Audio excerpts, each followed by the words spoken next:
Chatrooms.com/Xfinity. Tonight, for 32 players and their families, their NHL dreams come true. And for a number of NHL franchises, their Stanley Cup dreams become much more realistic. We're minutes away from the start of the 2026 NHL entry draft from Buffalo on Sportsnet. Okay, here we go. Now performing the hit single, please welcome the Goo Goo Dolls. This city gets into your bones. I've written songs in 100 different places, but Buffalo, the 716 is the rhythm in my chest. Just look around, look at the streets. Look at this team. Look at the energy vibrating through this building tonight.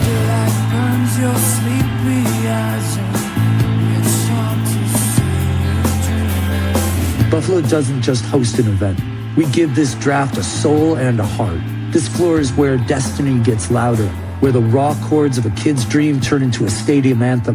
The pick is in. Lindros, Le Cavalier, and 10 years ago on this exact stage, Austin Matthews. That moment changed the melody for one team.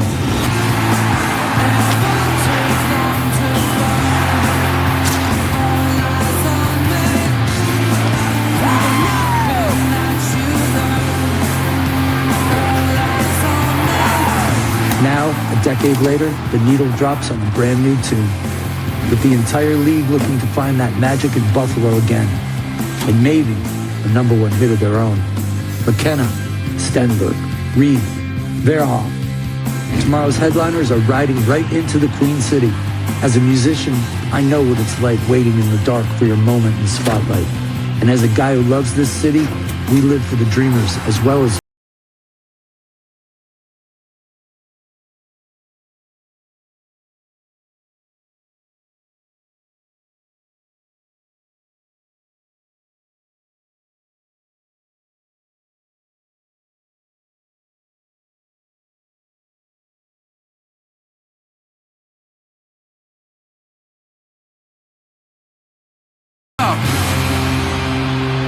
And thank you to John Resnick of the Goo Goo Dolls for voicing that tease. And his city is showing out right now. Yeah, it's decentralized, but we're talking thousands of fans have descended into the KeyBank Center for what will be a magical night for many, many the top prospects. A magical night to have you here as well. David Amber, Sam Cosentino, Jason Bukala, Colby Armstrong, and our special Sportsnet correspondent, last year's #1, Matthew Schaefer. All right, we got a little bit of time here, Matthew. What's the big storyline you're keeping an eye on? Yeah, I got to go with my boy McKenna. Obviously, growing up playing with World Juniors and all these places. I mean, he's, a lot of high expectations for him, obviously, from such a young age, and, a lot of ups and downs, but he just keeps moving forward, and I'm really excited to see what happens tonight for him. Well, last year, besides when he went, the skilled smaller D-man, it was all monsters. It was all monsters. And with all the trades and gong show that's coming into this draft, I'm going to look at the defensemen. The defensemen, I think, once you get through the little wave at the start, to stick with the defenseman theme here, having Shafe Daddy with us, a lot of good defensemen here could go early as well. Well, another intriguing story that is an anomaly. I don't think it's ever happened, to be perfectly honest. What are the Vancouver Canucks going to do in the three-hole, guys? The head coach, Manny Malhotra, his first NHL job. His son, Caleb Malhotra, the top available centerman in the draft class. I'm curious to see the direction the Canucks take. Oh, Canada. That's what I'm looking at. 9 of the 32 picks are going to be chosen by Canadian teams. 3 of them have multi-picks. We'll see how this shakes down. But you're talking about teams that haven't won the Stanley Cup since 1993. Maybe it starts here tonight for one of Canada's teams. All right, lots of big storylines. Colby mentioned gong show and trades. When I hear gong show and trades, I think about... didn't like what he said either about them winning the Cup. Sorry. Gong show and trades. Let's get to Elliot Friedman. A good segue there. You're ruining it. Let's get to Elliot Friedman, our insider. There's going to be a lot of busyness tonight, Elliot. But right now we're talking about decor, David. For years, decor on the floor here was tables.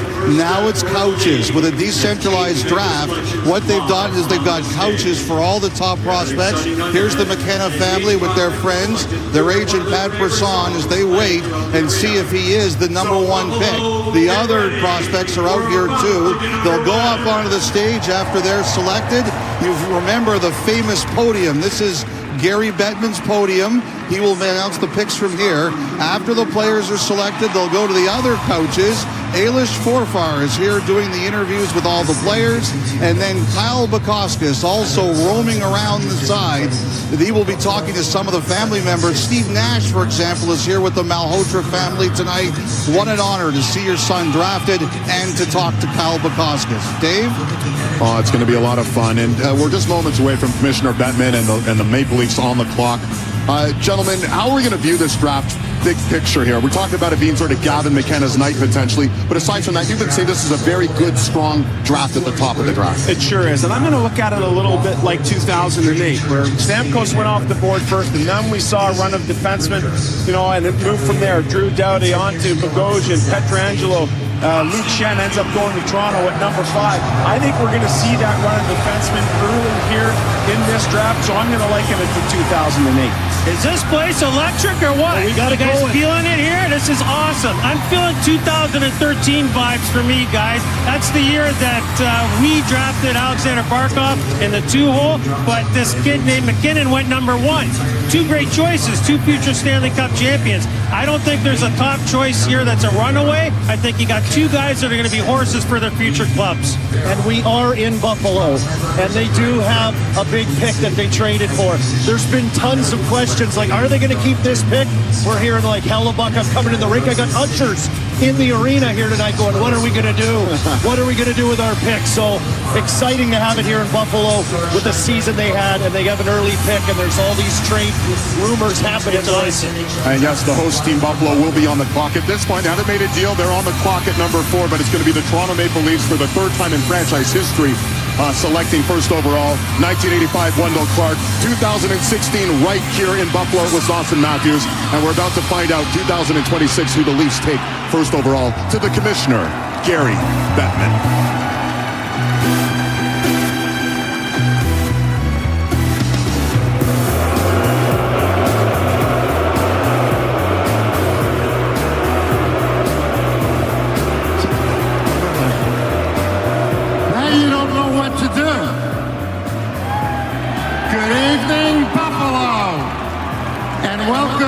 To the 2026 Upper Deck NHL Draft. Since hockey is the ultimate team sport and Buffalo's support of its teams is legendary, I figured I'd ask a couple of local winemates to help me get this draft started and minimize the booze. Buffalo Bills offensive tackle Dion Dawkins.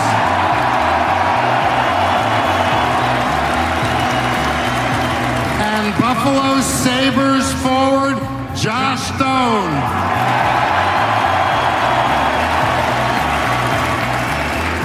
Dion, you've been a Buffalo Bill ever since being selected in the 2017 NHL Draft, and you've been here ever since. Yes, sir.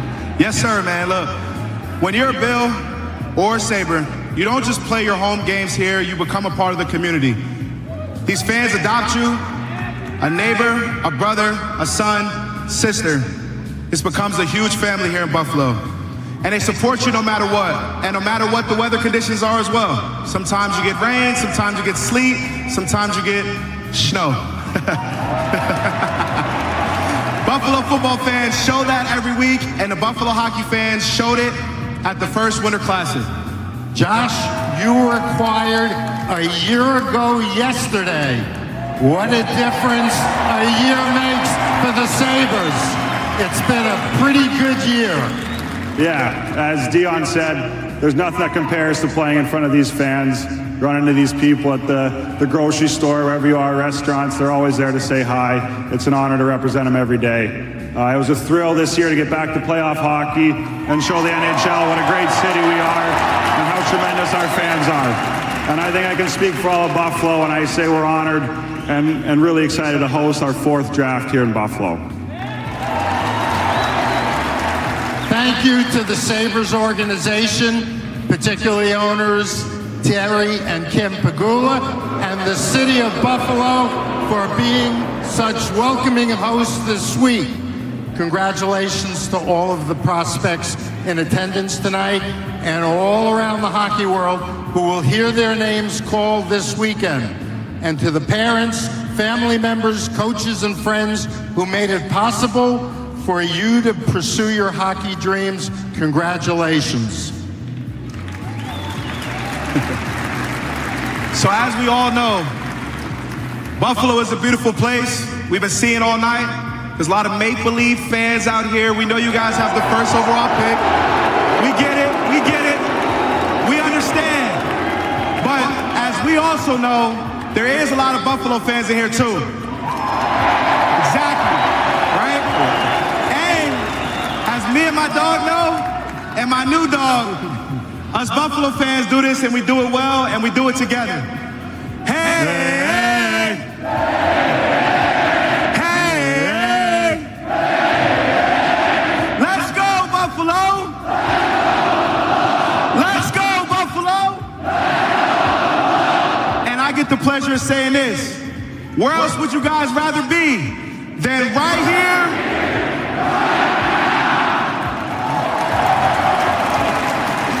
That is awesome, just awesome. Before we get to tonight's business, I'd like to introduce some very special teammates who assist me throughout the evening. The members of the Blackstone Valley Schools team. They experienced an incredible tragedy this past winter and then emerged triumphant, winning the Rhode Island Division II Boys High School State Championship.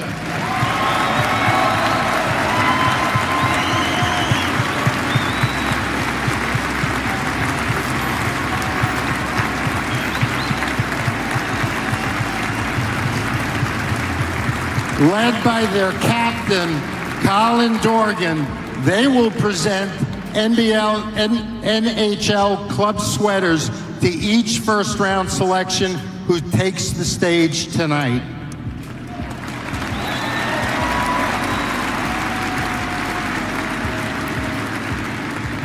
Okay, let's get started. The first selection in the 2026 NHL Upper Deck Draft belongs to the Toronto Maple Leafs. Toronto, you're on the clock.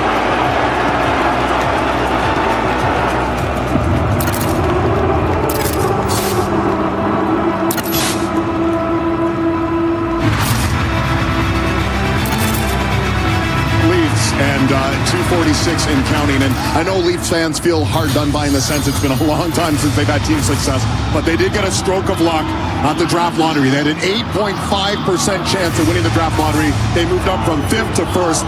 How pivotal is this? Oh, hold on a second. I got a phone call. There's a call happening, and what's happening here? This is interesting. Well, good luck hearing that phone call in here.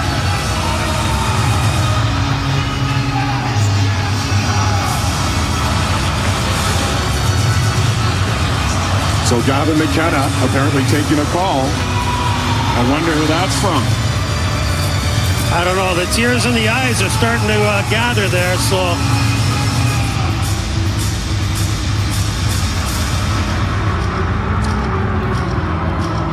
Player of the Year back in 2025 in the CHL, set 9 Penn State records in his 1 year in the NCAA, and it looks like he will be the first overall selection. You got fans got their jerseys made up already. They're not hyped for this kid. Yeah, they came prepared, no question. Just an hour and 20 minutes down the road to get here from Toronto to Buffalo, and of course you want to come out and support, especially when you have that first overall pick. So the phone's ringing, people are cheering. I like that we did the phone call.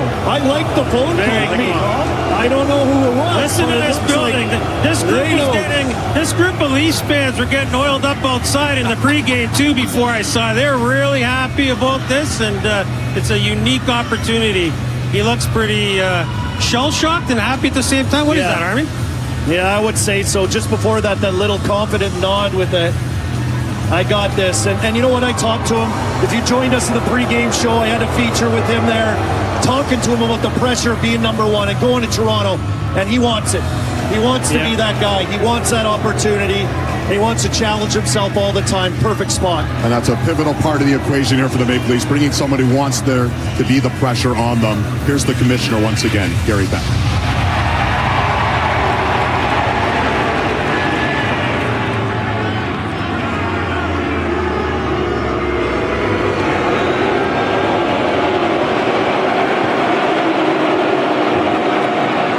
Nothing like the passion of fans in Buffalo. It is now time for the first pick in the 2026 NHL Draft. Please welcome one of the Toronto Maple Leafs' most diehard and iconic fans.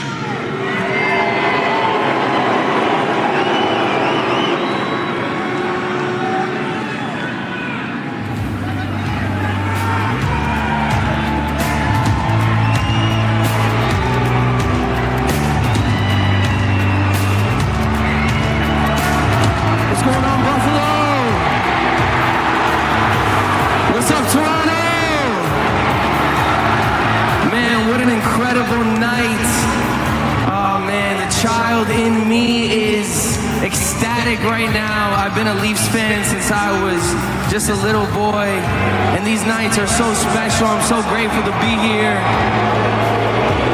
But we got something to talk about right now.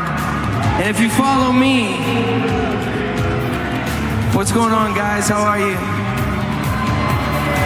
What's going on, guys? How are you guys? Hey, hey. We got something to share with you guys tonight. I don't know if am I supposed to come up right up here? Hey, how are you? Good, good, good. Thanks for having me tonight. Yes, sir. I'm ready. Should I go for it? Let's do it.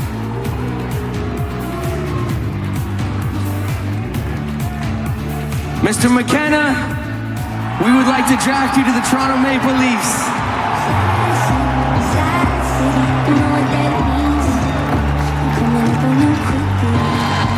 Gavin McKenna completed his first season at Penn State, where he was named Big Ten Freshman of the Year after ranking 5th in NCAA scoring. Prior to that, McKenna had a decorated run in the Western Hockey League, culminating with a WHL championship in 2024-25, as well as CHL and WHL Player of the Year honors. From Whitehorse, McKenna is the highest drafted player ever to hail from Canada's Yukon territory.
So, one of my dear friends couldn't make it here tonight, but he's got a message for you. And I wanted to show you up in this screen right here, right now. Thanks, JB. Gavin, welcome to the Toronto Maple Leafs. I'm sorry I'm not able to be there with you guys today, but it was 10 years ago when I was standing right where you are. I know how exciting this is for you and your family and what an incredible honor it is. Congratulations. We're just as excited to have you join the Maple Leafs and cannot wait to get started. You're coming to a franchise with an amazing history and fan base, and we're all working to write the next great chapter together. And you're going to be a very important part of that. To all the fans at the Leafs draft party at Scotiabank Arena, thank you for your passion and your support. And we're looking forward to seeing you guys back in Toronto very soon.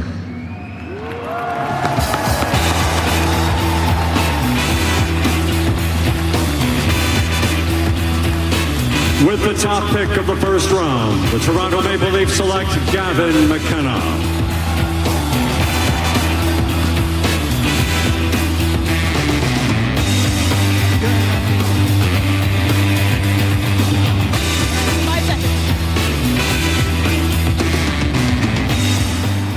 All right, Gavin McKenna, first overall selection tonight. You're wearing your brand new jersey. You walk up to Yukon by Justin Bieber. You're sitting beside Justin Bieber. Yeah. Is this more than your wildest dreams? Yeah, this is nuts. Obviously, I just want to start by thanking my family. I love you guys. I wouldn't be here without you guys. To all the Yukoners at home, that song's for you. Thanks, Justin. I'm so grateful. I got no words right now. Justin, when you wrote that song, were you maybe manifesting a Yukon boy to your hometown team? Sure, yeah. We'll take it. Never say never. Okay, Gavin, congratulations again. And when you saw your captain, Austin Matthews, 10 years ago drafted, same place, same jersey, what's it going to be like to play with him? Obviously, he's a special player, so it would mean the world to play with him, learn from him. They've got a lot of talent in Toronto, so we've got a lot of experience. And as a young guy coming to the league, I want to learn as much as I can. So. We know you're a big Leaf fan, Justin. When you saw that 12 lottery ball pop up on the screen and Sundin's face, walk us through how you felt. Man, it's hard to put in words, honestly. Being here it's a dream, bro, and I know this guy's gonna kill it. Will you be at some games in his jersey? Absolutely. We'll hold you to that. Maybe you'll be in a feature coming up. Hopefully. Well, congratulations again, Gavin. We have more surprises waiting for you down the stairs, so we'll let you enjoy your night. Thank you very much.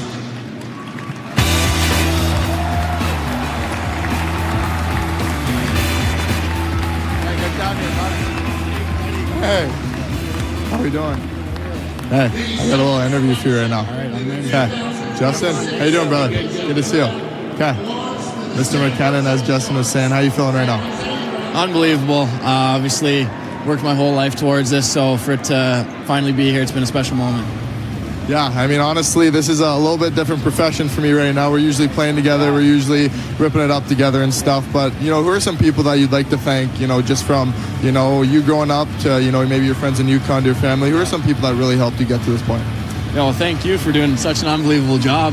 And obviously, my family, everyone's sitting there, and all the Yukoners growing up there, the support I got from that territory was pretty special. So coaches, I could go on forever of who I could thank. Yeah, man, I'm so happy for you. I mean, enjoy the night. I know, I was really, pulling for you, and I knew it wasn't really much of a, secret or anything. I knew a lot of people knew it, and, growing up in Toronto, I mean, I think you're in a great place. Obviously, I'm a big Islanders fan now, and we're going to have some good rivalries, so good luck with everything, man. You deserve it, and you're the best. Thanks, Shave. All right, there. The last two number one overall picks. Matthew Schaefer interviewing Gavin McKenna. The Leafs have their guy, Sam. You guys have been talking about this guy for years, not months. What do the Leafs get in Gavin McKenna? It's pretty fascinating because he had 244 points in 133 games in Medicine Hat, so he decided to challenge himself. He goes to Penn State, and immediately he's held to Celebrini and Fantilli standards with huge point production. It doesn't work out in the first half. World Junior starts to get that old confidence back, gets the mighty Mo momentum on his side, comes back, has 33 points in 19 games to round out the season for Penn State. And now you're starting to see the guy who comes to the combine. He's fit, he's ready to rock and roll, he's answering questions, and it looks to me like he is ready to take on the challenge of being the Toronto Maple Leafs' first overall pick. From a scouting perspective, fellas, the easy statistics to take a look at is the scoring profile, the 33 points in the 18 games to finish the season. But for me, and we talked about it at the Combine, I put it on him a little bit. what improved in the back half? Show me, and I showed him some clips. So tell me what was happening here. Tell me what was different there. And he owned everything. And the 33 points stands out, but it was his defensive play, the way he played a more complete game, because the National Hockey League, it's hard every day, Army. It's hard every day. And when you're not scoring, you got to do other things to help the team win. He was much improved in the back half, and his offense went to another level. Colby, you played in Toronto. I know you weren't a first overall pick, 21st overall, though. But I know you know the pressures in that market. What can Gavin McKenna expect when he enters training camp in September? Well, I think expect the same as he's dealt with his entire young career so far. Like, he's been under a microscope, and for him to get in there and be in this situation is a place, I think, with what we saw through the back half of this season and how he made some adjustments and he figured it out. I thought you asked him at the Combine, too, some tough questions and challenging him a little bit, but I thought he answered them some of those questions really well. He said, look, I'm a smart player. Look at the NHL. Like, smart guys figure it out. And I think we'll see that with a guy like Gavin McKenna going in there. Yes, he's a star. He's been that his entire life through junior, and then all eyes on taking the leap to the NCAA. So I think there's a guy that's ready for it. It's him in this draft. If I could put a bow on that, I call that accountability, fellas. The easy thing to say is, okay, we're going to project him. He's going to do this offensively. But what I took away from the Combine, especially the accountability factor, it really, really resonated with me. You know, it's very interesting when you look at this player, you think a little bit about Mitch Marner, not so much the defensive profile, but the vision, the creativity, making plays that you're not supposed to make. And then you have a guy on the other end of that, Austin Matthews, who's going to be able to facilitate the goal scoring. I think this is going to be a match made in heaven for the Toronto Maple Leafs. It's going to take time for Gavin McKenna to adjust. We saw that adjustment period going from major junior to the NCAA. That will also be the experience he has in the NHL. But I think after a while, this guy's going to figure it out, and he's going to have Austin Matthews finishing. You mentioned his Combine scores. He looks pretty big, too. Like, he's great. He built up. All right, we have the second pick being announced now. Commissioner Bettman, the San Jose Sharks, who also moved up in the draft lottery.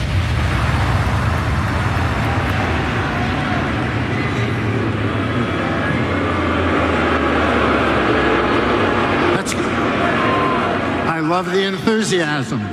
Making the second selection for the San Jose Sharks is an Olympic gold medalist who last week became the first draft pick of the new PWHL franchise in San Jose, Layla Edwards.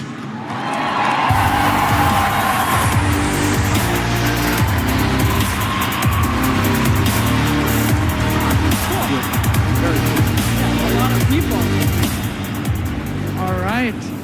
How's it going, Buffalo? All right. Well, thanks for having me tonight, and I'll just get right into it. I love it. There we go. Do I just let it play out? You should have brought the gold medal. I know. I should have brought the gold medal, he said.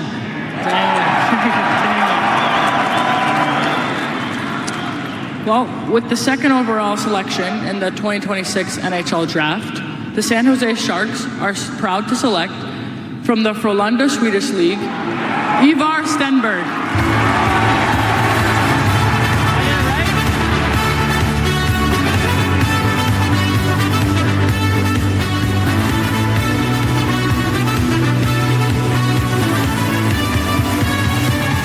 Ivar Stenberg spent the 2025-26 season. All right, so there's Ivar Stenberg. As expected, he goes second overall. His dad, David, his mom, Cecilia. His brother, Otto, remember, selected in the first round by St. Louis 3 years ago. His other brother Newt. A big celebration for this player. Most points by an 18-year-old in the Swedish Elite League since the Sedins in 1999. How special is this player, Jason? Exceptional player, exceptional talent, and he's a champion already, guys. He's won on the world stage at the World Junior level. He's contributed at the men's level in the World Championship. He is going to ride flank with Macklin Celebrini, and he's going to be a whole lot of dangerous. He's exceptionally smart on and off the puck. He's not an easy out physically. He's over 190 pounds now. This is a great pick for the San Jose Sharks. He's different than McKenna, but we're talking the league is in a fantastic place with these first two selections. When I go back about a week ago, I'm looking at the situation that the Sharks are in, and I'm thinking, all right, this is going to be Chase Reed. They need a right shot defenseman to run the power play. And then as things evolve, the Eklund trade to Ottawa, the Kesselring pickup from Buffalo, and that facilitated what we're seeing right now. You replace Eklund, you bring Stenberg, he can play right away next year, and I'm not so sure that the production won't be commensurate to what you saw out of Eklund last year. That's the thing with Swedish players. They're just so polished at both ends of the ice. Yeah. Like, I played in that league to end my career, and then they can come in, they're so well and well refined pro style game that you can trust them. They can get right in there right away. Talk about the numbers. You said 1A and 1A, both you guys, with regards to both these players. They are different, but electric. And then I look down the list and you talk about defensemen, and I see San Jose number 9 as well. Yes. And maybe they have a chance at a defenseman right there. They're sitting pretty juicy here in this draft in Buffalo. Oh, no kidding. I mean, when they traded Eklund out, guys, it obviously opened up the roster spot here.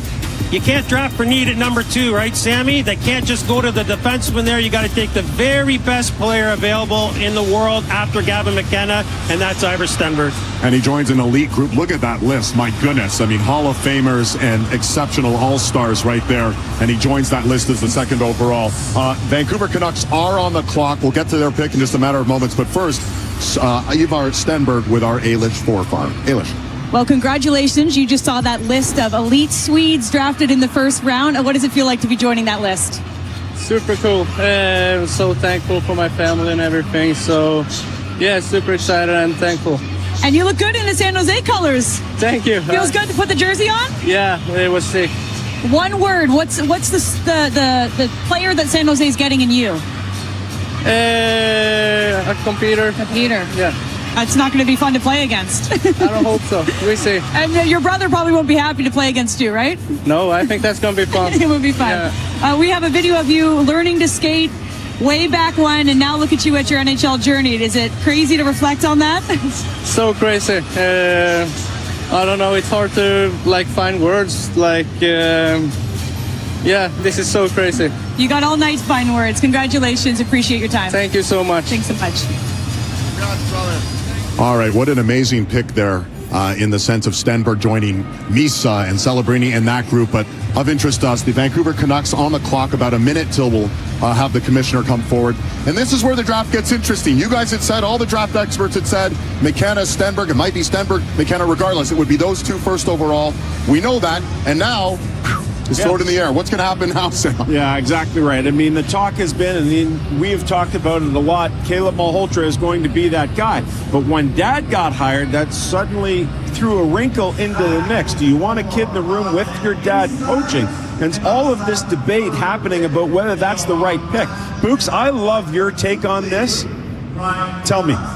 My take is pretty simple. It's a 2-lane highway for me. The first one is this. The Vancouver Canucks went out and hired who they thought was going to be the best head coach for the franchise going forward, former pro and a pro through and through, Army, in Manny Malhotra. That's job 1. Job 2 now, you have to nurture what's going to be on the horizon. How do you do that? You got to build infrastructure, guys. The best player available on the board next is Caleb Malhotra.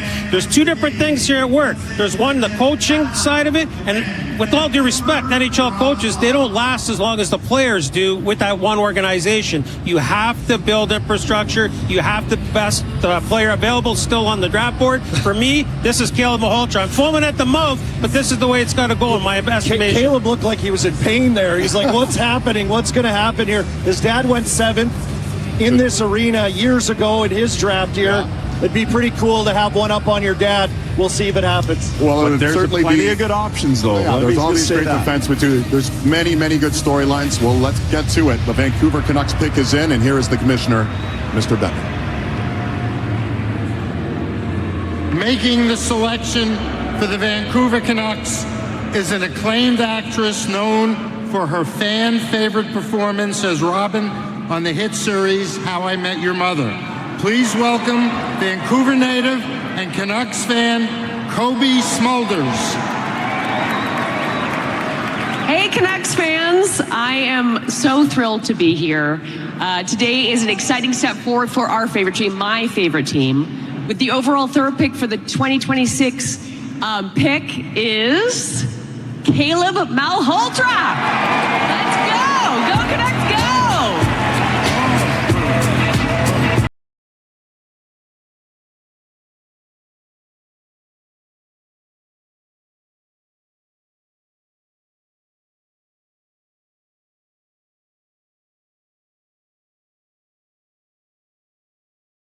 the Brantford Bulldogs had a debut OHL season to remember, ranking second in rookie scoring. An incredible story. Manny Malhotra brings his son into the mix in Vancouver. His mom, Joanne. You probably know the Steve Nash there as well, his uncle. Pretty good. This is an incredible story, right? Absolutely incredible. The number one ranked center, and he joins his father. What do you guys make of this? Because Colby, you have a son who's playing elite hockey now. What's your thought when you see them? If I was his coach, it wouldn't be like anything changed, and I think that's what it'll be like for these guys. Look who is there. Manny played.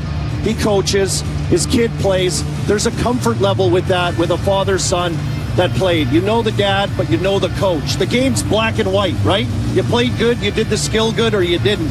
And you got to get better. And I think it's a relationship with the professional athletes in that family that they understand that kind of relationship. He's been preparing for this day without even knowing it as a young person. He's super mature. He's ready for this challenge, just like his dad's ready for the challenge to be the head coach. This kid's a pro through and through. He's going to probably max out north of 200, 205 pounds easily, a complete player. Think of Bo Horvat when they traded him out of Vancouver. How did that Canucks room feel after that? To me, it felt chaotic. This is a future captain type of material here. All right, well, Caleb's standing by with our A-list forward. Let's hear from the newest member of the Canucks. All right, Caleb, I don't usually say dream come true, but this has to be it. You hug your dad, you come up on stage in a Vancouver Canucks jersey. What's going through your mind? Yeah, this is unbelievable. This is something I've only dreamed of. You know, when you're a kid and you're putting the same jersey on as your dad, and you can imagine you're him, and now I'm in the same shoes. So this is so special. I'm so thankful. Is he going to have any trouble benching you if you don't follow the rules? Hope not. I'll do my best. And you have some special guests with you, of course, Steve Nash. Everybody knows Steve Nash. Just talk about your family that helped you get here. We've got a beautiful video of you learning to skate with your dad. I know it's been a full family effort.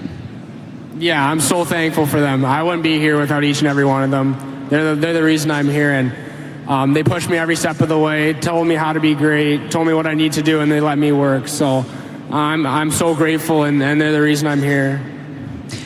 We have a picture of you of a young Canucks fan as well with the mascot. Look at you now. I just don't know if you would have thought it would have happened. And one word to describe this night for you. Unbelievable. This is just beyond a dream come true. As a kid, this is exactly what you dream of, and now it's here. So I'm so grateful. Well, congratulations and best of luck. Thank you so much.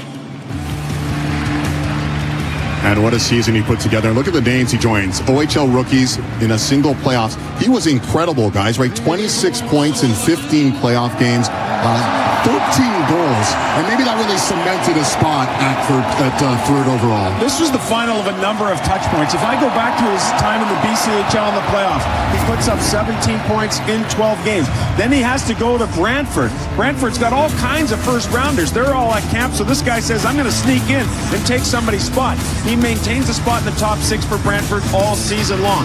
We go to Alberta, the CHL USA Prospects Challenge. He's the captain. You see why. All the important draws, defensive detail in his game, the ability to produce some offense. And then finally, that last touch point that we talked about is in the playoffs, 13 and 13.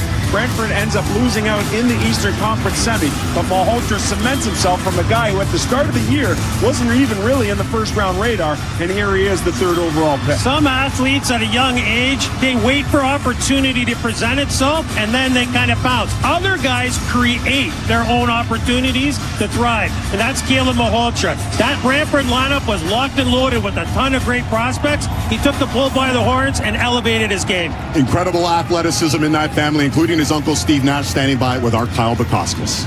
David, so 2 years ago you come to the draft to watch Macklin Celebrini go first. He referred to you as Uncle Steve, but you really are Uncle Steve to Caleb. So Vancouver, Dad's the coach. I mean, you know pro sports and the locker room dynamic as well as any. What do you think of it all? Yeah, obviously, it's something that's very unprecedented, right? So we'll see. But at the same time, what a dream come true. I think for Vancouver Canucks fans like myself, to have Caleb in the organization is amazing. And Manny is the highest character you could be, and I think you get similar. The apple doesn't fall from the tree. So this is an exciting night, I think, for our family, but hopefully for the Canucks franchise. So he told a great story a couple years ago playing pickup basketball. You're involved, some other family members, and he actually thought he could out-dribble you. He seems like a very humble kid. but how many times have you had to humble him? I mean, he's so competitive; he can't lose at anything. So, when I do get it by him once in a while, he has a hard time taking it. But last time I said, "Why are you so shocked I beat you?" And he said, "Because you're so old." And I felt insulted. But at the same time, it's his competitive fire, and that's what's going to make him a great pro. Steve, always great to hear from you. Thank you very much. Take care. David. That is a fantastic interview with the two-time NBA MVP, Steve Nash. All right, our special correspondent, Matthew Schaefer's working the floor, last year's #1. What did you think of that? Getting a chance to play for his father. How do you like it, Matthew? Man, I love it. I mean, obviously, follow him a bit. He was in Hamilton, and he's had an amazing year. I know a lot of people there, and especially to be with his dad. I mean, like you said, you heard him say it. I mean, it's a dream come true to him. He's super excited. Obviously, his dad's there. He can follow in his footsteps a little bit. So, I think it's going to be such an awesome relationship, and I don't think, he's going to take one day off. I think he's just going to go even harder. And it doesn't matter that it's his dad. I mean, they're going to treat it very professional, and they're not going to worry about, okay, that's my dad, it's my coach. Now, Ryan Johnson, the GM, hired 43 days ago. And then you have Manny Malhotra, just hired 3 weeks ago, and now his son is one of his key players. Let's get back to the podium. Buffalo, the host team, on the podium, and the fans are loving it here. Here's the commissioner.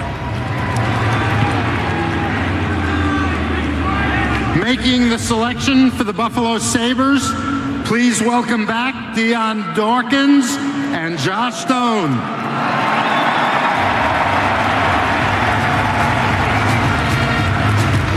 We're here. Oh, wow.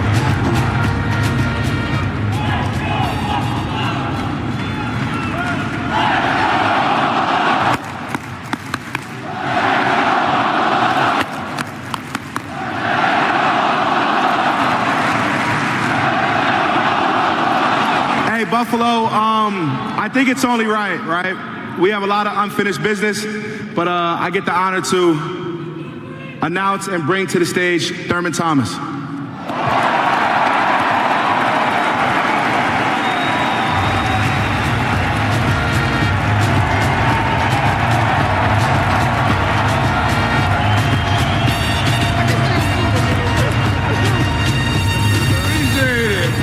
Oh, this is awesome. With the 4th overall selection in the 2026 NFL Draft. NHL Draft, my bad. Sorry about that. The Buffalo Sabres are proud to select from the Prince Albert Raiders, Daxon Rudolph.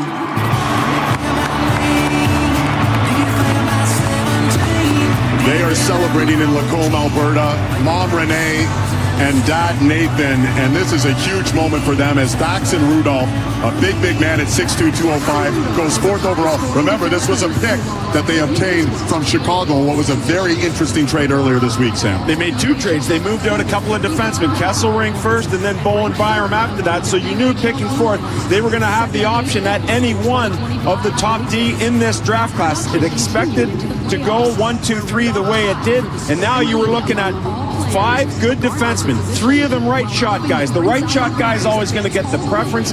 Daxon Rudolph wins out. You could have picked Chase Reed here, you could have picked Verhoff here, and I give the Buffalo Sabres all kinds of credit for maybe bucking that trend a little bit and going with Rudolph. And why Rudolph over all those other great defensemen, Jason? I think it's the truculence, to be honest with you. I think that the offense and the defending was it was too close to call probably, but you're looking at a guy with 37 goals, 68 assists. He had 100 penalty minutes. Old school. This is old school Western League hockey, arm dog, and I love this kid. I was on record this week saying he could be the disturber in the first round, and there it is, Sammy. You did say that. You said that at the Combine to me when he left the room. Super impressive kid at the Combine, by the way, when we sat down with him. And you know what? Born in Alberta, played in Saskatchewan. Welcome to Buffalo. He checks all the boxes for Colby. All right, a weapon. Our first D-man taken. Matthew, your thoughts on this as we have Daxon Rudolph, a big boy off the board. Yeah, no, it's awesome. We know how much defensemen mean, and I'm pretty biased as me being a defenseman. But, no, defensemen, you get to play all around.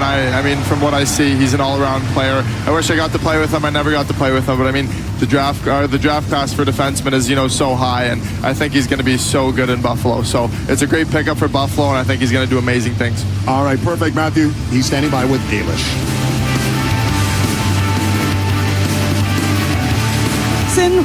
All right, Daxon, welcome to Buffalo. Let's hear it for your newest Buffalo Sabre. That's got to feel pretty good. You hear that from the fans here in Buffalo. It's a great start. So we got to make sure it's not ranch, it's blue cheese. You got that? Okay. Yeah, I we got asked you that during the combine. I don't remember what your answer was, but now you know. Yeah, I do know. You already know. You need to know Deion Dawkins. You got to know about the Bills. Do you know how to jump through a table? Maybe in the off season. I'll learn pretty quick, maybe. Yeah. In terms of what Sabres fans are getting from you, top D here, tell us about your style so they can already start following you on Instagram. Yeah, I like to play a complete game, both offensive and defense. I take a lot of pride, and I'm going to try to be a smart player out there and play in all situations. So. All right, we have your family. We got some great pictures that we're showing you here on the broadcast, but tell us about those people that helped you get to where you are. Yeah, family of 4. You can see my dad, my sister there on the rink. That's all I can remember growing up is on the outdoor rinks with them, and there they are now. And I just love them so much, and everyone's sitting there, and even in the crowd, it's incredible to have this in front of them and share this moment with them. Well, it won't be long until this crowd will be cheering your name, and you got a great handle, Daxon Rudolph. Perfect pick for this town. Thanks so much, and congratulations. Thank you very much. And there he is, the home crowd loving that selection of Daxon Rudolph, who's going to be going to the University of Denver next year. But boy, did he light it up in the WHL. He really did. He played all situations just like he was describing there. What you're seeing here is a 6'2", big rig skating downhill and making plays in the offensive zone. It's a lot more than this, though. The goal scoring is great, but the defensive metrics and just the overall competitiveness, it really stands out for me, guys. And this is a great pick for Buffalo. From an analytics perspective, first in the CHL, all 3 leagues combined in slot passes, 5th in shot attempts, over 8 per game, and scoring chances tied for 5th in that regard. That's everybody in the CHL. No surprise he scored 28 goals this year in the regular season. And Jarmo Kekalainen, my goodness, he just got hired in December. He's making his indelible mark on this team so far. Does that surprise you guys? No. And following this, I know you said he could be a disruptor, but here it is. There's 2 disruptors. Jarmo is another disruptor. In the history that I've been on the floor, Jarmo has always been a disruptor, so this fits the MO perfectly. It's a great pick. Well, Dahlin, you got him there, and then you look at what they did this year and adding a big right shot like defenseman with that kind of package, 100 penalty minutes, and he can provide all of that. That's kind of trending Buffalo Sabres hockey. When you look at some of the big battles they had this year when they gained their confidence, it's that kind of game. Look at the Atlantic Division. Look at what the Florida Panthers are doing. Look at how even the Washington Capitals in the East, how they're loading up with big guys. This guy's going to do things offensively, but he's going to punch you in the nose, too, when things go off the rails. And that's what you need in the hardest time of the year, April, May, hopefully June. And you mentioned that Jarmo Kekalainen has this history of being a bit of a disruptor. Alex Tuck, sign and trade, he goes to Washington. Zach Benson, the extension.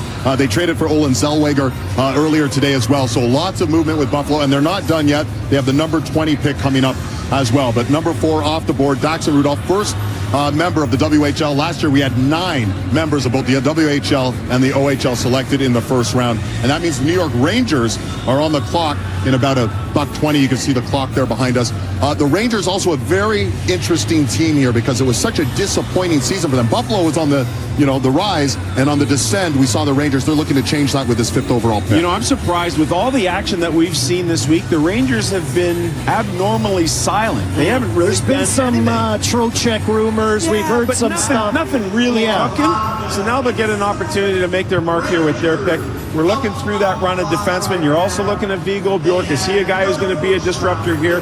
There are plenty of good options, and those options extend to me right through to pick number 8. I think we have the names right. We're just wondering what that order is going to look like. The Rangers will have a chance to impact that order here. What do you think is the greatest need for them when you guys look at the Rangers? Colby, start with you. You watch this team a lot. To get them back to where they were a few years ago, what do they need? It was crazy for me watching them this year. I don't know if I didn't expect them to be what they were this year. Mike Sullivan comes in from Pittsburgh, and a lot of pump around his name and what he did in Pittsburgh, and it just kind of fell on its face. And as the year went on, it kind of wore on. We saw Panarin leave. Do they go for a forward and try to kind of fill in some of that skill and what they get? Bjork, is he a guy that they're going to look at up front? All right, well, we're about to find out. So the mystery won't be a mystery coming up now with the commissioner, Gary Bettman. The Rangers, the number 5 pick in this year's NHL entry draft.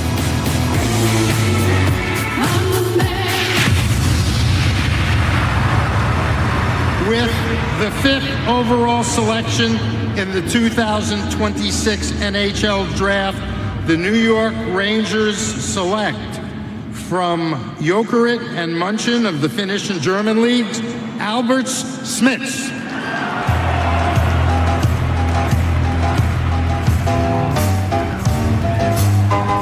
And what a resume for Albert Smits. Remember, this guy played at the World Juniors and the Olympics. He was the youngest Olympian on the Latvian team. He also won the E.J. Maguire Award of Excellence, top draft-eligible prospect, exemplifying character, compassion for the game, competitiveness, athleticism. Albert Smits. Now, you guys, you're talking about these 5 great defensemen. Are you surprised that Smits is the second defenseman to go? You just kind of knew that the names in the run of defensemen is going to happen. And Smits here and Rudolph, it looks to me, not necessarily in reverse order, but I would have expected Reed or Verhoff to be the top 2 defensemen off the board. It's not gone that way. But again, you can't go wrong here. For me, this is the most NHL-ready guy that this draft class has to offer. The easiest way for me to describe this to the viewers is that this kid here, Smits, he's got the highest floor out of all the defensemen that are still left on the board. His ceiling is not as high offensively as the other names, the Verhoffs, the Carls, those types of players, the Chase Reed. I love the player. He's a two-way guy. Secondary offense at the very, very best. If I could see that Fox was going to be there a long time, or they had a Chase Reed already in the hamper there, then I would really strongly agree with this pick. I love the player. I think it's out of order for me. Let's see how it plays out. It was interesting talking to the guys at the Combine. We had all those D come through, and they were who's going to go first? What's going to happen? Well, I haven't really seen Smits play. None of them really saw him. Here he is, right away. Oh, the commissioner's back. The 2026 NHL Draft belongs to the Calgary Flames.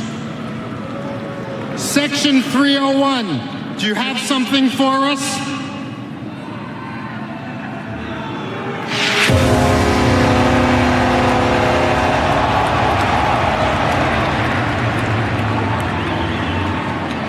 We have a trade. The Utah Mammoth trade J.J. Peterka to the Boston Bruins in exchange for a pick number 23 in this year's draft and a conditional first-round pick in the 2028 NHL Draft. Peterka from Utah to Boston for pick 23 and a conditional first. Section 301, you still there? You have something else for us?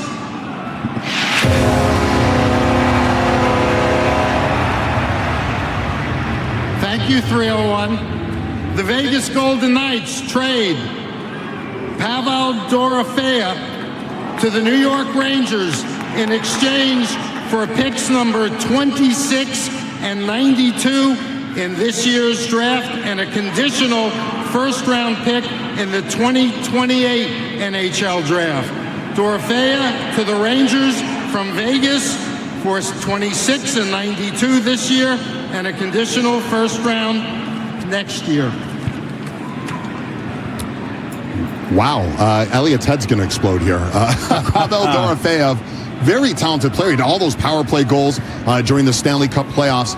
Traded for 2 picks, including the 26th pick. And then we saw the other trade, J.J. Peterka and Boston.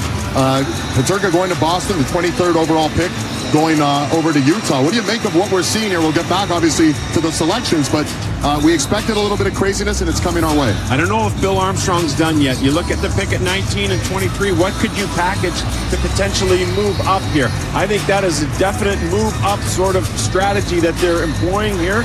Fascinated to see how this plays out. The phones will keep ringing, surely. And that is one thing about not having the teams here. You normally might be able to see that action going on. They're hunkered up in their bunkers in their respective rinks, and they're taking calls and text messages and whatever else. Really interesting to see what the trickle-down effect of this whole sequence is. It's going to be easy to analyze the defenseman in the top 10, but after that, now that you've seen this order kind of go off the rails just a smidgen, that upsets the apple cart from 15, 16, and beyond. So keep a close eye on some more surprises on the horizon here. Hey, Gary's killing it too. Section 301, the trade button. Like, get out of town. This guy's on fire. You can boo him all you want. He's put an absolute clinic here in Buffalo. And it is the Calgary Flames that are on the board. In fact, it's almost off the board, only 16 seconds to go. Calgary, are they going to continue this run of defensemen, or could they go, you've mentioned York could be another good option for them? They need to address both positions. It'll be interesting to see. They have options. All right, busy man, Commissioner Gary Bettman, back on the podium. The Calgary Flames about to make the number 6 overall pick.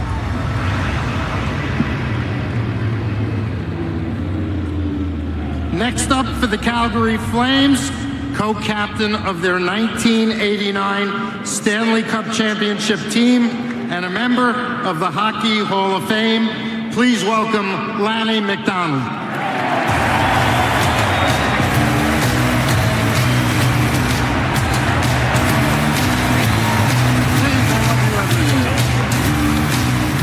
Hello, Buffalo. And thank you very much for the hospitality. I'd like to say a special hello to our fans, our season ticket holders, and our partners back at the Scotiabank Saddle Dome in Calgary, where they're hanging out at the Sportsnet draft party. Hello, gang, and here we go. With the 6th overall pick in the 2026 NHL Draft, the Calgary Flames are very proud to select from the Prince George Cougars, Carson Karels. Yes!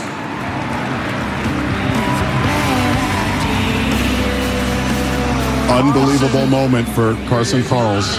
To be with us tonight as he's actually working on his family's farm in Cypress River, Manitoba. Despite not being able to be here, he's going to join us remotely. Carson, congratulations.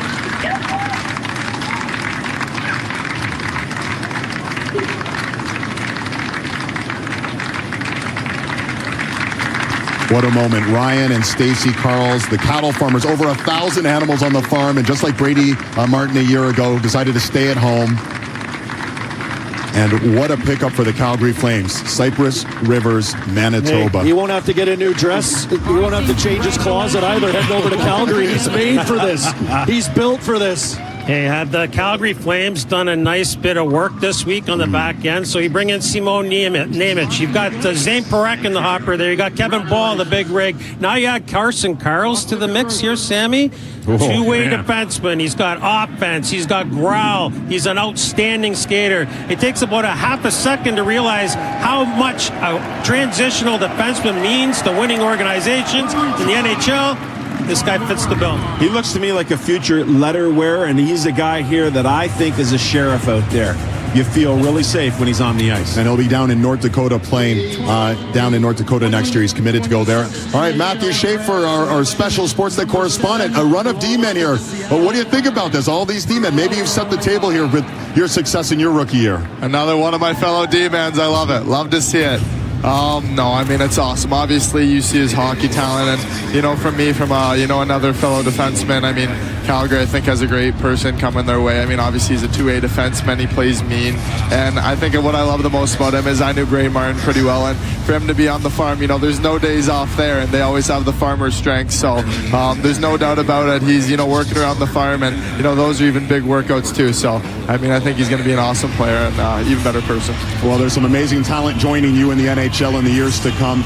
Thank you for your time. You're the special correspondent. If you could take the pay cut, come join us on the TV side of things. What do you think, Matthew? I love that. You guys are the best, so thank you for everything. Thanks, Shane. There he is. Star. What a star. A great guy. Matthew Schaefer, thank you. He can do everything, and he can do everything well. And these guys want to be like Matthew Schaefer. I mean, they want to have the start of their career the way Matthew Schaefer had that unanimous Rookie of the Year start. For the Calgary Flames, they've done some good work here for Craig Conroy. If you're giving a message to the fan base in Calgary, what's that message when you draft a player like this? Well, you have a guy now to complement Nemec, and it's not going to happen right away here for Carson Karels. I believe he's a guy who's going to go and pursue his college career, go from there, play against older, better players, and play against guys who are a little more tough and a little more difficult? Can he transition that offensive game into the college game? It would be very interesting to see. But in the meantime, you have to love, this guy is ready. Like, before the face-off, he's down and ready to go. He's telling people where to go, directing everyone where to go on the ice. He's the sheriff. Yep. Yeah, I love this guy. New nickname before he gets in there. And maybe no surprise, because Calgary has selected at least one player from the WHL each of the last 24 years, something that makes your heart feel a little warm. Well, yeah, and speaking of another Western guy, Daxon Rudolph, who just went to Buffalo. We had all these guys come through at the Combine, and we asked him a question. Who's the best defenseman in this draft? Like, who's going to go be the first guy off the board? Daxon Rudolph said, Carroll's. He'll be the first one, and went on the list a bunch of things he's really great at, from his strength of play offensively, the way he defends, but the way he plays in your face as well. So he'll fit in well with Calgary. And hey, they're getting a new rink in a few years too. They'll get a pretty nice new player as well. Timely. So people are going to start to ask the questions now. When's the arrival of these players? When are they going to be in the National Hockey League? I believe that Smith steps in next year because of the floor, like I talked about before. The rest of these bodies that we're talking about right now, this run of defensemen, they need a year of college. They need one more year before they turn pro, and then boom, Calgary's what's the rush? What's the rush? Well, I don't know. A few Benjamins at the end of the rainbow are going to help out a little bit, but there is no rush. That is the long answer. Get stronger, get more timely with your defending metrics, and arrive on time. And Craig Conroy's not done. The Calgary Flames also have the 30th pick, courtesy of that Noah Hannafin trade to Vegas. Again, this was their highest pick since Matthew Tkachuk 10 years ago in 2016. Seattle's now on the clock and off the clock. The pick is in. Seattle, the Kraken, where are they going to go? Let's find out from the commish. With the 7th selection in the 2026 NHL Draft, the Seattle Kraken select from the Sault Ste. Marie Greyhounds, Chase Reed.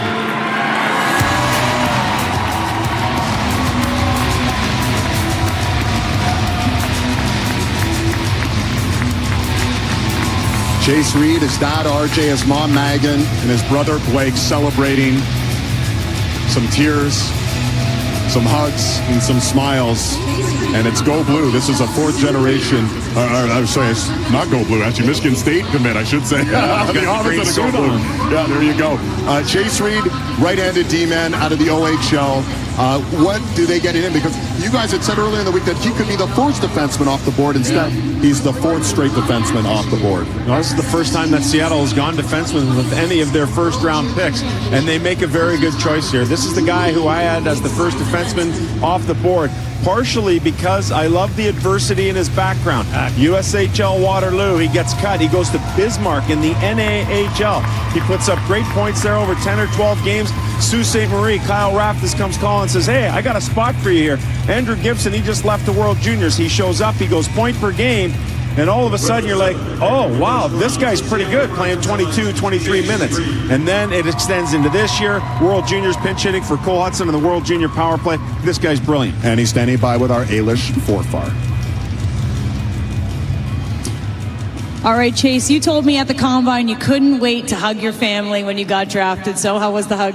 Yeah, I mean, obviously, being able to share this moment with them, it means the world. And especially everyone that's here in the crowd. I love you all, and I couldn't be more grateful for all of you. You might have got the loudest cheer of the night. How many people do you have here? There's probably about 60 people here.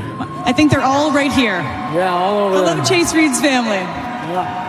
You know, when we talked at the Combine, you told me, you know, you've had a bit of a resilient story to get to this point. You didn't think you'd be a top 10 pick, and you are. Tell us about the path to being a Seattle Kraken. Yeah, I mean, obviously I've had a long and hard path, but I couldn't have asked for it any other way. It taught me a lot in life and in hockey, and I couldn't have done it without the support system I have along here tonight. They're taking lots of photos of you. You're going to have all night to get nice pics of you in your new jersey. Well, congratulations again, and best of luck. Thank you. So there he is, Jason. Chase Reed, the first American taken in this draft so far.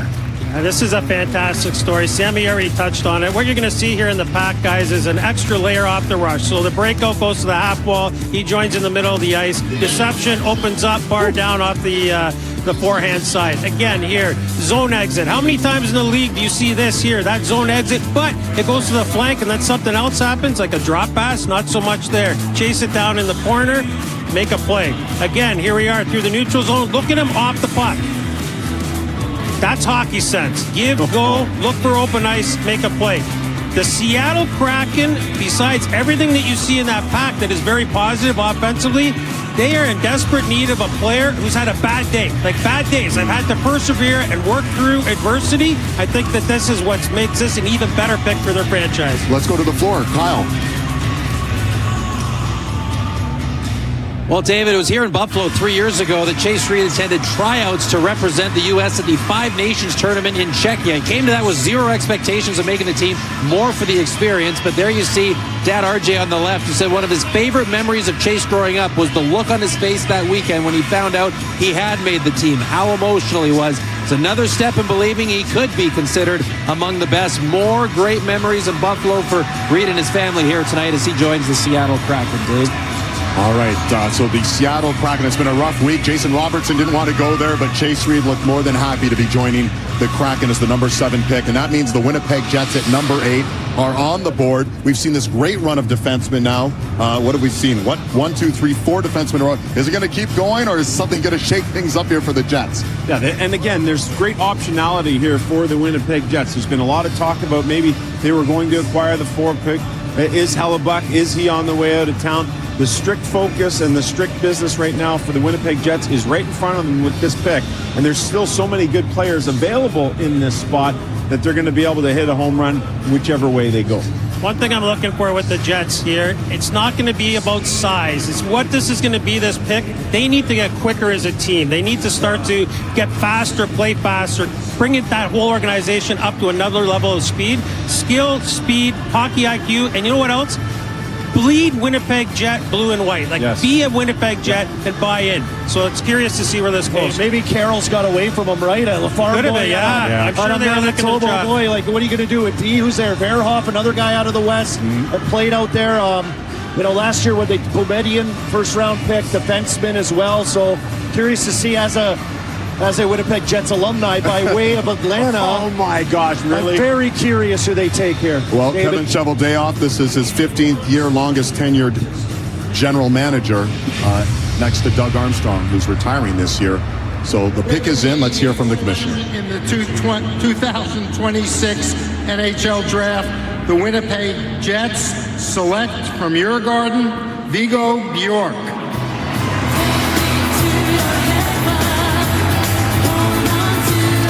So it's Vigo Bjork. He said, Jason, size wouldn't matter. Well, this is a smaller player at 5'9", 180. Very solid, though. And the word I have written down, because I've read all of the different draft previews, was fearless. He's absolutely fearless, isn't he? 100%. He's short. He doesn't play small, if that makes sense. He's 181 pounds. And look at the smile, and look at how he's being celebrated by other people on the draft floor right now.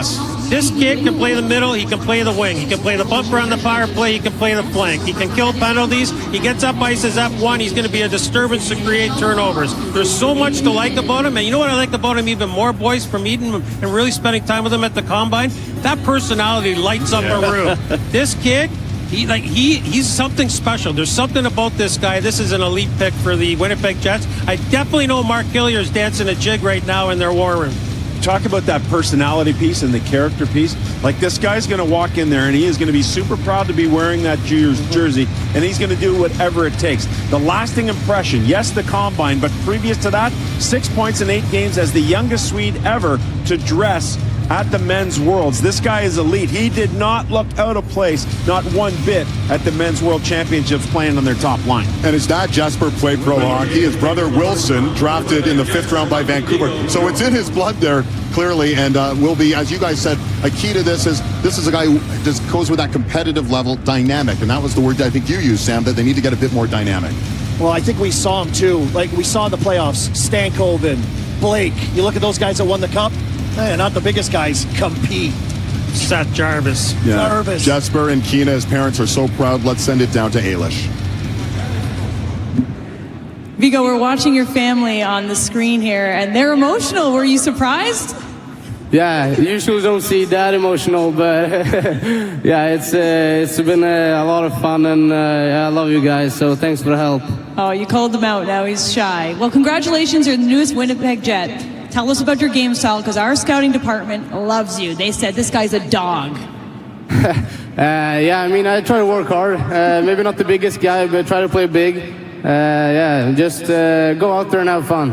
At the World Championships, you got a signed stick by Sidney Crosby, remember? Yeah. Well, I mean, you might want a signed stick from you one day. What do you think?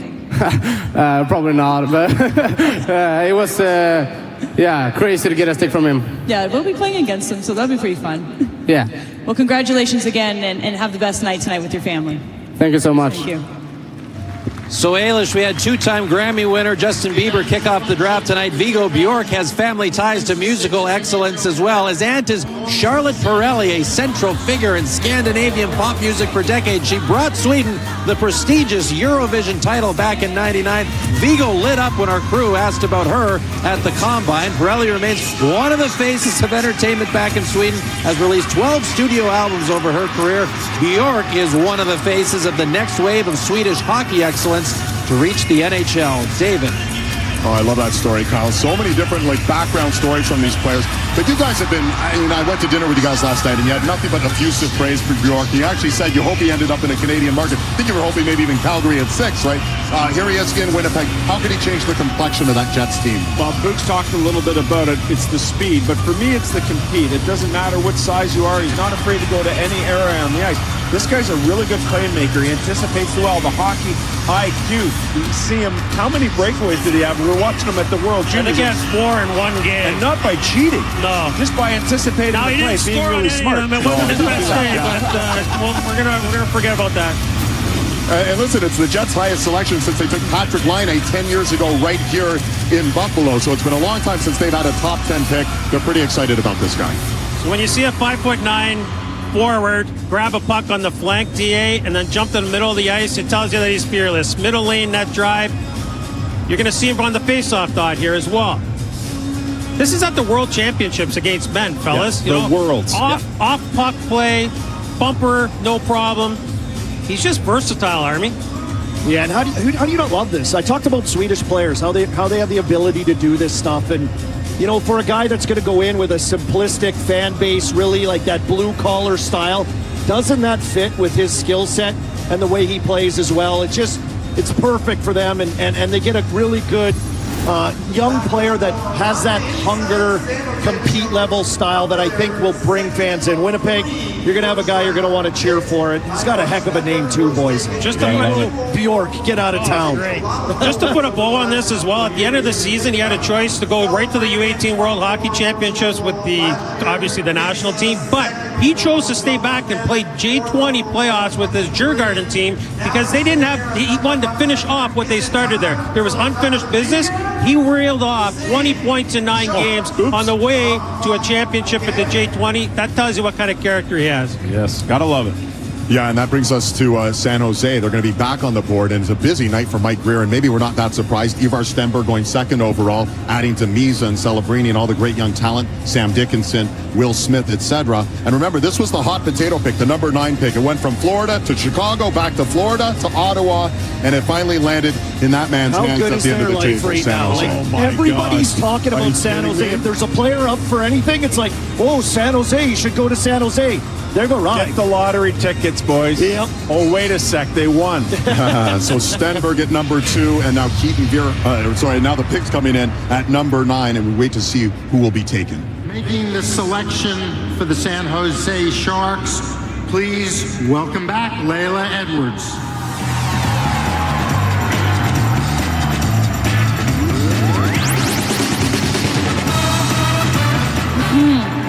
I'm back. Thank you for having me again. It's a good crowd, really good crowd. I love it. All right, do we have any Sharks fans in here? No, that was a lot more than I was expecting. I hope to see you guys at some PWHL San Jose games. All right. With the 9th overall selection in the 2026 NHL Draft, the San Jose Sharks are proud to select from the North Dakota Fighting Hawks, Keaton Bearhoff.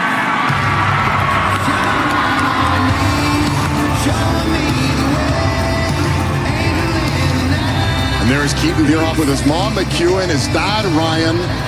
fourth youngest player in the NCAA, and most impressively, fourth most points in NCAA history for a 17-year-old defenseman. He becomes the fifth D-man chosen tonight. At number 9, he joins San Jose.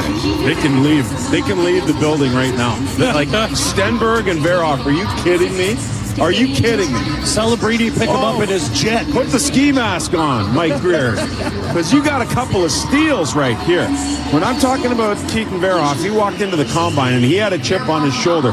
He felt like his move to college was going to help develop him, and it did. But the numbers, when they go down, it just has a different look about it. If he goes back to Victoria this year, he's a 30, 80-point guy, the same as Carl's, the same as Rudolph. Instead, he takes the tougher route, the more difficult route. He goes to North Dakota and still puts up what is really good point production for a defenseman his age in that league. Unbelievable stuff here. I mean, San Jose, an absolute steal, getting the big right shot defenseman. These are foundational type players. Can you imagine when Sam Dickinson and Keaton Verhoff roll over the boards now? I mean, this team in San Jose is building a championship caliber roster, and this is a huge get. There's nobody in that war room that will honestly tell you that they thought Keaton Verhoff was going to be available at 9. This is a huge win. And boy, are they lucky. They moved up from 9th to 2nd, and now they also have the 9th pick overall. And coming up, we will have the 10th.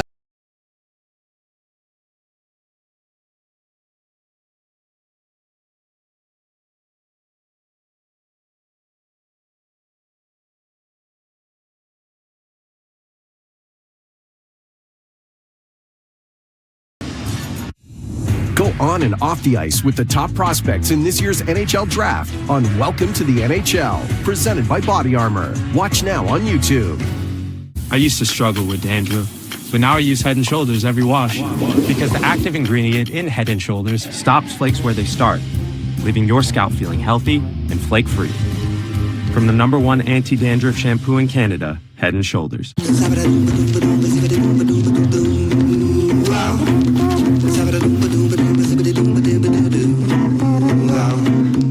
A quick chat can save thousands on your mortgage renewal at Dominion. There's going to be a short break here.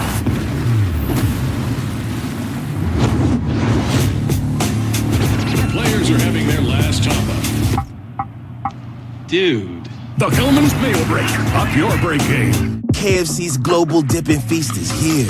Score 3 new globally inspired dips. Creamy jalapeno lime, sweet and zesty chimichurri, roasted red pepper aioli. Dip into the beautiful game together. KFC. It's finger licking good. On a sofa, we watch TV. On a sofa, we find our rhythm. We read, we laugh, we live. Simply the right choice. Structube, j'adore. My AC went from a clunk to a gentle You got it. Sounds expensive. You have Enercare Advantage, so it's all covered. Experts at keeping your home humming along. Enercare, experts at home. Hockey Central signing season, Wednesday on Sportsnet. Time now for the top pick recap, brought to you by your local Toyota dealer. Visit shoptoyota.ca. It's time to Toyota, and there are your top 5 picks, led by Gavin McKenna. Big ovation here. A lot of Leaf fans celebrating number 72 to Toronto. Ivar Stenberg. Caleb Malhotra joins his dad, Manny, in Vancouver. Dax and Rudolph, the first D-man off the board, and then Albert Smits to the Rangers. That's your top 5. Meanwhile, over at number 9, we welcome in Viggo Bjork, a good friend of Colby Armstrong's now, the newest member of the Winnipeg Jets. Congratulations. And did you have a sense that Winnipeg would be your destination? Well, thank you guys. I think I had a good talk with them at the Combine, so yeah, I'm really glad to be able to end up here. So what do people say about me? Oh, their size, he's too small. What do you have to say to answer that criticism? Yeah, well, I mean, people can talk. I mean, it doesn't really affect that much. You just got to go out there and do what you love and, I mean, work hard. I think that's all it takes. Something I want to kind of dig into here is... Hold on 1 sec. We're going to get to Nashville's on the clock. We'll come back with Viggo Bjork in 1 minute, but we want to see what Nashville does with the number 10 pick and their new GM, Chris McFarland, who was just hired 3 weeks ago from Colorado. Making the selection for Nashville is a huge Predators hockey fan. He happens to be performing in Buffalo in about 90 minutes. He's a 5-time Entertainer of the Year and one of country music's biggest stars, Luke Bryan.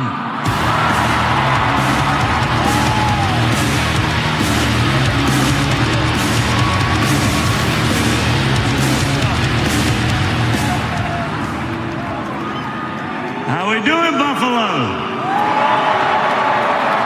Looking good. The 26th NHL Draft, the Nashville Predators are proud to select from the United States National Team Development Program, Wyatt Cullen.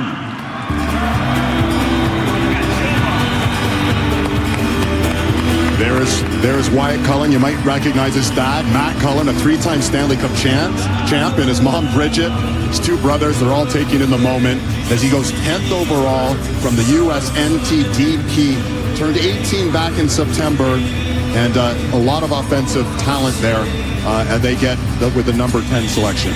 Second most dynamic player that this draft class has to offer. I truly believe that this guy grew so quick, and it was that growth spurt that actually caused an injury. Once he got up and running again, the Chipotle All-American game was the big one for me that said, all right, he's back. 3 points in that game. He was the MVP. Absolutely brilliant. The full skill set on display there. All right, so he goes number 10 to Nashville, and let's get back to Viggo Bjork, the newest member of the Winnipeg Jets. And Jason, you had a question for him. Yeah, I'm curious. The team that you grew up with, the U18 Swedish team, look at all these great players that are going to be selected in the first round here. What is so special about the group that you've come through with here? Because at the Combine, you guys all impressed us in the meetings and the way you prepare to be athletes, like pro athletes. What's so special about the group coming through right now? Yeah, well, I mean, I think we had good leaderships, like a lot of good coaches that helped us through the way and taught us how to act. And then, like, we try to push each other as well and try to behave and, like, do all the things right that you can, yeah. Well, they love their hockey in Sweden. I can tell you they absolutely love their hockey in Winnipeg, and they're going to love having you there. Love you. Best of luck to you. Thank you, guys. Viggo Bjork, here he is, newest member of the Winnipeg Jets.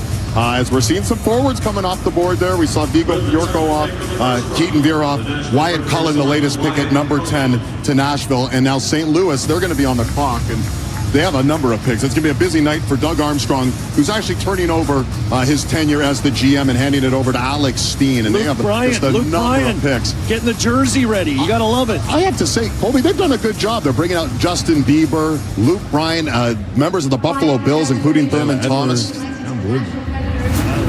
I love it. And you know what? Bragging rights for Wyatt Cullen. Good for him over his dad.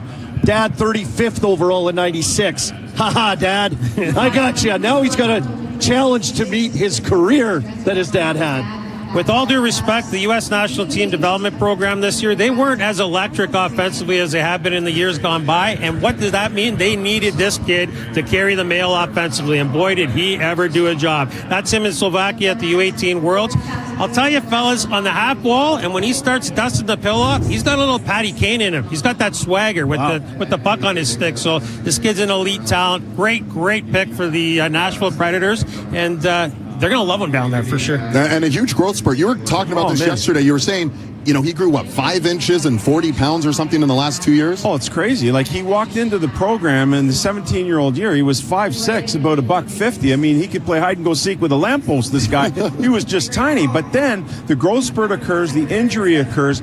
But as he gets back to playing, what's fascinating to me is he didn't lose anything. You know, when guys get bigger and gangly, they have trouble adjusting to the height and the stick length and all the different things that go along with that. There was no transitional period. This guy got back up to speed. And he didn't lose his boots. He didn't lose his mitts. He's been brilliant. This is a really good pick here for Nashville. Let's get back to the podium. The commissioner, Gary Bettman. The St. Louis Blues. St. Louis, you're on the clock.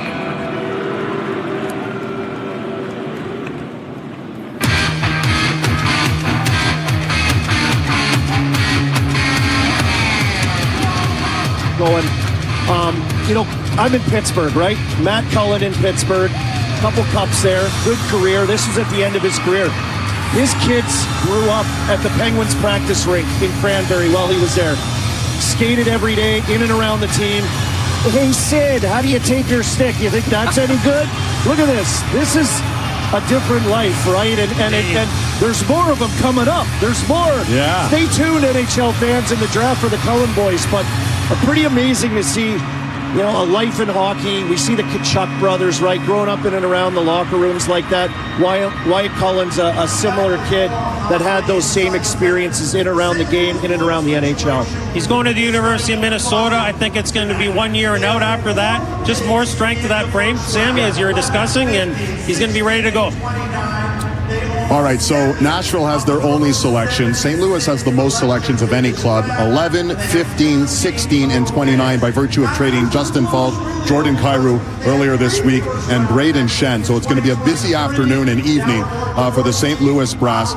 What are the expectations here? When you have, I want to start with you, Jason. When you have multiple picks here and you're a management group, do you sort of, you're trying to package them? We understand that we're trying to get some deals done and maybe some of those deals weren't consummated.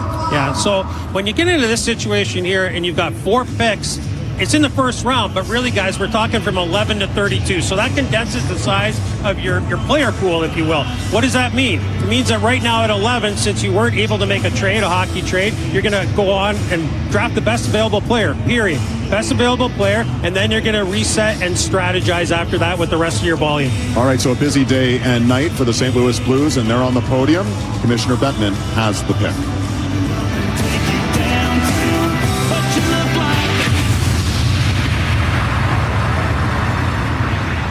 Before making the 11th pick, please welcome Blues fans live from the Enterprise Center.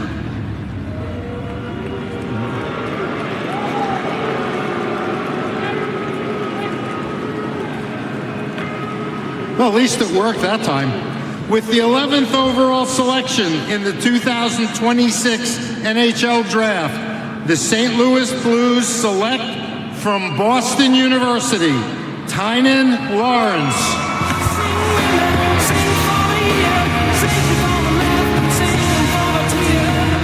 So there he is, Tynan Lawrence, plays at BU, but he's from Fredericton, New Brunswick, home of Willie O'Ree, the great Willie O'Ree. Dad Darren, Mom Christy, brother Josh, who won a Memorial Cup with St. John's Sea Dogs. Yeah, like it's in the family. We see that with a lot of these hockey families. It's not just the kid being drafted. It's obviously in the genes as well. There he is. What do they get? All I've written down is about how great a skater he is, because you guys kept saying how great an elite a skater he is. Yeah, so this guy's really interesting to me because if you go back to last year, he's in Muskegon, he wins a Clark Cup, he's the MVP in the playoffs. He starts the year, gets hurt in camp.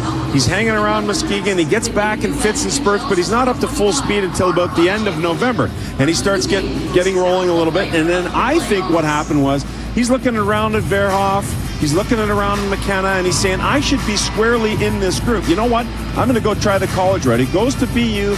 The numbers go down a little bit. Yeah, you're looking at his game. He's still doing a lot of really good things, but he doesn't look the same as he did at the Hlinka, where he put up really good points, hounding pucks into the forecheck, using his speed, tenacious. Doesn't look quite the same. He comes back at the end of the year, under 18 Worlds. It looks like he recovered to the point now where he's the 11th overall pick. We're 11 picks in. 6 Canadians have been chosen, the very latest.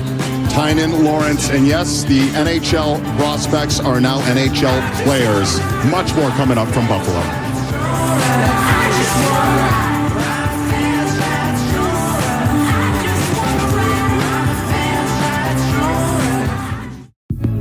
The Carolina Hurricanes, your 2026 Stanley Cup champions.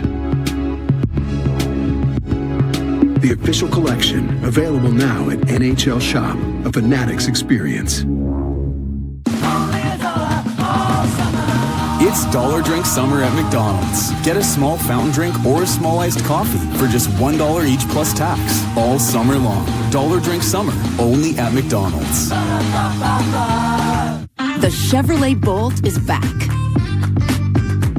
with faster DC charging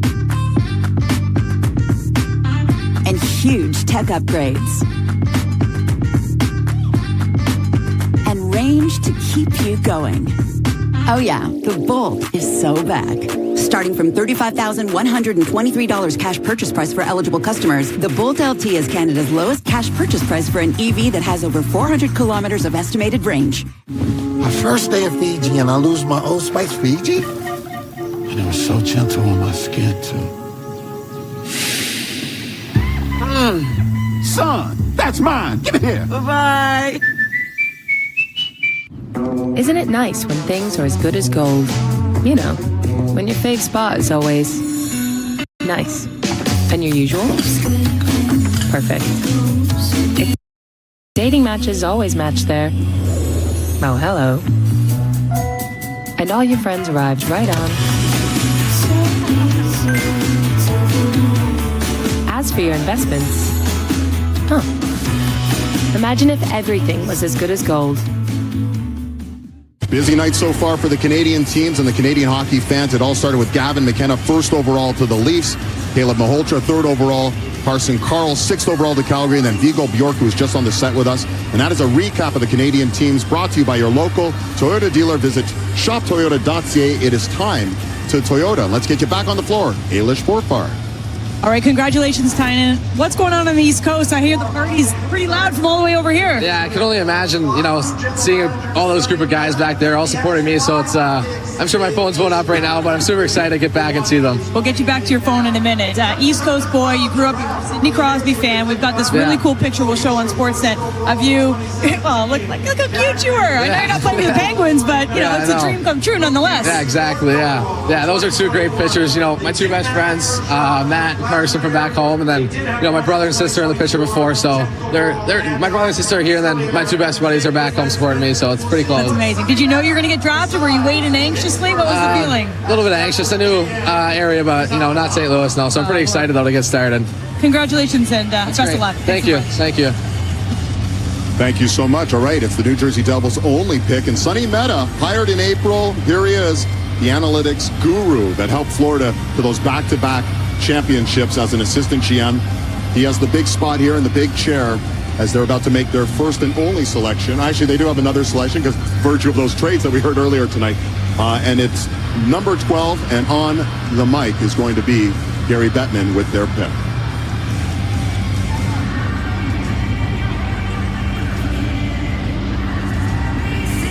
All right, well, Gary's got tremendous stamina, but let's give him a breather here. Yeah. He's been dominating. Well, we could all use a bathroom break. Maybe that's right. There's the brass in New Jersey. Just go, man. Here we go. Here's the commissioner. We found him. Here we go.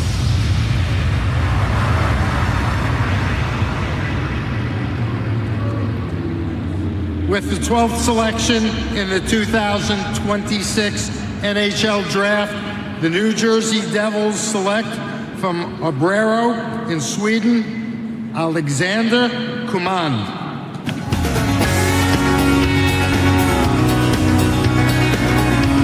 And that is the third Swedish player off the board in the top 12. New Jersey gets their guy, Alex Command.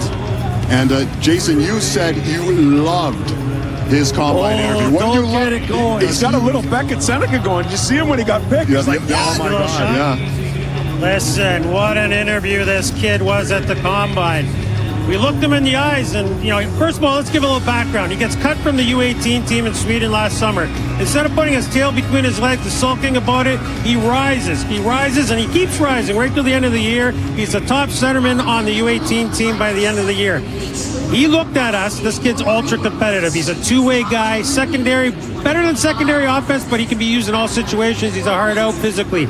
He says to us, when I get to the rink and I strap on the blades, I develop a hatred towards my opponents. I hate my opponents. And I looked at him, I said, my God, kid, let's go to dinner. Let's just get this over done with right now. That was the end of that. Yeah. And he turned 18 just 10 days ago, so he's one of the younger prospects here as well. Mature, though, and poised and fierce. And Colby, you kind of had the same write-up about you. Like, you were a fierce competitor. I didn't have a build like this kid. Like, he's pretty stout. He's got a good build to him, and you watch his work off the walls or the way he can handle himself physically on the puck, without the puck. That's a big separator when you have that. And you talk about his adversity, guys, right? Like, I think that's a big thing to have in your back pocket when you got a guy that climbs into the conversation like he did, where he came from. Wasn't he like living in an apartment when he's like 14 training, Sammy? Like, see ya, mom and dad. I want to be a hockey player. He wants it. This guy takes a piece of you at every turn. So we're going to see some of the offense for sure. but every opportunity he has to get a piece of the body, he is taking. And oh, by the way, when you get thrown off your game and distracted, and he's yapping at you, which he loves to do, he's going to do this because you're going to be distracted. This guy's got all kinds of different elements to his game, and he brings that sort of heaviness, that tenacity that I think the New Jersey Devils need. Yeah. Let's check out the player card, Jason. So this is from our group at the Pro Hockey Group with the support from my sponsors at my partners actually at Huddle Instat and Elite Prospects. Hockey IQ, what do you look for, boys? You need the staples. Are you smart? Are you going to be a good skater? And are you going to be a relentless competitor? Hockey IQ, skating's 85, his shots an 80. Equal parts offense and defense. He can be used in all situations, and then he's going to give you that physicality as well. Potential second-line centerman, character guy for the New Jersey Devils. Sonny Maeda, Braden Birch, the entire scouting staff down there in New Jersey. Well done. This is a nice start with the new regime. Books loves this guy. No, I love this guy. You win with this guy. Yes. So you win with this guy. What's a comparable, like if you talked with Bjork and everyone said Zach Benson's the comparable, is there a comparable here for command? Lundell in Florida. Really? Yeah, Lundell in Florida on the horizon is what I've got in my back pocket for this guy. That's how valuable he's going to be. He might not pop up every night offensively, but he's going to help you win games, and that's the bottom line. You know what he's going to do? The wingers, the guys that ride flank with this guy, they're going to be 15 to 20% more productive because of the space he's going to open up for them. So let's look at this. Islanders, by the way, they're on the clock with the 13th selection. Matthew Darch and the gang there, and Matthew Schaefer, of course, will be standing by to listen in on what happened. Got Shape Daddy on the clock? No, Shape Daddy's off our clock. He's going to be sitting around doing some NHL stuff as well. But I do want to know, we're 12 picks in. What's been the biggest surprise so far, and what's been maybe the best pick so far? Start with you, Sam. So I look at Jackson Rudolph as being the biggest surprise as the first defenseman off the board, and it's not a wrong pick by any stretch of the imagination. There was not much between those 5 defensemen we talked about. That, for me, is the biggest surprise. When I look at the best pick, I'm looking at Viggo Bjork at number 8 to Winnipeg. Like, this guy is an absolute home run. You saw how well he presented himself here with guys that he'd only met once before. I love this player. I think he's going to have a real big impact here with Winnipeg. Not probably next year, but a couple of years down the road, let's revisit and see where he's at. How many times do we say don't draft for need in the first round? You got to draft the best available player. How fortunate are the San Jose Sharks who had Keaton Bearhop fall in their lap at number 9? That could have been the best player on their list that was still available on their list for all I know. I don't know that, but I'm speculating. What a coup that is for the San Jose Sharks. Yeah, San Jose for me, and Bearhop down where he is. Like, he's been talked about to being where? Top 5, top 3 even at some points. I had him 1 for a while this year. Yeah, and I mean, coming out of the Western League and going to college, was it risky maybe to land where he went? Mike Greer, San Jose Sharks, the Stenberg and Bearhop pick so far huge. I love all your stories, but I think we're missing the biggest storyline. It's Caleb Malhotra joining his dad, Manny. I mean, my goodness, because we expected this big run of defense, and we expected, we'll keep him away from his father. It's too much pressure. It's too maybe awkward or unknown a situation. Vancouver Canucks, Ryan Johnson, his first couple months as a GM, he said, no, best available player. I trust this man. I trust his son. I trust what we're doing here. I mean, I think that's an incredible storyline. It's a great pick, but honestly, it didn't surprise me. In the mock draft, I had him going there. I thought really strongly that was going to be the case. And for Books, your reasoning, that was the best available player at number 3, and they went and did it. And they aren't concerned about the other things because they don't have to be right now. You'll get to that bridge when you cross it. It's a National Hockey League. These guys are ready to be pros. The dad's ready to be the best head coach he can possibly be. The rest of it is just noise. Just get out there and play it between the whistles. And we're expecting to get Manny and Caleb Malhotra on our set a little bit later. Wow. Gavin McKenna, the number 1 overall pick. We're hoping to have him here as well, the newest member of the Toronto Maple Leafs. And I went on the Halford and Bruff show, and they said it will be the best available player. That's what, when you're bottom of the league like Vancouver, you have to just keep adding talent. You can't worry about position. You can't worry about relations to the when you coach can add talent and you can add character and leadership, because that's something that they certainly need a little bit of right now, I think it's great. And Boops, your background scouting, looking at these players, yes, they all have room to grow, right? But seeing the way Malhotra skyrocketed too as a player, he's got the baby face still, he's young, but you look for that, right? That pop and that development. Absolutely. Projection, the pop, the commitment. The pick is in, number 13 for the New York Islanders, Peter DeBoer, the new head coach, and Matthew Darch ready to make a selection. The Islanders selection was the player who 1 year ago was the number 1 pick in the draft, had an amazing rookie season,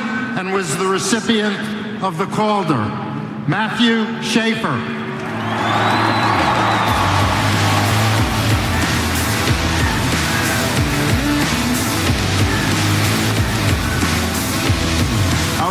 Buffalo? This place is awesome. I'd like to say, on behalf of the Islanders organization, I'd like to thank the city of Buffalo, the Buffalo Sabres, and the NHL for hosting such an amazing event.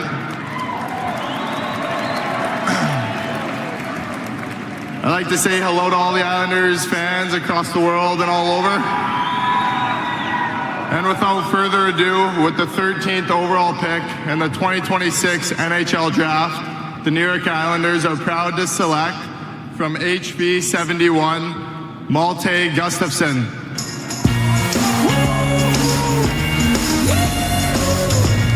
Well, the New York Islanders add some bigness here. Like 6'4", over 200 pounds, a lefty out of Sweden, the fourth Swede taken in this draft. It's Malte Gustafsson, and everyone says it's the Mattias Ekholm comparison that really gets them. Is that a fair comparison? I like that. I like that a lot. So that's secondary offense, but a lot of pushback physically and presence. The cool thing here is Shea plays the left side. Gustafsson is a left shot that plays the right side. And you're going to see these two kids play together a lot in the future. One guy is going to be more pushback physically, not that Shea doesn't do it, but if you think Matthew Schaefer was a whirling dervish this year, wait till he plays with this guy as they grow older, and he's responsible on the defensive side. I love his character. He's got a kind of silent assassin look about him, right? He does. Like, don't sleep on this guy. He's big, strong, good skater, makes a good first pass, leader. He looks like he might say, "Excuse me, can I have the puck?" But he doesn't. Yeah, you know what I mean? Take it from you. Yeah. Look how he's towering over Matthew Schaefer, who's a big man in his own big, right. Yeah, this Wow. guy's 6'4.5", 203, fellas. He was fun when we got him in the room too for the interview. Right? Like, He was, what was he doing? Like, great personality, like you guys said, like humble, just really kind. And then we talk about his game, and I'm like, that's not the same guy. That's right. Matthew Schaefer announcing the pick. The man has been all over this broadcast, been all over the floor here in Buffalo. Beloved by New York Islander fans. He'll be the face of the NHL in the next few years. Much more coming up from Buffalo.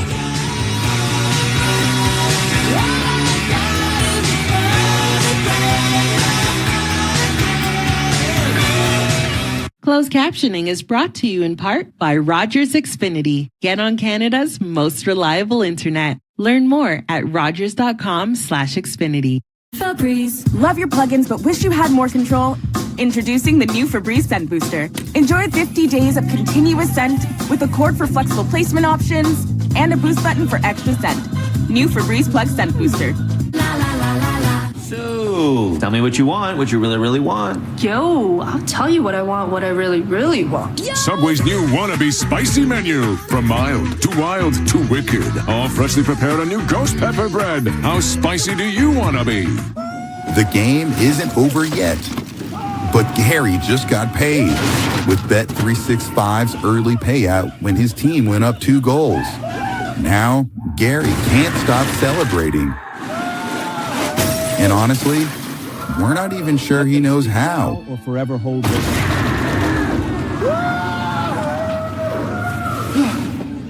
Download the Bet365 app and get paid out early when your team goes up 2 goals.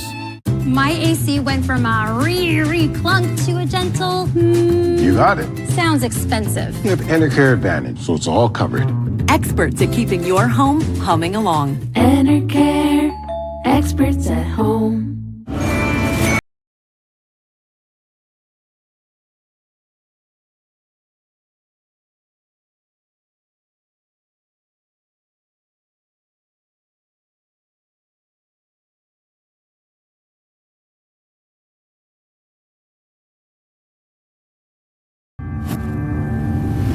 Answer the call. Volunteer with Ontario Corps. The 2026 NHL Draft continues tomorrow on Sportsnet and Sportsnet 1. To Buffalo here at the NHL Draft, and I'm joined by the newest New Jersey Devil, Alexander Command. You are like buzzing with energy right now. How are you feeling? Tremendous, energetic, as you said. Happy to be here. So when we met you at the Combine, you said like you play with an anger towards your opponents, and you look angry and mean in this jersey. It works. Perfect match then. So how did you feel when you went up to stage and you got to live out your NHL dream here? Felt like I was gonna trip over. Didn't feel real, but We have this photo of you when you went to a Rangers game with your dad, and it introduced you to hockey. Do you remember that? 2014. Yeah, long time ago. Very happy memory of mine, and one of the best ones I had with my dad. And it sparked your NHL career. Thanks so much. Congratulations. Thank you guys. All right.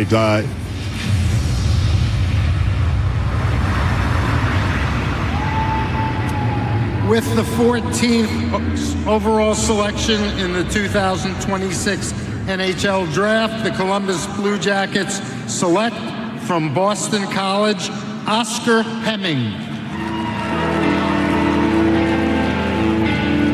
Oscar Hemming, his dad Jonas played pro in Europe. His brother Emil, of course, drafted by Dallas in the first round just 2 years ago. And what an interesting year for him, right? He tried to go to the Kitchener Rangers. By the way, he's the first Finnish-born player to be taken in this year's first round.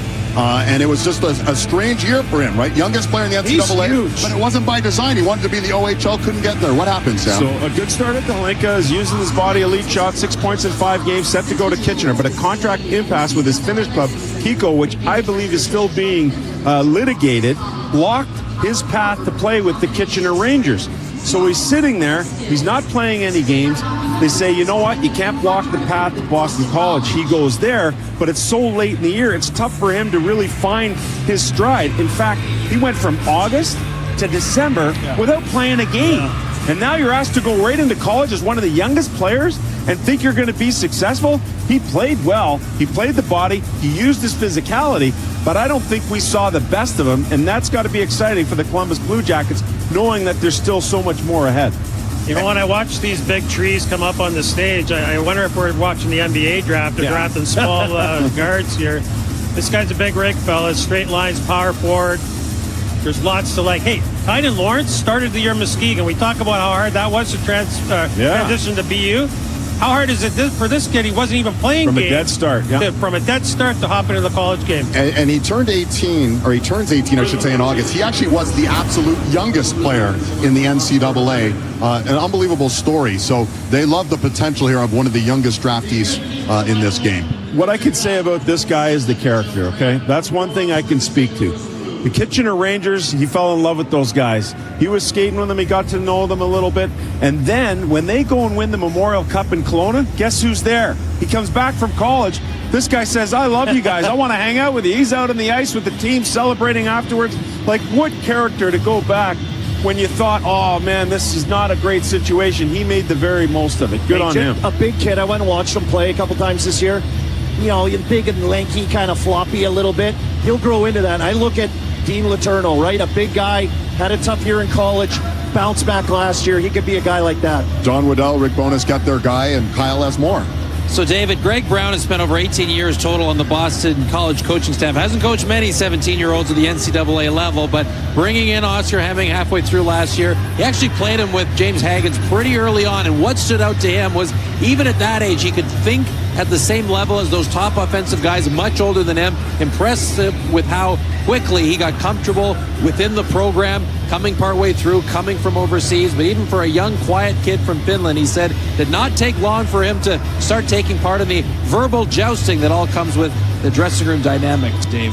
So a nice winger there for Columbus. And again, you have to feel bad that he actually missed out on what was a Memorial Cup in Kitchener. But clearly the path has been cleared for him now to get to the NHL through the NCAA. So good for him. Yeah, that's the new path, right? Absolutely. Like, it's just crazy, like the route and the way you can do it. He was obviously tested big time with his situation. It was so strange. Found a place to play, got his feet under him. His brother played in the OHL and was able to find his way. Yeah, so, you know, he was trying to follow in those footsteps. It got a little derailed. He made the most of it. Here he is drafted. Joins his brother Emil, who went to Dallas again 2 years ago. He's a giant, too. So, Emil's a massive young man. And that might have helped. That might have helped the trust level, even though he didn't play a full year, knowing, hey, we've seen his brother. His brother's made his NHL debut in this past season. And they said he's got the pedigree there. I think the half-year off, though, DA, is going to affect the timeline a little bit here. So this isn't a one-year guy. I think this is a 2-year guy. Like 2 more full years at college, which is fine. Now, St. Louis, after that. Oh, my God. You're going to hear this a lot. St. Louis is on the clock because they already selected at 11 Ty Lawrence, who you guys just talked about. They have the 15th pick, and they actually have the 16th pick from Washington and the 29th pick as well. So what's the expectation? Doug Armstrong, currently the longest tenured GM. Again, he's stepping aside. Alex Steen, after a 12-year career with the St. Louis Blues, is going to take over as GM. So it's the last official draft for Doug Armstrong, who's a cup winner as well. What are you expecting? And looks like a very serious room right now. Oh, we'd finally get rid of that guy. My goodness. But I think he's Bill Armstrong. He's got all the guys in the same outfits there. Yeah, they're all dressed up. I think this is a strategy where you can literally go around the horn like baseball, right? So you get your first pick. Okay, here's what we're going to do. We're going to address a different position. Yeah, we can still intersect with best player available. But, man, the optionality when you have all of those picks is really absolutely fascinating to me. At some point, you think you're going to move one of them. But, hey, if you pick 4, you have a lot of prospects because it was just 3 years ago where they had 3 first-rounders. We're starting to see the Dvorsky, the Otto Stenbergs come along, Lindstein. I like where they're going, this team. Theo Lindstein's a stud. That guy right there, nobody knows a lot about him yet. And when he makes the St. Louis Blues, he's going to be a glue guy. You're not going to hear a lot about him, but that's a fantastic product. The St. Louis Blues do a fantastic job drafting and developing talent. And you know what they do really well? They reset their franchise. Yeah. They have guts to do things, and they do it very well. 13 overall picks, the most of any team in this year's entry draft. And maybe we get a sense they love to draft the forwards. With Ty Lawrence, they've now drafted forwards in the first round in 12 of the last 13 drafts. So is this like roulette now? You got to go to D, man? It's gone red enough. Go around the horn. It's gone red enough. It might hit the black one sooner or later, and maybe they get a D-man here, and they got a couple chances at it right now with back-to-back picks. I wonder if Gary will go up to 301 again. That would be exciting. Section 301, Gary. What do you that have? button. Yeah, let's see some action here. And the crowd is awaiting something sort of big to happen here. They've had the excitement of Buffalo picking fourth. There's a little bit of collective catch your breath, but we'll see what happens now. We're waiting the commissioner. I think the one thing you have to talk about when you're building up all those prospects, there's only so many you can have and have signed. And so at some point you run out of space for all these players to play. You run out of contracts. So when you have 4 first-round picks, the 3 we talked about in 2023, it starts to get crowded pretty quickly. Well, there's been some action there, right? Binnington, question marks, the Parayko block trade here to Buffalo. Of course, we all remember that one last year. Yep. Kairou's headed out the door, and so there's been a change. Like, it seems like so long ago, and I guess it kind of has since they won the Cup. But it's like, okay, here's our new look, St. Louis Blues. And now that new look is now going to get another new look as we move ahead here. It's a strange draft, right? 10 teams don't have a single pick. 7 teams have multiple picks. St. Louis Blues, as we mentioned, have 4 picks. And there's some sort of delay here because their clocks run out. Nothing much is happening. Their phone's not working. Eric Tulsky called. Okay, I'm being told by our producer, Scott Lennox, that there's some issues with central registries. So what could that mean, gentlemen? So I'll tell you exactly what it means. Yeah. When you're at the table, you have all the players that have been registered for the draft cycle. Everybody has to be in there. You pick the player, he comes out of the registry, and it goes into the system. All right, let's get our insider here. Elliot Friedman's been awfully quiet. He's got some work to do now, though. What's going on, Elliot? Yeah, I can solve this problem for you, Dave. So the delay is because the St. Louis Blues are acquiring Mason McTavish from the Anaheim Ducks. So this is the one we were waiting on last night. We thought it might be the Blues for pick number 11. It's not. It's the Blues for picks number 15 and 29. Now, the other thing to be aware of here is that Anaheim has not always been interested in futures this year. There was some talk if they traded for picks, they might flip them themselves. So we'll see where this all goes. But the first step, if there are more, is McTavish to St. Louis for 15 and 29. Oh, I love it, Elliot. Wow. It's great having the insider right at our fingertips right there. I called it, boys. Section 301. Yeah, you felt it. Come on, Marty. Let's go. Now, it's worth noting, Mason McTavish, that's a big pickup for St. Louis. They got rid of Kyrou, as you mentioned. McTavish, remember, 3rd overall just a handful of years ago. And St. Louis trading him, according to our insider who we trust, Elliot, for the 15 and 29th selection. So it's interesting. Anaheim, are they purging themselves of a little bit of money, maybe because they got to pay Leo Carlson and all these guys? It's about to be made official, apparently. Let's go to the podium. Commissioner Gary Bettman. Section 117. Do you have something for me? Layla Edwards. You again?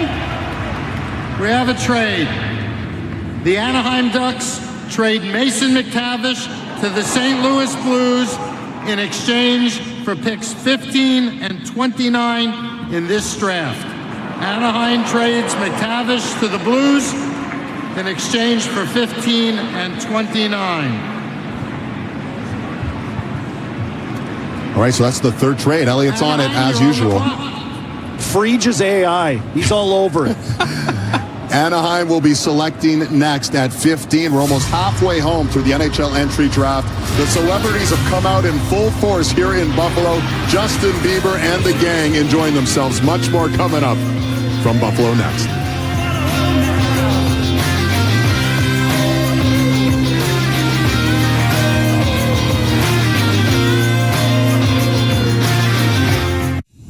Go on and off the ice with the top prospects in this year's NHL Draft on Welcome to the NHL, presented by Body Armor. Watch now on YouTube.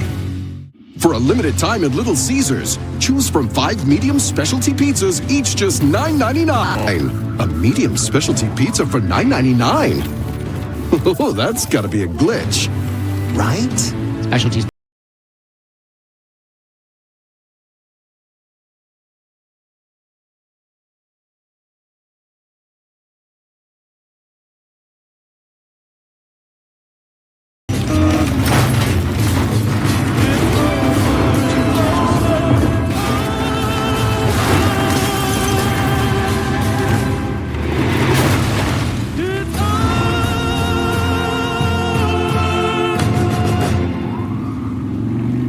Quitting smoking is hard. Zonic can help by curbing nicotine cravings fast with an easy-to-use nicotine pouch. Find Zonic in pharmacies near you. Warning, this product contains nicotine. Nicotine is highly addictive, only to be used by adults who are trying to quit smoking. The game isn't over yet, but Gary just got paid with Bet365's early payout when his team went up 2 goals. Now, Gary can't stop celebrating. And honestly, we're not even sure he knows how. Or forever hold this.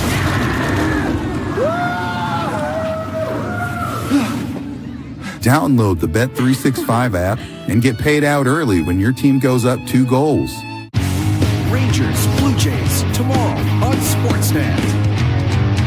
Case IH truly understands your vision and what you need. That's why we build the equipment, the local dealer and service network, and the data and tech you want. And we built it to work for you. Case IH, built by farmers.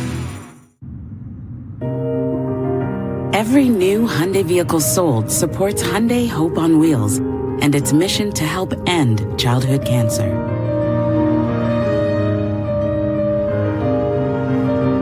With more than $4 million donated across Canada this year, Hyundai and its dealers are just getting started to help kids put cancer in the rearview mirror. Anaheim's first playoff appearance in 7 years, and now they're on the clock at 15 as they've made a move, moving Mason McTavish. Let's hear from the commissioner once again, Gary Bettman. With the 15th selection in the 2026 NHL Draft, the Anaheim Ducks select from the Saginaw Spirit, Nikita Klepov.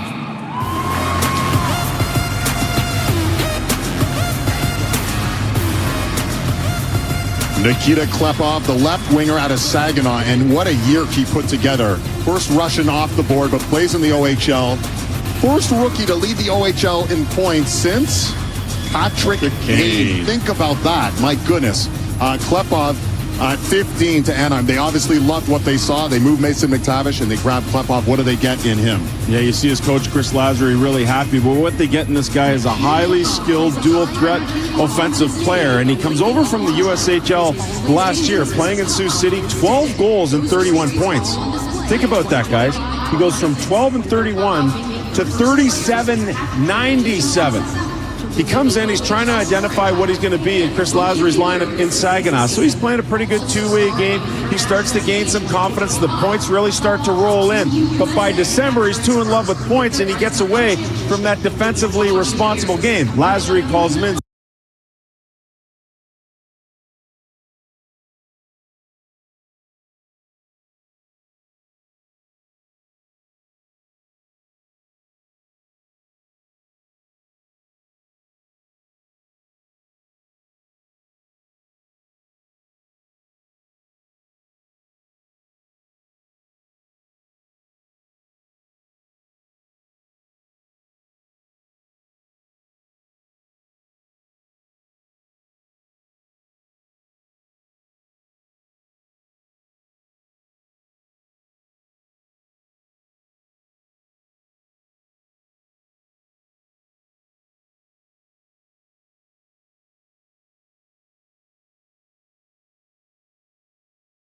Rookie of the Year, and it's an early birthday present for him, Colby. He turns 18 tomorrow, so he's one of the younger players here as well. Yeah, and you get to go to a pretty dynamic young lineup as well, right? If he can crack in there and play on this team. And McTavish, a guy that's gone out, he's 23 years old. He's not that old himself, but acquiring another guy that can put up points, has that ability, you can get that next step, that pop that you're talking about, Books, to fit in there.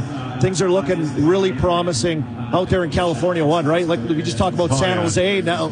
Oh no, the Valley of Doom. What did they, Death Valley they called it years ago when I was playing. It may be coming back here before we know it. Well, look at the Ducks to stagger the guys a little bit, right, in terms of salaries and where you're going with the cap. You want to stagger those young players so that they're still together enough, but they're enough separated that you can still be able to maintain and keep them all. But look what Pat Verbeek's done in the last couple of years.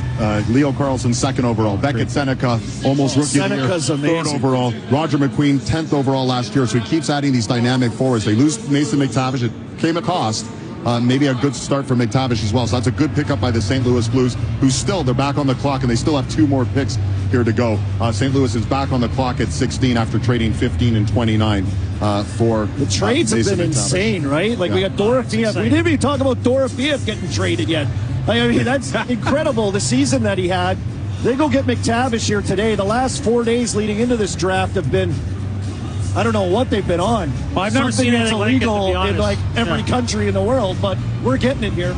Yeah, well, it's been exciting for the fan base. It's great for the league. And you know what this also tells you is that there's teams out there that are valuing these prospects that are on the come see as much as some of the guys that have already arrived. That's a special, it's not a problem. It's a special opportunity to have going forward. Well, you look at the salary cap going up where it is, and not everyone's going to be a cap team. You're going to see a lot of people in that middle. So these young players on their ELCs, even in their bridge deals, are hugely important to these franchises. Any surprise, gentlemen, when you look at the breakdown of players? We had the two talented wingers go 1-2. Then you had the first center. Then you had that run of defensemen, and now we seem to be going back to offensive players and wingers. For Books. Books had him at 15 on his list. Did you? I think he had him the highest rank too. Klepov just now.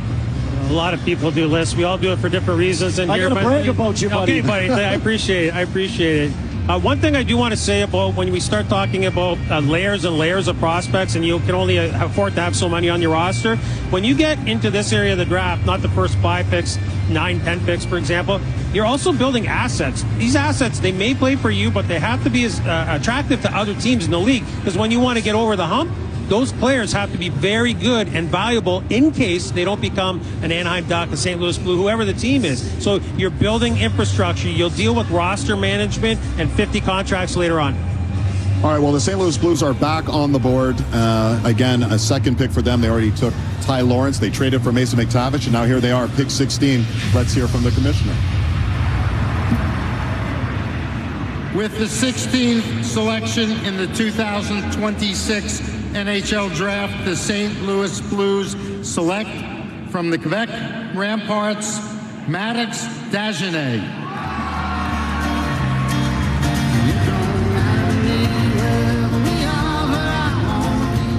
And there it is, the first Quebec Major Junior Hockey League player, Maddox Dagenet, a 30-goal scorer.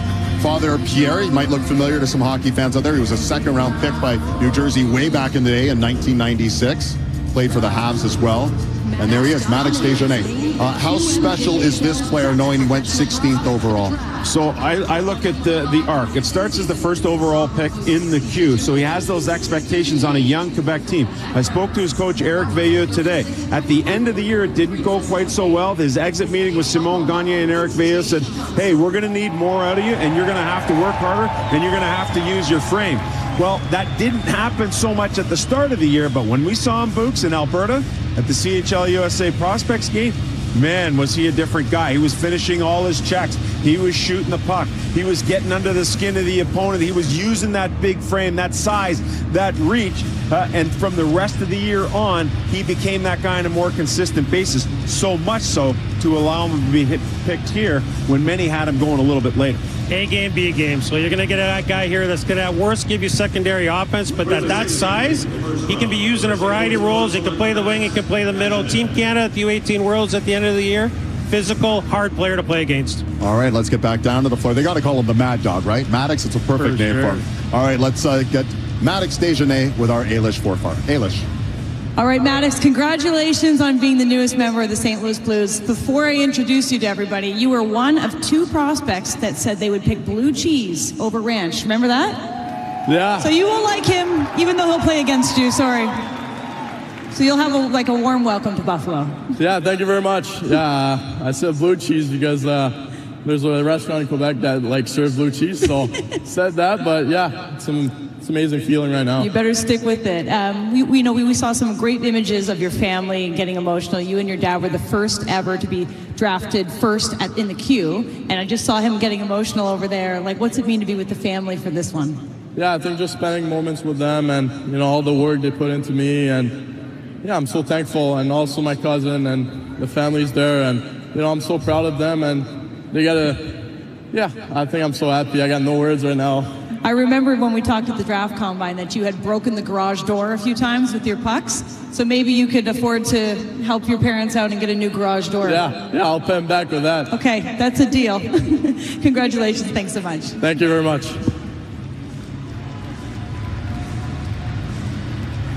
All right, let's get back up to the podium. Special announcement from the commissioner, Gary Bettman. We're halfway through the 2026 NHL entry draft. Before we have our 17th selection, it's time for us to tell you who was selected for the Jim Gregory General Manager of the Year Award. You see the list of finalists. Our winner was surprised last night.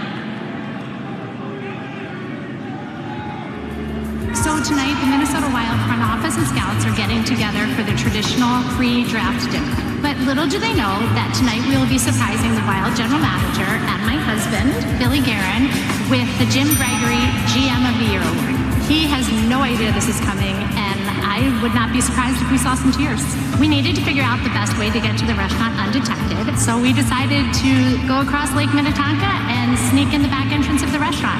Many people have flown in for this, including our kids, Billy's mom, and they're all in on the surprise, except for Billy. The team's owner, Craig Leopold, is also in on it, and he's been tasked with giving us the cue when to bring in the surprise. Hey. Okay, guys, we had a really, really good year. And I would like to say, on behalf of our organization, I want Billy to know how much we love him.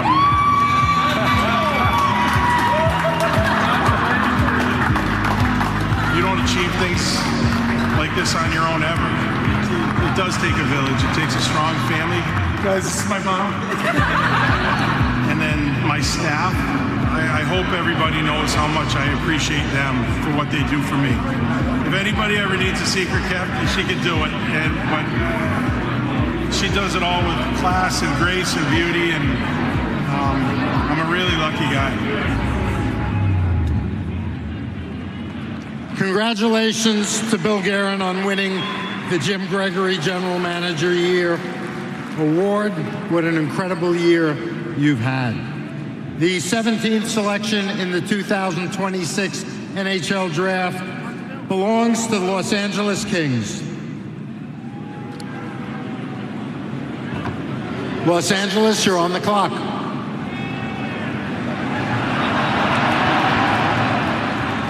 Exactly.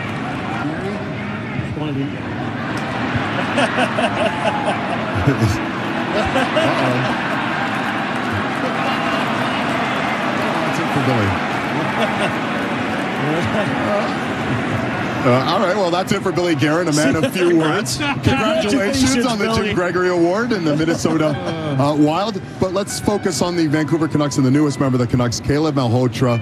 What a story. This was the storybook story we wanted to see. You and your father both joining the Vancouver Canucks. Put this into words, what this moment's been like for you.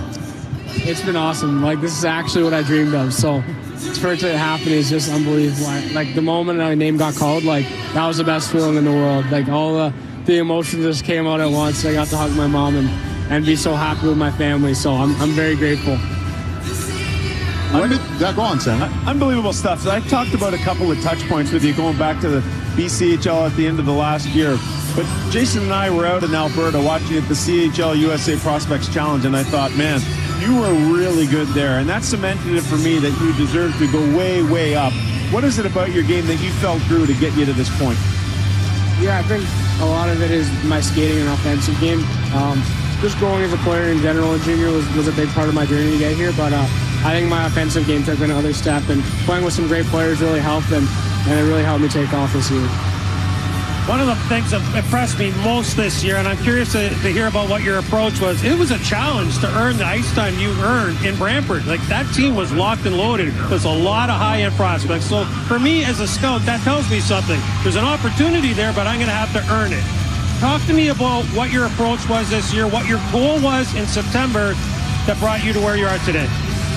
Yeah, that was kind of exactly my goal. I knew how deep our team was going to be, how good we were going to be, and if I wanted to play as a rookie, as a guy that played in the BCHL last year, I was going to have to earn my ice and prove myself as a player. So that was kind of my mentality all year. Then I got fortunate enough to have the opportunity given to me by Jay and Spencer or coach and GM. So I'm forever grateful for them through this opportunity, and this is what got me here today.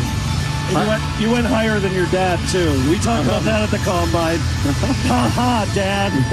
But, hey, there's no one more connected what a moment. to the Vancouver Canucks, obviously, as a prospect, than you. They take you. Your dad's here. There's been some turmoil, some ups and downs in Vancouver, and you or your dad are part of, the start of this solution. How does that feel, seeing that hug and your family and this jersey and that connection? Yeah, it all feels right. It feels so great. I mean, that hug, that was one of the best feelings in the world. I get to share that with my dad, and I'm so happy to be able to be the start of something in Vancouver, and I know it's going to be something good. Caleb, hold that thought. We have the commissioner coming out to do the Los Angeles Kings pick, but we do want to ask you, well, first of all, I want to know really quickly, when did you find out it was going to be Vancouver? Just really quickly, give us the time. When they called my name, that was the only time. That's wild. All right, well, let's find out who the LA Kings are going to take at 17. Section 219, do you have something?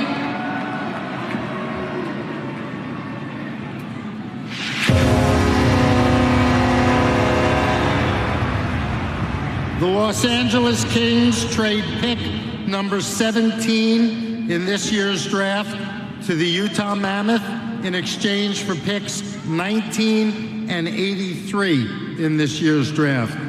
Kings pick 17 to Utah, 17 for 19 and 83.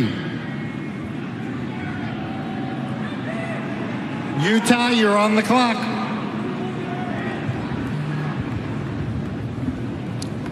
All right, so that's, I believe, the fourth trade we've seen so far. I love it. And now Utah and Bill Armstrong trading in to get the 7. They obviously have identified someone because they had the 19th pick. They wanted that 17th pick. Again, thank you to Caleb Malhotra for joining us. What a mature and nice young man. Oh, he's so impressive, isn't he? And I want to put a bow on Caleb Malhotra. Vancouver could be a tough market, but he's going at a time where they're ready to rebuild. Yeah. Really rebuild from the bottom up.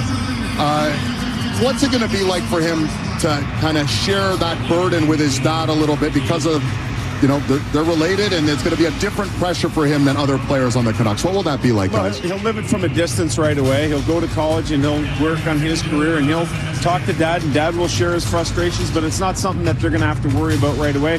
They can have the good time at the development camp there, and then allow each other to make their way down their separate paths until they meet again, which we'll see when that arrival is. But 2 years from now, I want to see what that kid looks like. He is going to be a rig.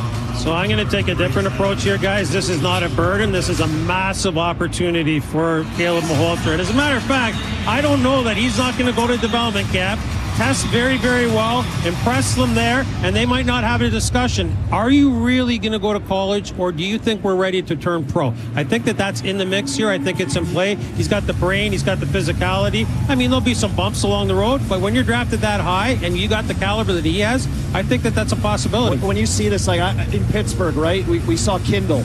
And what Kindle, I don't know, unsure. But you see Malhotra, what's the ceiling? He just keeps getting better. The steps he took this year to be where he is now, huge. that's going to, he's a baby face. Look at this guy, Vancouver. He might be there in their lineup next year with the way they are and what they're looking to do, and he might have the brain and ability to be able to get in there and figure it out as well. I love the fact he did not know his name was going to be called until his name was called, so that's pretty good. You have to figure out, Manny probably knew what was coming. you have to think Ryan Johnson would have tipped off, hey, it's going to be a good night for you and the family, no? I would say no, only because when Manny Malhotra showed up here, he made it very clear to everyone, I am tonight going as a dad, period, end of story. I don't want to worry about business or anything else that's going on. I'm here to be a dad, and I'm so happy he got that moment. All right, so a great moment for the Vancouver Canucks, and maybe a big moment here for the Utah Mammoth, about to make their 4th ever first-round pick. Let's hear from the Before commissioner. making the 17th pick, we want to once again thank the 2026 Blackstone Valley hockey team for being here tonight.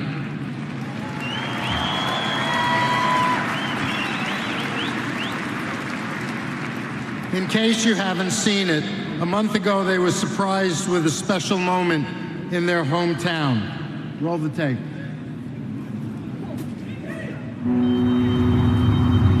So before I get started, one thing I want you to know is this team was built on love this past year, and we will continue to stay as a hockey family as we move ahead and heal together. Thank you very much. All right, without further ado, ladies and gentlemen, look who we have. How's it going, guys?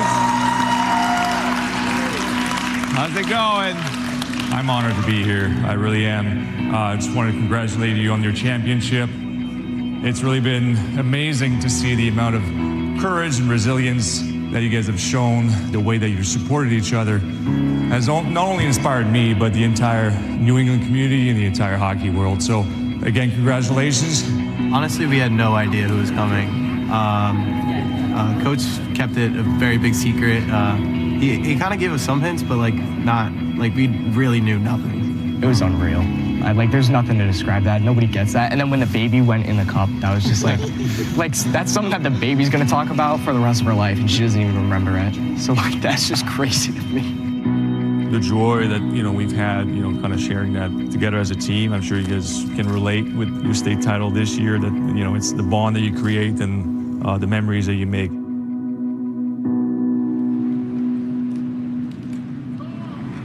Once again, let's hear it for the 2026 Blackstone Valley hockey team.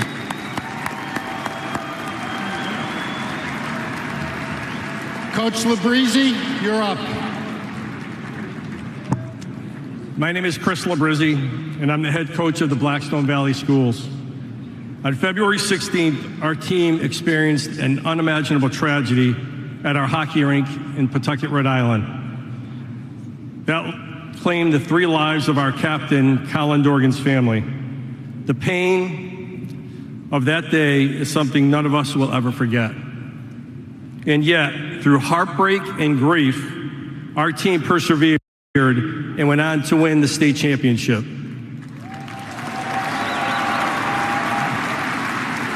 Thank you.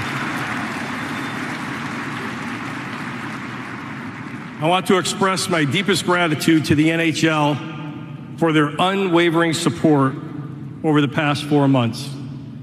Had it not been for the outpouring of love from the NHL and hockey fans across North America, I'm not sure we would have persevered.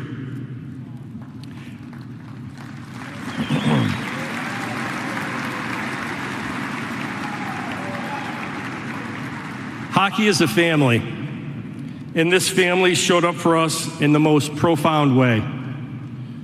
I also want to extend heartfelt thanks to the Utah Mammoth, the New York Rangers, the Vegas Golden Knights, the Boston Bruins. To all the teams, thank you for the love and empathy that you have shown us since February 16th. It has meant the world to us.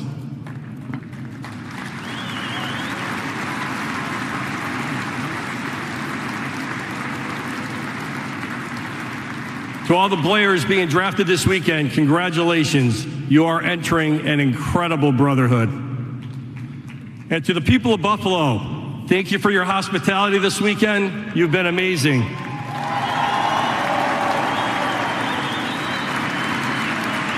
be safe, be well, and thank you.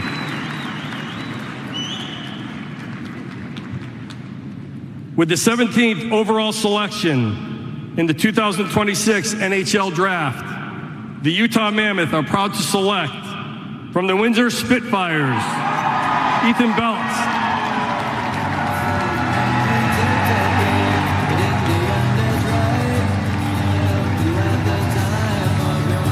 His mom, Tanya, his dad, Lance, an emergency room doctor. Tanya, a MRI technician at Sick Kids Hospital, a world-renowned hospital. And there he is, Ethan Belchitz. And honestly, this guy's name's been talked about for years. Remember, he was the OHL's first overall pick in their priority draft 2 years ago. Put together a very solid year with the Windsor Spitfires. Yet another Michigan State commit. And probably the number one thing that attracted Bill Armstrong to this pick was the hulking size of this man. Army, first of all, he's like Bill Armstrong without a big. He's like Army, exactly. Hey, and did you see Army set up tonight? The black and white suits. Good, great look by the Utahs, as usual. 6'5", 230. 6'5", 230, guys. This is exactly Wow. their kind of player. This kid is a monster. Like, look at this. He's a power forward, clearly. In transition, though, skating downhill, he's got plenty of speed between the blue lines. Like, he can possess the puck in transition and back defenders off. Now, here's the thing. When he gets to the middle of the ice, high danger areas, that length. When he drops the leg and he uses that length, he's super hard to defend because the puck is just so far away from everybody, Army, and then he finds a quiet area and he rips it. 34 goals. This kid's a goal scorer more than a distributor, and he'll extend plays. When you look at the broken collarbone he suffered in early March, and at that point he wasn't able to come back, wasn't able to play in the under-18, so it left a little something in scouts' minds. What are we going to do here? He's got his 34 goals. Does he play nasty enough? Does he skate well enough? We talked about a couple of these things. The skating continues to be a work in progress with Don Braid in terms of the agility. We'll see what happens with the goal scoring. I don't think that's going away.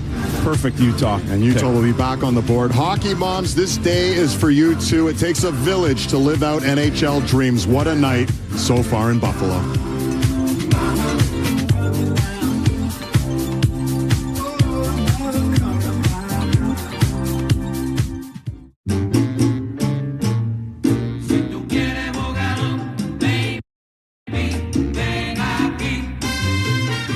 Collect one of 7 legendary cups with the FIFA World Cup meal. See mcdonalds.ca for qualifying meals.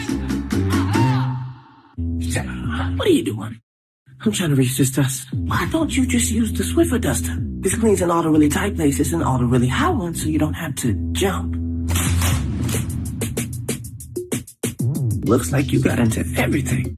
Genesis believes in a vehicle purchase and ownership experience that's centered around you. With the option to customize and purchase at home or in store. And have confidence in the journey ahead with 5 years of complimentary scheduled maintenance and service that comes seamlessly to your doorstep. This is what makes us different. This is Genesis. What you doing, Dad? Living the dream. You'll see. Hey, how are you? Living the dream. Living the dream. Living the dream. Living the dream.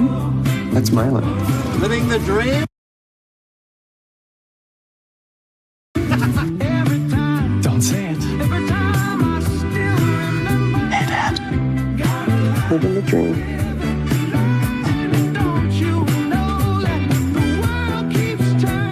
Still waiting to figure this out? End the waiting game. Felix connects you with a doctor online, so you can get an ED treatment plan that's right for you. Get started for free at felix.ca. Felix, we'll see you now. Tal and Elliott can't play hockey, but they know hockey. What do you think of that? I'd say they're both right. 32 Thoughts. Listen wherever you get your podcasts. Welcome to Shelf, where your rewards go further. Now Scene Plus members, Scotiabank, and Tangerine cardholders from all across Canada can earn more, save more, and redeem more rewards at Shelf to help you go further too.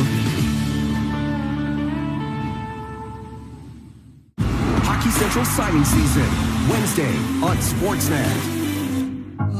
This grease is gonna be hard to scrub. Nah, it'll be a waddle in the park with new and improved Dawn Platinum. It removes 99% of grease and food residue. Ooh. And with the new Easy Pour jug, there's less mess.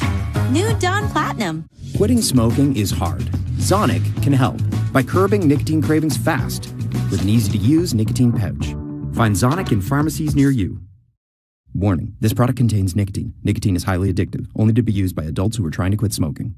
Well, the GMs aren't here in Buffalo, but they've been awfully busy. We've seen 8 trades, including 8 picks so far.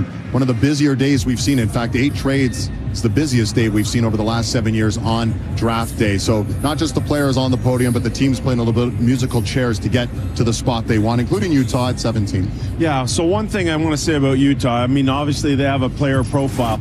32 of their last 40 picks, 6'2" and bigger. The only guy outside of 6 foot, Logan Cooley, and by the way, that guy's pretty good. So Bill Armstrong clearly identifying what he wants. They make the step up even 2 picks because maybe that's an LA type player, and they go get the guy they want. I love that aggressiveness. When you draft the big power forwards like this and you have a group as big and strong as they already are up front, and you mix in the Coolies with the skill, and what it does is it further insulates everybody, so everybody drops down half a notch. And when you drop down half a notch, you get more time and space. You start putting the pill in the net a little bit more even. Tuck, Wilson, Protas, Dubois coming up with, speaking of size, Washington's picking monsters all the time too. Yeah, Chris Patrick likes the size as well. We'll see if he goes with someone big coming up right now. Again, it's the commissioner ready with the pick. With the 18th selection in the 2026 NHL Draft, the Washington Capitals select from Tappara, Finland, Oliver Suvanto.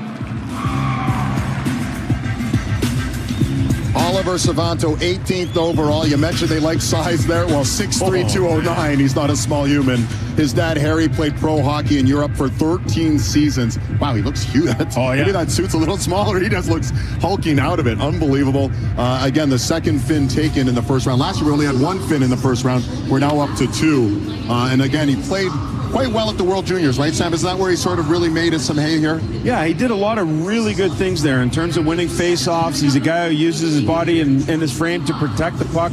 Really good in the cycle game. He can get down, he can shoot it a little bit, he can skate. But there it is right there. I mean, this is a guy who's going to be a little bit of a project here because of his size. He's always played above his age group. And the times that he gets back down playing with his peers, he actually starts to produce, but there's not a ton of scoring in his profile. That may be somewhat concerning for the Washington Capitals, but they are never afraid to go and pick the exact guy they want and worry about a guy like Protas taking some time to develop. Savanta will have extra time to cook here. Washington likes to do that with their players. And he's young, too. He doesn't turn 18 till September. You know, Jason, when you think about this player and what he's going to bring to Washington, you know, they're an older team, but they're trying to add some young parts, including Savanto. What do you make here? Secondary offense. So what he's going to do is he's going to be a guy that opens up space for people around him. These types of plays that you're watching right here, zone entry, he attracts attention, and that's what I'm talking about, opening up space. When the puck gets to the half wall, and we're going to have a guest on the, a special guest on the panel here in a second, he would remember at the World Juniors, Savanto, he eats people up on the half wall. Like, it sometimes takes 2 checks to get this guy off a puck, and that opens up more space for other people around him. So, big, strong. Not too many teams in this league scout Europe as heavily and successfully as the Washington Capitals do. So Ross Mahoney and his team have identified a player that they value.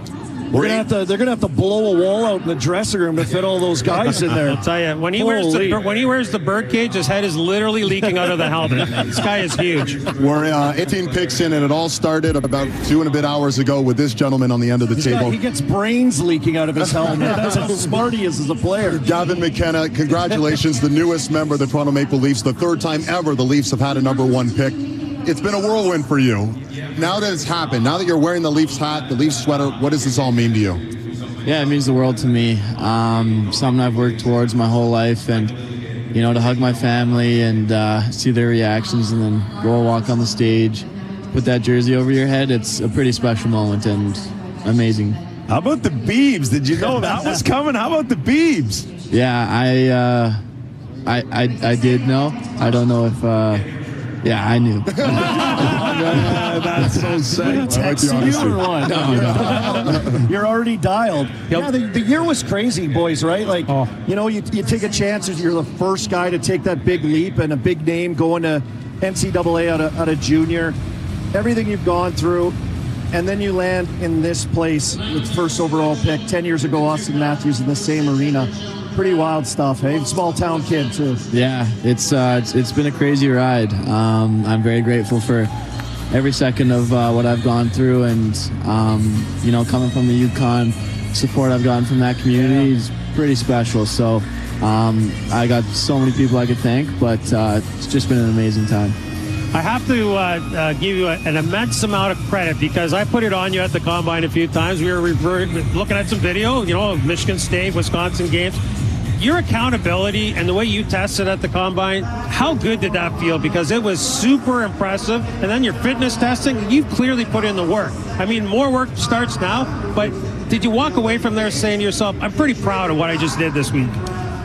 Yeah, you know, I put in the time and work. As soon as the season was done, I didn't stop training. So obviously when you go to college, you can kind of train a little bit more than junior. So I think that helped. But yeah, once I finished the season, I started working, and for it to pay off and, you know, kind of perform like I did, I was happy with it, and I don't think a lot of people were expecting that. So yeah, buddy, I've seen people not be able to do a pull-up, and then you're out there just ripping 15 or whatever that was. 2.6. Yeah. 2.5 later, he got picked first overall. I said, what are you still doing here? The guy's an animal.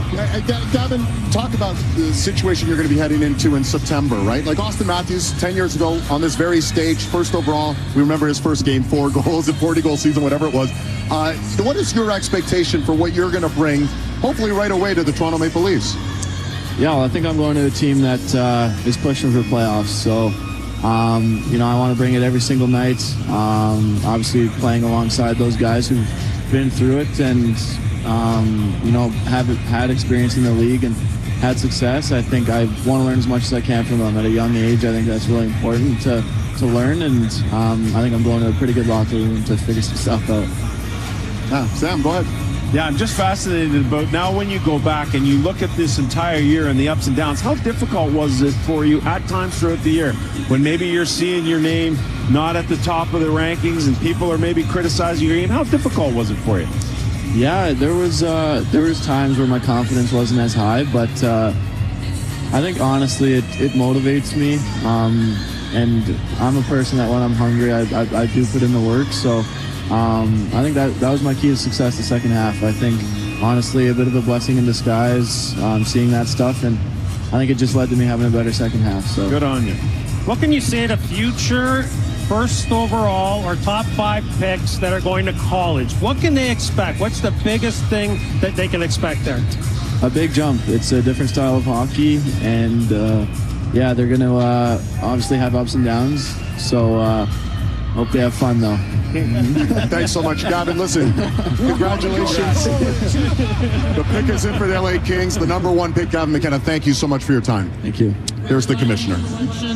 In the 2026 NHL Draft, the Los Angeles Kings select from Modo in the Swedish League, Elton Hermansson.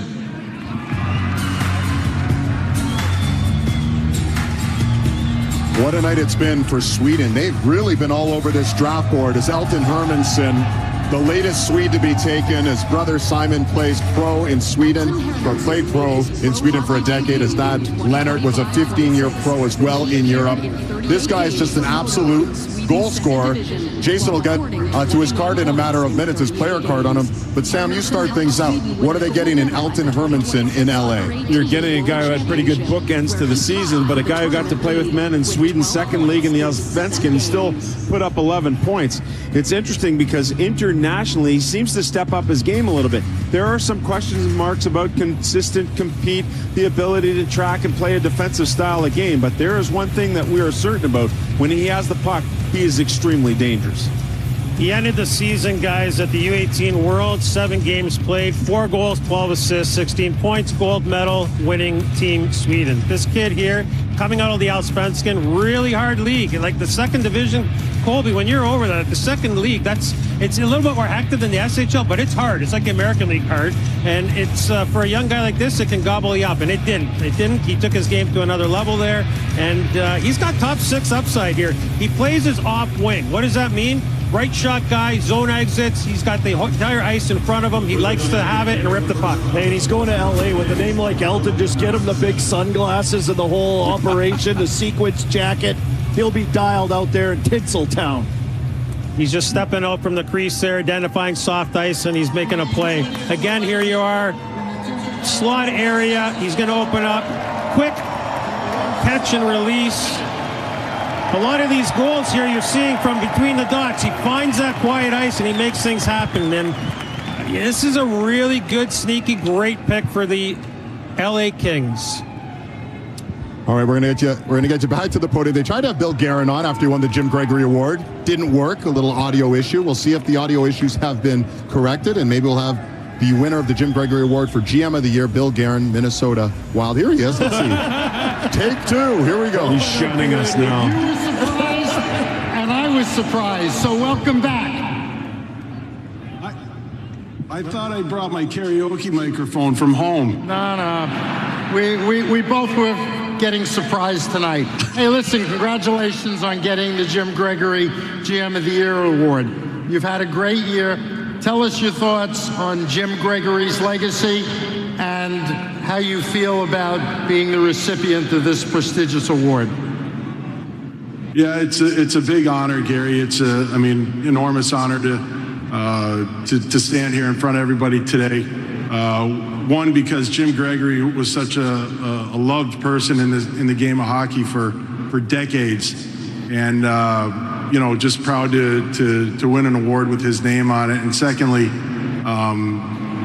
this is voted on by my peers, and the other general managers in the league are some of the most respected people in hockey and guys that I really respect and care for and admire. So thank you, gentlemen. And this has been a big night for me and my family and our staff and our whole organization.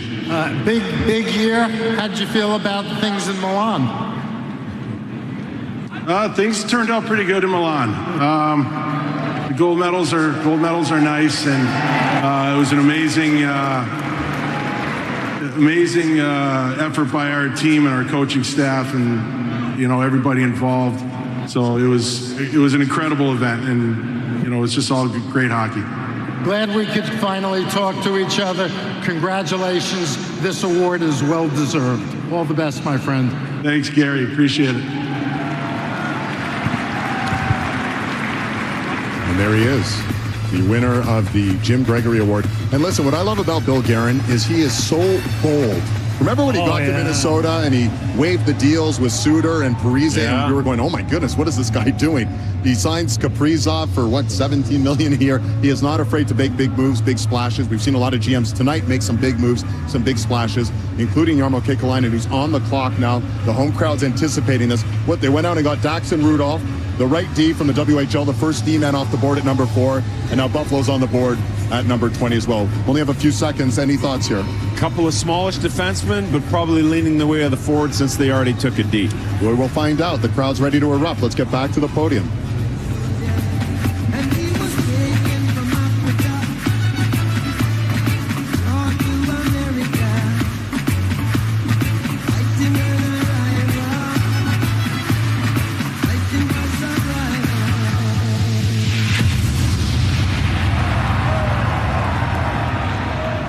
Buffalo, once again, please welcome back Thurman Thomas.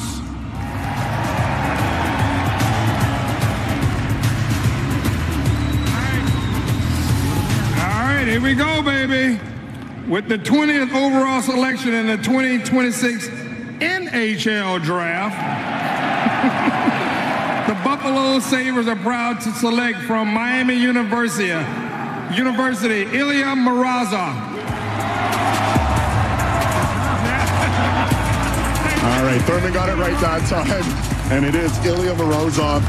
And you guys talked about Gavin McKenna and that unusual strength with the 15 pull-ups. Well, this guy had 17 pull-ups, the second most. Obviously showed his strength at the Combine. The 5th NCAA player taken, played out of Miami U, and the 7th straight forward. As you suggested, Sam, they got their D-man in Daxon Rudolph. Here they are with Morozov, and what are they getting with him? They're getting a monster of a man. Top 10 in 6 of the events at the Combine, so fitness and size are not going to be a question whatsoever. Got off to a hot start, sort of trailed off towards the end, but you're looking at a guy who is going to come to work every day, put the work boots on, put in the work necessary to do it, look at the video, get on and work on his skills. There's no question that daily this guy thinks about improving and getting better. Yeah, he's a monster, guys. And when he isn't producing offense, he's going to do a lot of really good quality things otherwise for the organization. You know, he's going to check, and he's going to be hard to play against. All the things that Jarmo Kekalainen and the Buffalo Sabres certainly learned in their playoff run this year and knowing where they want to go moving forward. So, does he need to be a top-flight scorer? No. Does he need to be hard to play against? You better believe it. Yep. And that's exactly what he'll be. And you need that. You need that in your lineup. Absolutely. Guys you talk about, like we talked about command, these are guys you win with. You've got to have guys that want to do the hard things. So when you're built like this, you can slot into a skilled lineup and do those hard things and be really good at it. Now you got a team. Now you got a team that can win. Absolutely, 100%. My godson is the right winger for this kid at the Miami of Ohio with the Red Hawks there. So shout out to Mateo Giampa. Pretty cool. And he said his nickname's Moose, and he has this tape ball. He's been, you know, when they build those tape. Oh, well, we'll get to Ailish. She'll probably hopefully ask about this crazy 35-pound tape ball he apparently has. Yeah. All right, Ailish is going to have him on the floor, the newest member of the Buffalo Sabres. All right, Ilya, welcome to Buffalo. Let's hear it. What's up, guys? They waited 2 hours and 41 minutes to welcome you tonight. How's it feel? Yeah, that's been a long time, but, you know, I want to say thank you to all my family, all the coaches I worked with, and every person who helped me throughout the way. So, Buffalo, you're getting an absolute beast in the weight room. This guy did 17 pull-ups at the Combine, and you were top 10 in most of the fitness tests, so I think they'll be very happy with that. Yeah.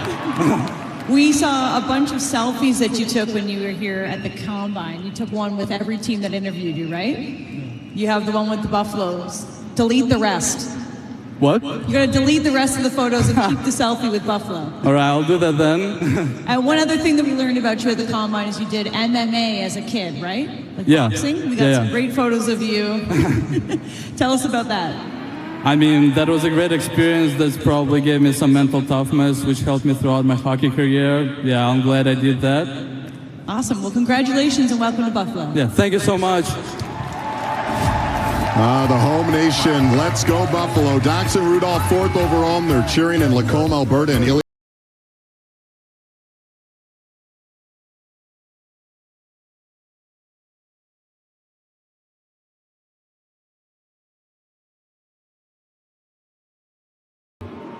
Closed captioning is brought to you in part by Rogers Xfinity. Get on Canada's most reliable internet. Learn more at rogers.com/Xfinity.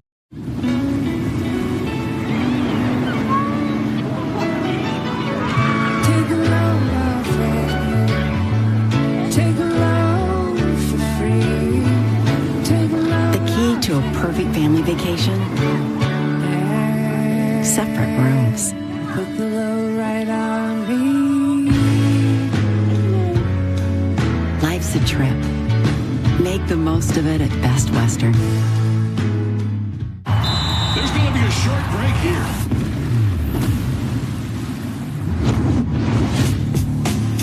The players are having their last top-up. Dude. The Hillman's Mail Break. Up your break game. This is the Tempur-Pedic Breeze mattress, and it's designed to help you feel cool. So no more sweating all night, no kicking off the covers, or blasting the air conditioning. Because only the Tempur-Pedic Breeze is made with our one-of-a-kind cooling technology that pulls heat away from your body. So the mattress feels up to 10 degrees cooler all night long. Right now at Sleep Country, all Tempur-Pedic mattresses are at hot prices. Hurry, this offer ends soon.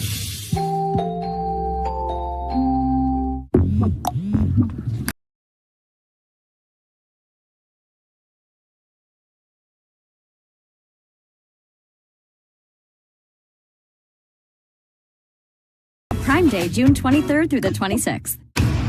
Introducing the most awaited collab.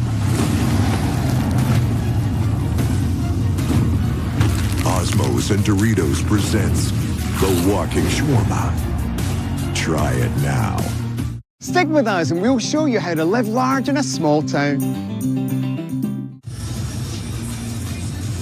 Looking at the Rangers there, Phillies on the clock, but the Rangers made a big move tonight. Not only did they draft 5th overall Smits, but they also traded for Pavel Dorofeyev, 72 goals the last 2 seasons for the Vegas Golden Knights. They acquired him tonight for 2 first-rounders, 1 tonight, and a top 10 protected in 2028, and a 3rd-rounder as well.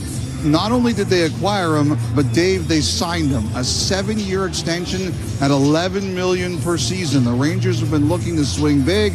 They finally connected Dorofeyev from the Golden Knights and a big $77 million extension. That's Amber money. Elliot, as always, bringing the goods. Wow, 7 years, $11 million per year for Dorofeyev, who was a power play sniper this year for Vegas. That's big money and a big deal. And the Rangers, they wanted to replenish some of their offense that was stagnant last year. Have they done so? It's the start of things to come. We're going to start to see into the 10 millions, into the double digits. That's going to become a regular thing here in the NHL as the salary cap goes up, as franchise valuations go up as well. But the New York Rangers had to do something. We were waiting, you're right? We talked about the top of the show. All these trades, where are the Rangers? Where are the Rangers? Well, the Rangers showed up, and they showed up in a big way. Panarin 2.0 for me, fellas. I mean, you take a look at it. Panarin moves out this year. This trade brings in another guy that's going to snipe for them. Who's this? Oh, my goodness. What is this? He's standing about 20 feet from us right up there, and he's scaring the heck out of me. He's staring at me. He's taunting me. Colby. Is that my brother? Yeah. And what Get out of here. Did your brother tip off a little bit of what they're going to do here? No, I haven't heard anything. I have no clue. I saw him earlier. He wasn't talking to you barely. No, I don't. I don't know. No, it's his son. Yeah, I got my son kicking around. Maybe I'll reach out. Yeah, Ezzy's got loose lips. Maybe, I don't know. Your nephew It's a family affair all here in Buffalo as well. So the Flyers on the clock. Great year they had too, right? Well, they hit the jackpot last year with Border Martone at 6 and Jack Nesbitt at 12. A 22-point improvement. And Daniel Briere, Rick Tocchet, that management group, it's fantastic. Yeah, they played well. I mean, against the Penguins, I covered that series. And the way they stepped up, and really the names that you mentioned are the guys that did it and came in. It's the youth, the young guys that are starting to pop here for the Flyers. So be interesting to see who they take here. But, you know, they're a team that's kind of on the rise, right? Like, it's like, what are you going to do? Speaking of, like, prospects and picks, which guys make it, which guys don't. We saw them make a few trades, some veteran guys. Do we want to pay them this much? Or, hey, we've got all these young guys coming. Martone, a great guy to look at. But to your point, the guys they took last year, they're all big, too. Yes. Like, you're taking a lot of big guys. So this is interesting. The clock is wound down. There's no Gary Bettman. There's no pick. There's no Elliot. Elliot, what's going on? Oh, okay, I'm getting the countdown in my ear. The commissioner, I guess, is going to have that pick for the Philadelphia Flyers. 21st overall pick here at the 2026 NHL entry draft. Here comes the kick.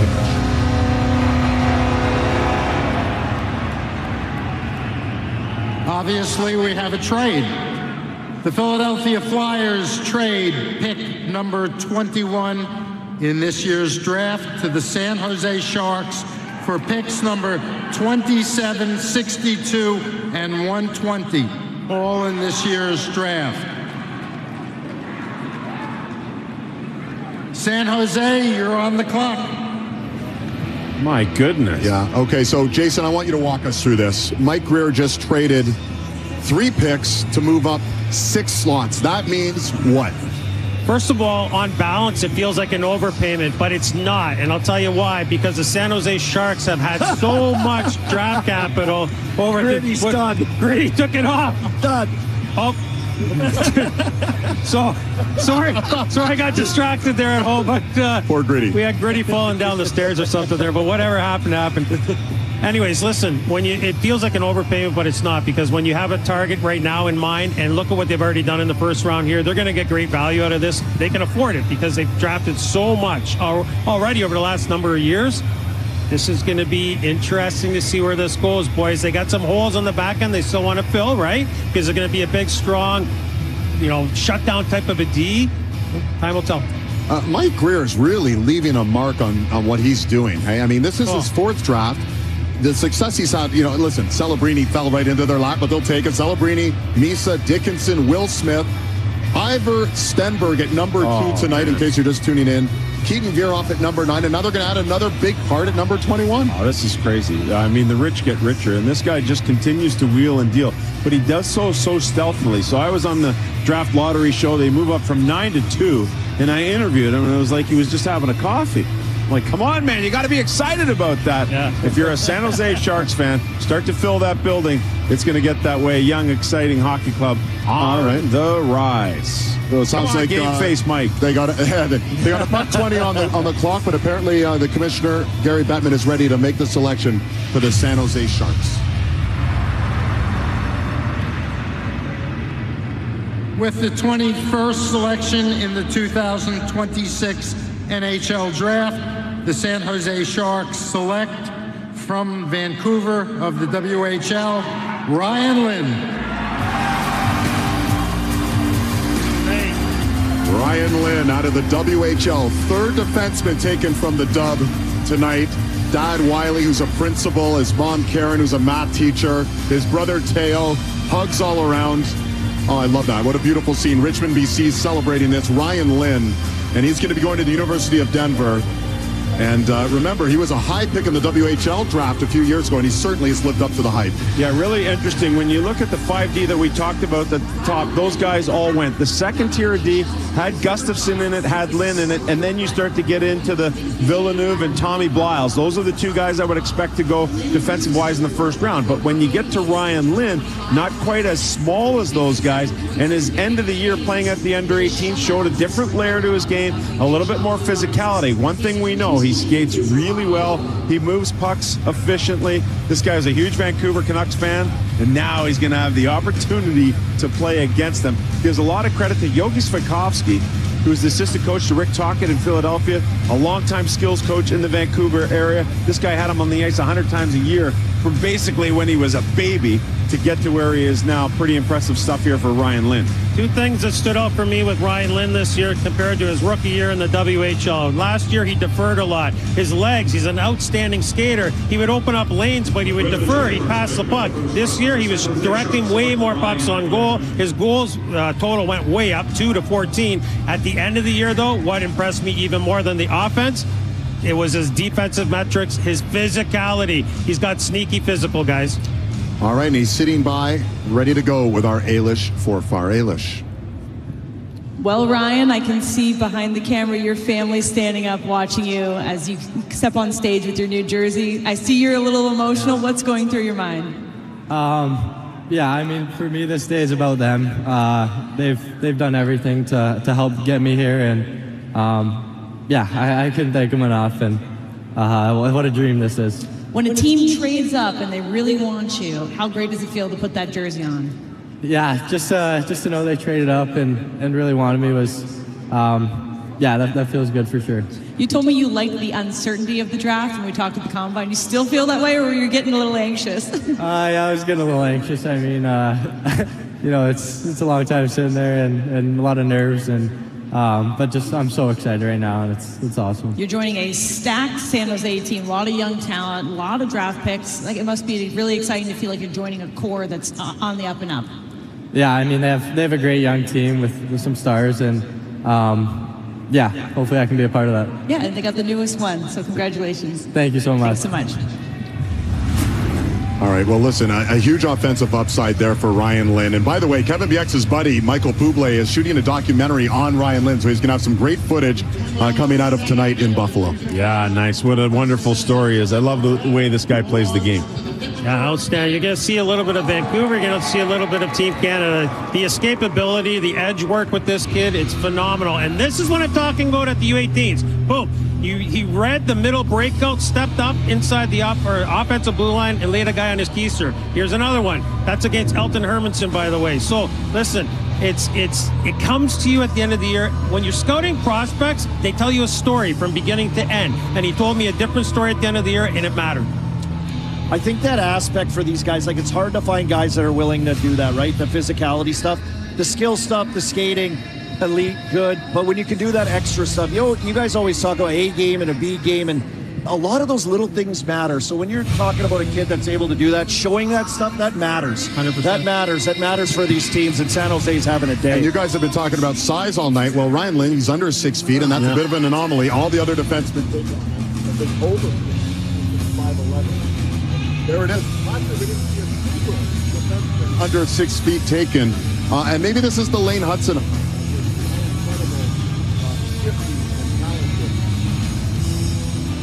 All right, you talk about last year, and David, what he was talking about is that there were no defensemen taken under 6 feet last year. When we came into this draft cycle, we were looking and identifying 3 different players in that range. Ryan Lynn being one of them, Xavier Villeneuve the other, and then Tommy Blyle out of the Moncton Wildcats the third. Those 2 guys have yet to go off the board. I still expect them to go in round 1 here, but it's interesting to see just how much size plays a piece in all of this. 100%. I really truly believe that the way Lynn finished his year, the way he bookended his year, and he told a different story at the end with that physicality and the ability to kill plays against top 6 opponents, I think that was really intriguing to, obviously, the San Jose Sharks, but I think the entire NHL took notice of that.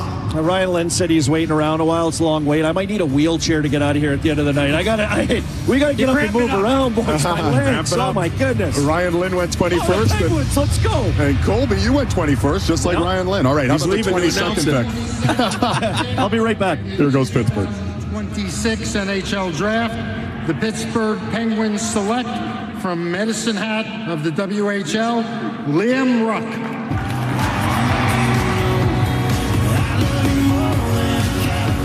And no surprise, the first hug goes to his twin brother, Marcus. He's 8 minutes younger than his twin brother, Marcus, but he's the first one off the board. And what a season for him. Liam Ruck, 45 goals, more than 100 points. The only person who had more points in the WHL than him was his older brother, Marcus. So talented, and no player in hockey had more goals this year that was draft eligible than the 45 that Liam Ruck put up. Well, you look at where the Medicine Hat Tigers were. At the end of last year, they're coming off a title, and then they go into the offseason. Gavin McKenna's gone. Caden Lindstrom's gone. What does that mean? The Rucks are coming back, and they're chomping at the bit. Oh, my goodness. Look at all those minutes that opened up. And, Books, you always talk about this, having opportunity. Yeah. Rather than sulk and worry about your team maybe taking a hit, these guys took full advantage of that opportunity. Both of them up over 100 points. Liam goes first. The fascinating part will be, where and when will Marcus go? I was going to say, does Kyle Dubas have to find a way to get Marcus now? Well, there's a guy who can do it. He is the guy who can wheel and deal to do it. But I truly believe that they are going to be better together. Yeah, I think that's absolutely fair. Let's go with what I know right now, though, for this. And I think, yes, Kyle Dubas is going to try to make an acquisition like another pick here somewhere. But this kid shoots the puck from between the hash marks, guys. He's a shooter, bar down. All right, so Liam Ruck, Pittsburgh. There it is. Watch out for Colby Armstrong. It's the only advice I can give you. What a night for the San Jose Sharks. It started with Ivar Stenberg, and then Veerhoff and Lynn. They're stacked.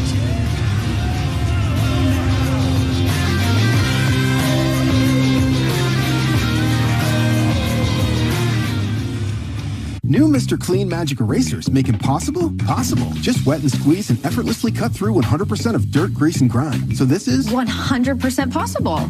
They're upgraded and last 2 times longer to tackle more messes. It's not just clean, it's Mr. Clean. In Canada, our future stars don't simply show up on the world stage. They are built from the ground up, right here in the heart of our communities.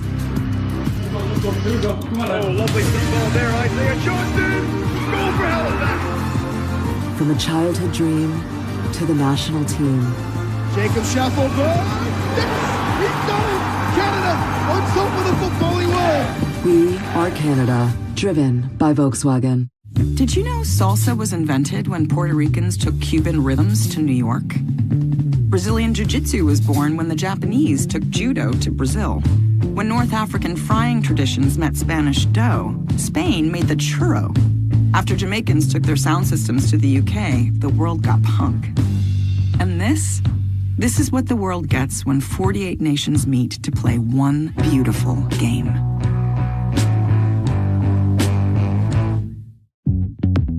The new BK Melts are here, now stacked with 2 flame-grilled Whopper Jr. patties. Choose from bacon, our signature angry, or keep it classic. 3 ways to melt starting at $5.99.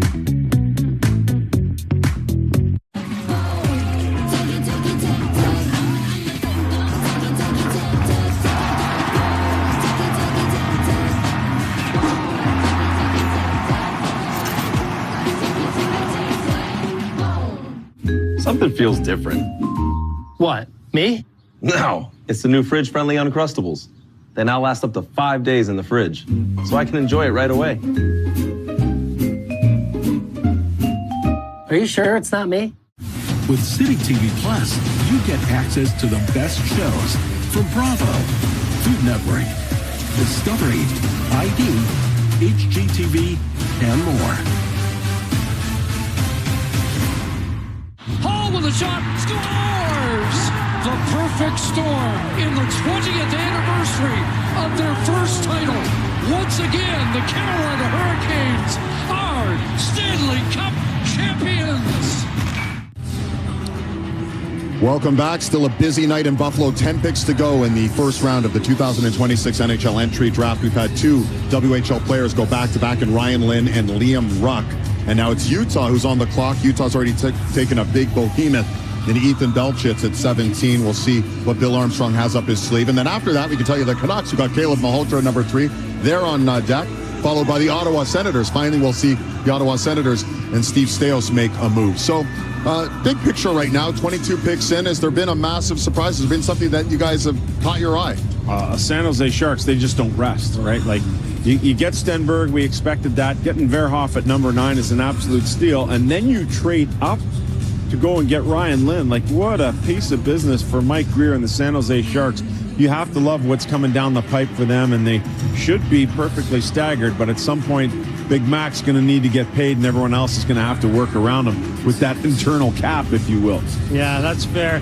Nothing has really surprised me in terms of the names, DA. Yeah. It's just the order has been a little bit, disjointed. How so? What were you expecting? Well, certainly as soon as Rudolph went at 4, although that we talked about it even on your pod, he could be a disturber. Yeah. Actually, we talked about it coming out of the combine. This guy could be the disturber, and certainly he was right away. And then as soon as you get Smits at 5, it doesn't sound like much, but as soon as 2 players like that go, it disrupts everything after that. Disrupts trades, it disrupts list building, et cetera, and some teams take advantage of it. They're really prepared, and the LA Kings trade back a couple spots, and they get their guy. Colby, how much you were selected 25 years ago, 21st overall. How much did you keep an eye on the guys who were selected a little above you, and when you played against them? Always. Yeah? Oh, yeah. So it becomes a rivalry. Yeah, I think a little bit, for sure. You compare yourselves. I remember watching guys that got games in the NHL, whether they were drafted behind me or ahead of me, how many. And so, yeah, that's definitely a thing. I think these guys, you're highly competitive, right? You want to be the guy, you want to get there, you want to be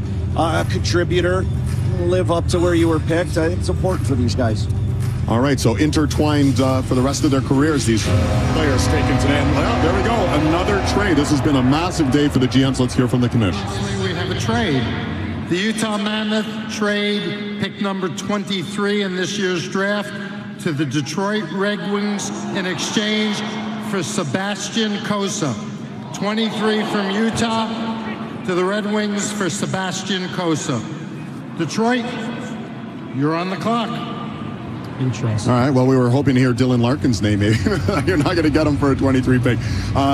Remember, Utah got the 23 selection from Boston in that J.J. Peterka trade, which happened, it seems like 5 days ago, but it was probably about 3 hours ago, as well as a first-round pick in 2028. So they traded, Utah trades Peterka, gets 2 first-round picks, including the 23rd pick. They now move the 23rd pick to get Sebastian Cossa from the Detroit Red Wings, who's a goaltender. And now Detroit and Steve Yzerman are on the board, and they did not have a first-round pick. So we had 7 teams without a first-round pick, and now Detroit is going to have a first-round pick. Yeah, pretty fascinating stuff there. I mean, you get a goalie who's just about ready to make his mark there. You watch the workload that Vejmelka has. I think Cossa can slide right in there and probably take some of those games away from Vejmelka to help him last a little longer throughout the course of the regular season.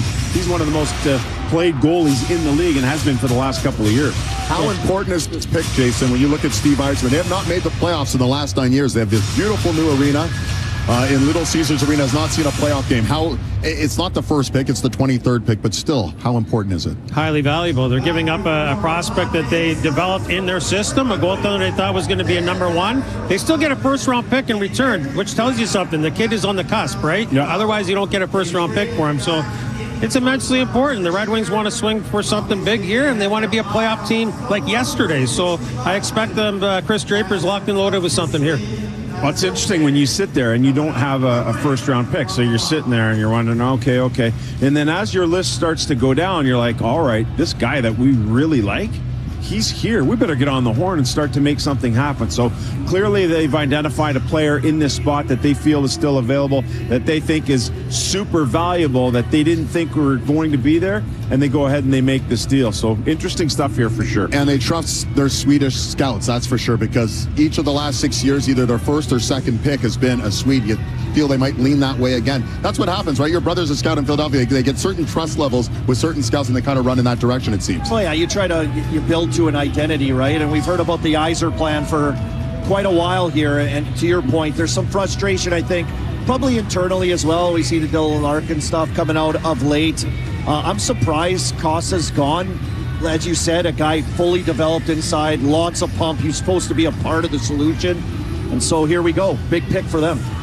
All right, Original Six action coming your way. The Commissioner, Gary Bettman, with Detroit's first pick of this year's draft.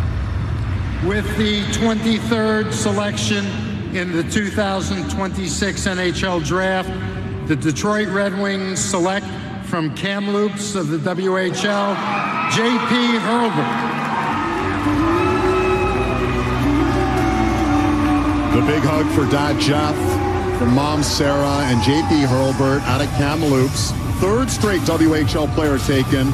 His nickname's the Texas Tornado. He's from Texas. And talk about making a splash. When he got to the WHL, guys, had a hat trick in his very first game, and now he's making a splash here heading to Motown. Oh, yeah. He let everyone know that he was going to be a goal scorer because he had a hat trick in the game before in the preseason. And so Hurlburt gets off to this great start, but he bucks the trend a little bit. He's a guy, they call him the Texas Tornado in Kamloops, because he left the U.S. under 17 program at the end of that year. You're expected to go the full 2 years there. He said, no, I'm going to try something a little different. I'm going to carve my own path. I'm going to go out to the Western Hockey League and play for Kamloops. And look at the year he had. High volume shooter type of player, and a guy who could really put the puck in the net. He always seemed to be involved, always around the puck. I love that about this player. But he has ties to Detroit, and if not mistaken, at times on the weekends, he'd fly from Texas to Detroit to be able to play better minor hockey. So pretty interesting stuff how he ends up there. He's going to be a fourth-generation Michigan Wolverine, so big ties to that state. It makes a lot of sense. He was super proud at the Combine about the fact that he's going to Michigan, and he's big Go Blue football guy, but now the Detroit Red Wings right up the street, i.e. the Dylan Larkins of the world, get a chance to develop a player at the University of Michigan. I really like his approach. He bet on himself. At the Combine, something that mattered to me, it sounds kind of crazy, he wore a suit every day. Every day. He said, this is the NHL, they deserve my best because that is the best. And you're looking at some of the clips here, goal scorer off the rush, very rarely takes a clapper. He's got a great release. You're going to see some smarts out of him here. Chip and go. Makes plays coming to the middle. This play here, I don't know how many times through the course of the year, there he went with the shot. Backhand pass against the grain. It's in his repertoire, and he makes plays. So what a year this kid had. Anybody that bets on themselves like that, like, look at those numbers. For the love of goodness, Colby, I don't know. Like, were you in that range at that time? No. Pretty big pop going to Kamloops, taking the league by storm. The WHL Rookie of the Year, and with much more on him, Kyle Bukauskas. Well, David, I mean, you mentioned the Michigan bloodlines running deep for J.P. Hurlburt. Here he was at 12 years old, pulling off the Michigan, so it's fitting that he's now off to play for the Wolverines and now a member of the Red Wings. His grandfather, who is here tonight, big Wigs fan, used to watch Gordie Howe back in the day, and now one day we'll get to watch his grandson, which is incredible to think of. Very close with the Fiddler family. Vern Fiddler, the ex-NHLer, who remembers going to tournaments, watching his son and showing up at the rink, and there was JP in the parking lot before everybody else, already working on his stick handling. He said from the beginning, JP has been that kind of kid that has wanted to separate himself from the rest of his peers, and how hard he worked, Dave. Oh, his mom, Sarah, is just glowing right there. His representation, Pat Brisson, CAA, is in good hands with them. JP Hurlburt, Michigan at age 12? Is that what they're doing now? That's unbelievable, right? No, none of those when you were 12. So Vern Fiddler down in Dallas, Texas, and the hockey down there. I was down there 2 years ago, and my son's team plays against this Dallas Junior Stars teams, and they're always good. And I went out down to Dallas while they were on one of their playoff runs, and there's kids skating out there after the Stars practice, all in Western Hockey League jerseys, all in, on their way out of there. And I was blown away watching what they're able to do down there. Vern Fiddler, the Dallas Stars. Blake Coleman, a lot of these guys. Yeah, no, it's becoming a thing. Fiddler's son plays in the Western League as well. But right, Blake. Yeah, good players, and hockey's popping out of there, and he takes off out of the program out to Kamloops and explodes. Well, what did we hear the news this week? Maybe Austin, maybe Houston as the next potential expansion site. So it speaks to how hockey has been received there. Fascinating stuff, too. The USHL starting to expand to the Southwest as well. JP Hurlburt downstairs with our Ailish Corp, our Ailish. All right, JP, I know you're letting this sink in, but this is a special team. Tell me why the Detroit Red Wings should have picked you and did pick you. Yeah, I think for me, I grew up, that's how I got into hockey. I was a Red Wings fan, and my grandpa, my whole family's from Detroit, so it's just so special to be able to put on this jersey. I'm so excited. Kind of a dream come true. It was meant to be. You manifested it. I know that your late grandfather, you carry a momentum around for him, a photo. We have the picture of the keys. How special is it to have that, that memory with you today? Yeah, it's so special. He lost his battle to cancer, but I see so much in him and me, and he's someone who I strive to be like, and so I know he's here watching me tonight, and just so happy. And you had a lot of fans. I can see them up in the stands screaming your name. How many people are here for you tonight? I had about 13 going into the night, and then I had 4 of my best friends show up at the red carpet. I had no idea they were coming, so it's just so special to have them surprise me like that. It's amazing. Lots to celebrate tonight. Congratulations. Thank you so much.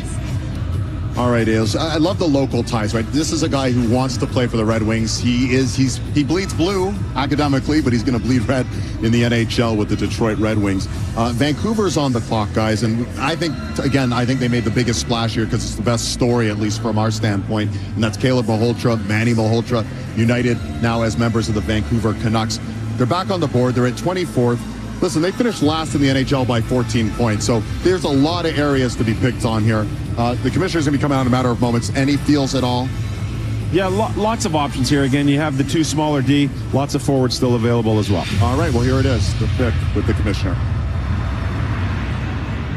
Let's meet a very special young man from Vancouver who will be making the pick for the Canucks. Hello, my name is Spencer Moore, and I'm 13 years old, and I'm a lifelong Canucks fan. This is actually sick. My name is Courtney Moore, and my son is Spencer Moore, and he has a rare disease called spondyloepiphyseal dysplasia congenita, or SEDC for short. It's a rare disease. It's a disease of the bones, and it means that the person who has it is going to be of short stature. Spencer has benefited greatly from the Canucks for Kids Fund.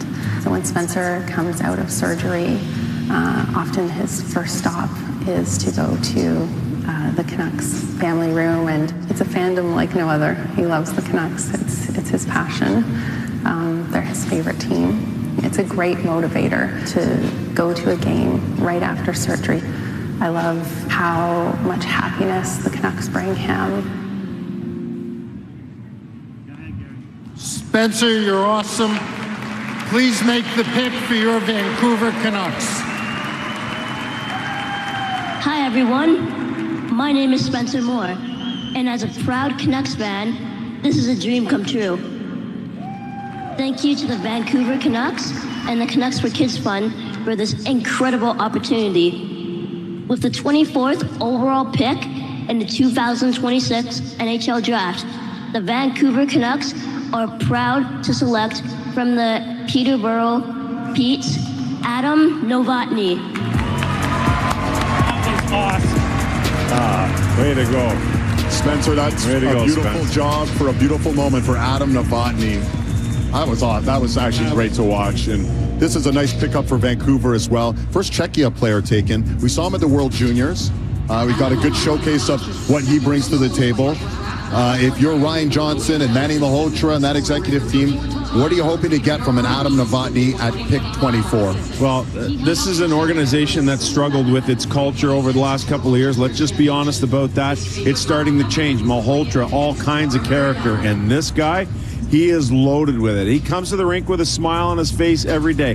How am I going to get better, bigger, stronger? You see now, he's absolutely ripped. He shows up on the doorstep of the Peterborough Petes, and all of a sudden he's challenging coaches to weightlifting competitions. They love him over there. Rob Wilson couldn't be happier. They love the kid. The team loves this guy. He's going to be a fantastic character type, chemistry type of guy for this Vancouver Canucks team. And where does he fit? He's a top 6 forward on projection. He's going to complement Caleb Malhotra and the rest of the prospects coming through with the Vancouver Canucks. Heavy shooter. Yes. He leans goal scorer more than he does natural playmaker, and he's a load out front of the net, guys in the trenches. All right, we're going to get you back down on the floor. There's the newest member of the Vancouver Canucks, Adam Novotny, standing by with our Ailish Forfar. Well, Adam, congratulations, newest member of the Vancouver Canucks. I know that this has been a long night of excitement, and now you're here with your newest jersey, your family in tow. What's going through your mind? I can't even describe it. I mean, just an unbelievable feeling. You know, I can share with my family who helped me throughout my career, and all the people that are watching back in Czech. It's just, my agents. It's just something unbelievable. I can't even describe it. So Vancouver's getting somebody that's got great hand-eye coordination because you're a competitive darts player. We've got some great photos and videos. We'll have to see if there's a darts league for you out in Vancouver. How'd you get into this? I don't even know.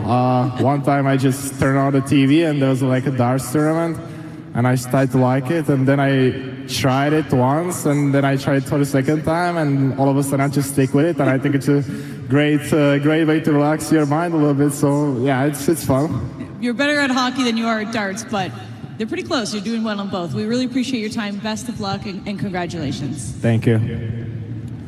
Thank you, Ailish. 5th OHL player taken so far in this draft. We've had 5 WHL players as well, for those keeping track, and pretty good numbers and pretty good company there, including Eric Stahl, a Stanley Cup winner with Carolina 20 years ago.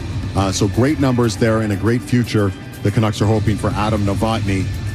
But next up on the board, we're finally going to see Steve Staios and the Ottawa Senators. You don't replace Brady Tkachuk, and that's really what got things going this week, with all the craziness that had Elliott's hair on fire essentially for the last 5 days when they traded Brady Tkachuk. Ottawa's on the board, gentlemen.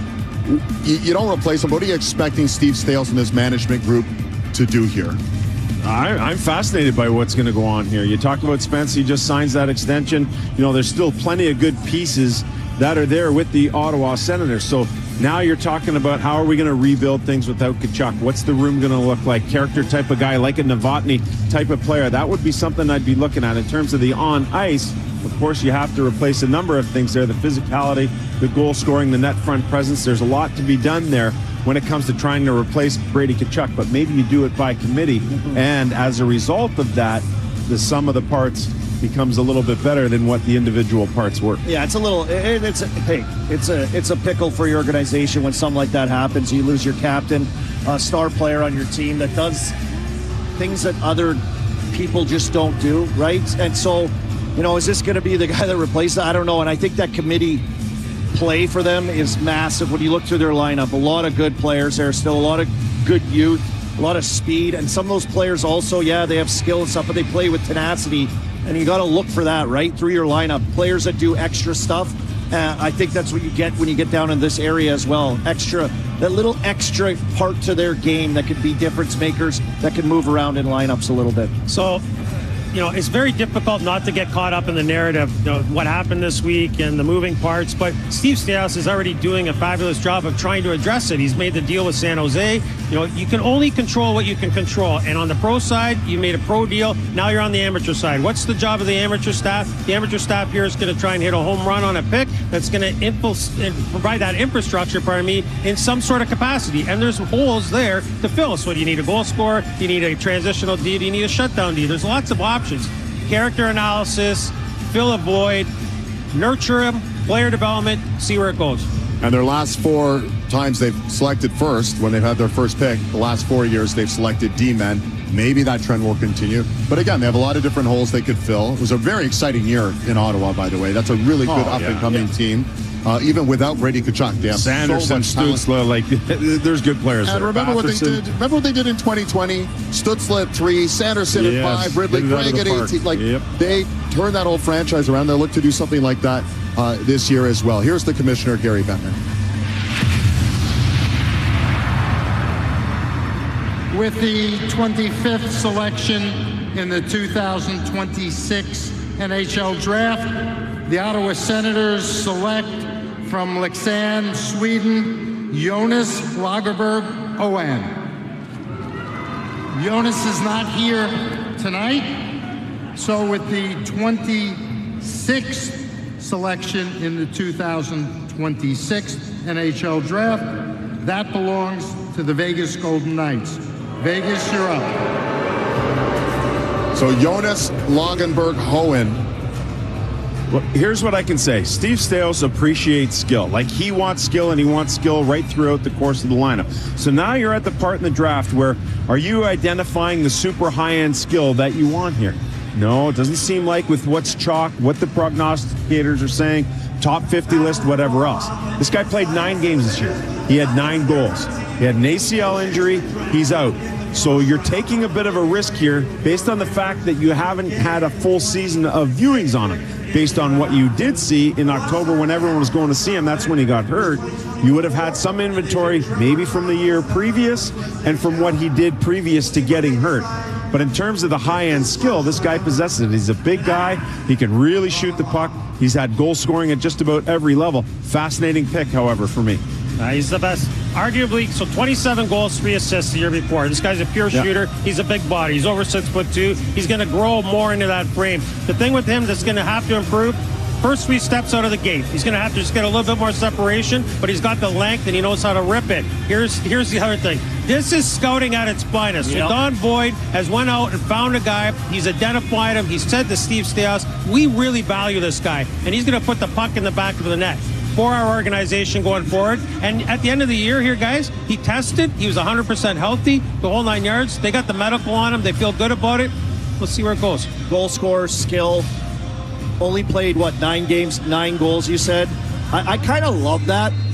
For me, as like a hockey guy, I'm like, where'd you find this guy? Who got him? How do you believe in this guy? How does this happen as a scout when you've got a guy with an injury like that to come back to and to, you're in on the table, in the round table, discussing who we're going to take, and it's like, hey, hear me out on this guy. Well, hear you out, but you also, this is where when you're building your pre-draft list a year in advance, so your underage draft list, like for my staff right now at the Pro Hockey Group, we've already identified 73 guys for next year's draft. Why? Because they popped and they've given you something to latch onto already. So for Donnie Boyd and his staff in Ottawa, when they saw this kid score 27 tucks last year with his size and the growth opportunity, they said, listen, let's keep an eye on this kid. He's going to be a sleeper. So good on him here. I like this. The other part of that, it's not unprecedented to take a guy who's been injured through his draft year. Morgan Riley went through it. Brett Connolly went through it. Those guys went high in the draft. And so you're looking at a guy a little bit lower here where you're not expending a top 10 pick. And you're taking a bit of a shot at the title here.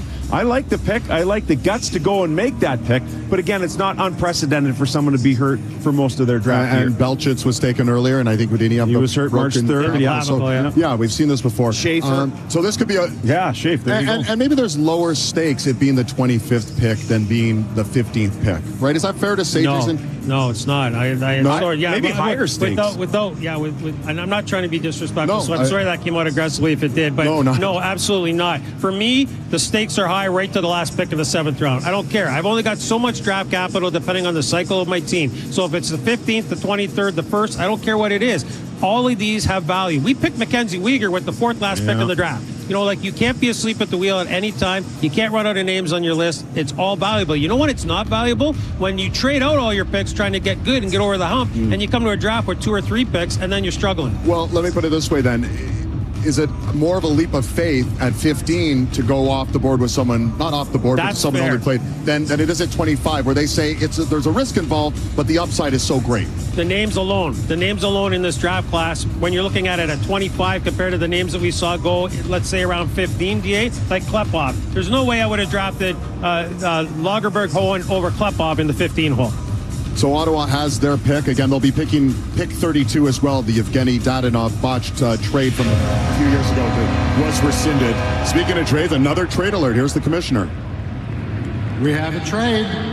The Vegas Golden Knights trade pick number 26 in this year's draft to the Montreal Canadiens in exchange for pick number 28 in this year's draft and Montreal's own third-round pick in the 2027 draft. 26 for 28, Vegas to Montreal, and in addition to the 28th, the third-round pick in the 2027 draft. As a result, Montreal, you're on the clock. All right, well, if you're keeping track, the 26th pick tonight started with the New York Rangers. It went to Vegas for Pavel Dorofeyev, who signed a 7-year, $77 million deal, and now Vegas flips the pick to Montreal. They fall 2 in the draft. Montreal's clearly identified someone at 26 right here that they want, and they can't wait 2 more spots for him because they gave up a third rounder. What's Montreal doing here? What's Kent Hughes? What's on his mind? I think they're going to address size. When you look at their lineup and you think about the playoffs and where it went, we talked about the Buffalo Sabres going through a similar scenario with their playoff run. I think the Montreal Canadiens now are at that point where they need to start to address the size. So it'll be interesting to see what's left. There's still plenty of guys, 6'4", 6'7", whatever the case might be. Whoever that is, a forward or defenseman, I think it's going to be someone with size. I actually want to ask Colby a question here, because you analyze a lot of games at the NHL level.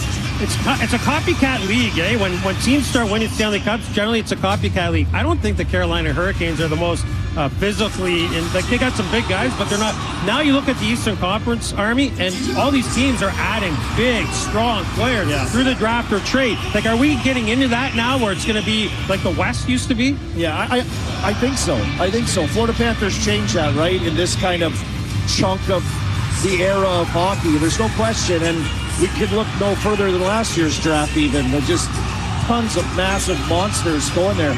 Now, when you look at Montreal, and to your guys' point, and you start breaking down, we're a good team, we got good young players, our core is sick, there's a lot of excitement around our team. What do we do now to enhance some of the things we have in our lineup? You see a guy like Josh Anderson, how monumental he was for their team in the playoffs and the difference that he made. Some of those kind of tenacious, big body players. This is right in the range that Nick Bobrov, the last couple of years, has mined Alexander Zarovsky out of Russia, and Demidov obviously at 5 a few years ago. Curious to see, if they go back to that well in this area as well. And look at the track record for Jeff Gorton and Kent Hughes at the draft. To name a few, Lane Hudson at 62nd, Jacob Fowler at 69th. You talked about every pick mattering, Jason. And Michael Hage last year, of course, at 20, or 2 years ago, I guess it would have been at 21. So an incredible track record, incredible optimism surrounding this Montreal team and that young nucleus that's in place, the youngest team in the National Hockey League. And here we go now as they moved up a few spots, clearly have someone in mind. It's synergy. It starts with Jeff Gorton. It goes to Hughes. It goes to Marty St. Louis. I'm sure there's very robust discussion there, but they have great synergy in the organization. So let's hear what the Montreal Canadiens are going to do with pick number 26 to the commissioner. With the 26th selection in the 2026 NHL Draft, the Montreal Canadiens select from Novogorod Gleb Pugachev. He is not here. With the 27th selection of this year's 2026 draft, that will be made by the Philadelphia Flyers. Philadelphia, you're up. So Gleb Pugachev, a winger out of the KHL. You mentioned size, 6'3", 200 pounds. Monster. And he's a huge hitter. That's all I kept reading about him, huge hitter. Monster. Oh my God, look how big he is. He can do this, but it's hard to get into Russia. I definitely know. So Nick Bobrov, he probably was living in this guy's backyard over the course of the winter here. There's He would definitely know the size and weight of this guy. He's a power forward. But look at that. Between the lines. Little race to a puck. Far down.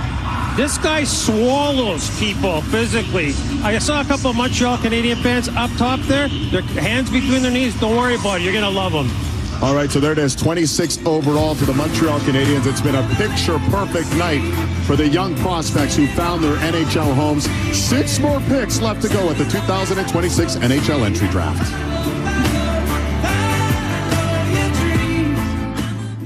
It started with a few strands, then a few more, until it was everywhere, except where it belonged. Stop the shedding with Pantene Abundant and Strong System, powered by Pro Vitamins and niacinamide to strengthen scalp's hold at the root and reduce hair fall by 85%. For fuller, denser hair at a fraction of the cost. Stop the shedding with Pantene. When you live with diabetes, confidence comes from knowing your glucose levels and where they're headed. Manage your diabetes with confidence with Dexcom G7. In Canada, our future stars don't simply show up on the world stage. They are built from the ground up, right here in the heart of our communities. Oh, lovely football there, Isaiah Johnson! Goal for Halifax! From a childhood dream to the national team. Jacob Shuffle, he's done it! Canada on top of the footballing world! We are Canada, driven by Volkswagen. Hey, just a reminder from your friends at Johnsonville, it's grilling season. Time to fire this up and get down. That's how we keep it fun, keep it delicious, and keep it juicy. When you live with diabetes, confidence comes from knowing your glucose levels and where they're headed. Manage your diabetes with confidence with Dexcom G7. With diabetes, progress is knowing how my food choices impact my glucose levels. The new Freestyle Libre 3 Plus is the world's smallest sensor that helps me make confident choices. Ask your doctor about the Freestyle Libre 3 Plus sensor. All right, we're coming back for pick number 27, the Philadelphia Flyers. They've moved this pick around a little bit, but here they are at 27. The Flyers, what are they going to do, Colby? You're our insider. You're our Flyers insider. I just say he's probably big. He's probably going to be huge. Like a big guy. All right, we'll find out. We'll take that for what it is. Let's hear it. Here is the commissioner with the Flyers pick. With the 27th selection in the 2026 NHL Draft, the Philadelphia Flyers select from London in the OHL, Maxim Sokolovsky. Well, you hit it on the head. Oh, what I see here, 6'7". Oh my goodness! He couldn't get a crane to bring him to the stage. He couldn't sit on the couch. The couch is too small for him. They have to put him up in the stands. My goodness! He fights, he hits, he intimidates. Playing with the Hunters in London, and here he is now joining the Philadelphia Flyers. 6'7", 240. Wow! A couple of years ago, they picked Oliver Bonk. Did the Philadelphia Flyers at the 22nd pick. So they appreciate what the London Knights have to offer. This guy looks like a different guy. Books, you talked about it from start of the year to the end of the year. The fascinating story behind him was he comes over and he's playing for a prep school, Atlantic Coast. So Mark Hunter's in Michigan one day. He's out to watch a player, and he sees a guy, another GM in the OHL. And so he kind of follows this guy around. They go to another rink, and you see this monstrous guy, Sokolowski. So Mark Hunter sidles up to a couple of parents like, who is this guy? So he does a little bit of digging on him and finds out about him. The other OHL general manager is like, oh gosh, London's here. Forget about it. They end up taking the guy, and they get him into their fold. They're thinking about Zadorov. And from the start of the year to the end of the year, he's improved immensely. But I think that developmental curve says to the Philadelphia Flyers, this guy just continues to need more time to get to this point. Love it. There it is, the Coast. Yeah, 8th D-man taken, 6th member of an OHL team, and the biggest draft-eligible player available, and he's now a member of the Philadelphia Flyers. And they got to call him the Terminator. Look at this guy. Yeah, there must be like a who they have? Denver Barkey as well. They got Bonk. There's a lifeline there. Forrest, yeah. I mean, they got Martone. Like they're getting to be the big bad Flyers again. The Broad Street Bullies are on their way back. And a London Knight connection as well with a lot of those guys too. Yep. So Daniel Briere, Keith Jones, the president of Hockey Ops, Rick Tocchet. How's he going to get shoulder pads under that jersey? And my brother's a player development. Can you imagine? Like, hey, your brother's. Hey, Maxim, can you bend your knees down a little further here? And he's listed as a shutdown D-man, and he has that incredible wingspan. Born in Kazakhstan, but again, playing in the OHL. And let's take a look at some of his highlights. You're going to see some of his routes here. That was in playoffs this year. You're going to see some of his routes. So his wingspan is really valuable. Oh, my goodness. He's tall. This is self-explanatory, right? So what you're going to get is the physicality. The puck play is on the rise. It's on the rise. Some handles don't look real clean, but they're on the rise. His skating on straight lines is really, really good, guys. His routes to kill play is really good. Small area, I mean, he's got to be on time, right? Because little bodies are going to sneak down the wall on him. But this is worth the risk here at 27. Use your reach, use your sides, get in the way, good angles, all that stuff. I mean, you get a guy like that in your lineup. How far away is he? Because I mean, you said it's a work in progress. It's a work in process. He's another year at least at the Ontario Hockey League level, and then beyond that, he's going to need to adjust at the American League level for a year or two as well. This is a 3-year thing for them, and it's going to be fine. He'll get there. Looked like they pulled him out of Space Jam hockey movie, The Monstars. You would never go scout Atlantic Coast U18. With all due respect, you just wouldn't go and scout there.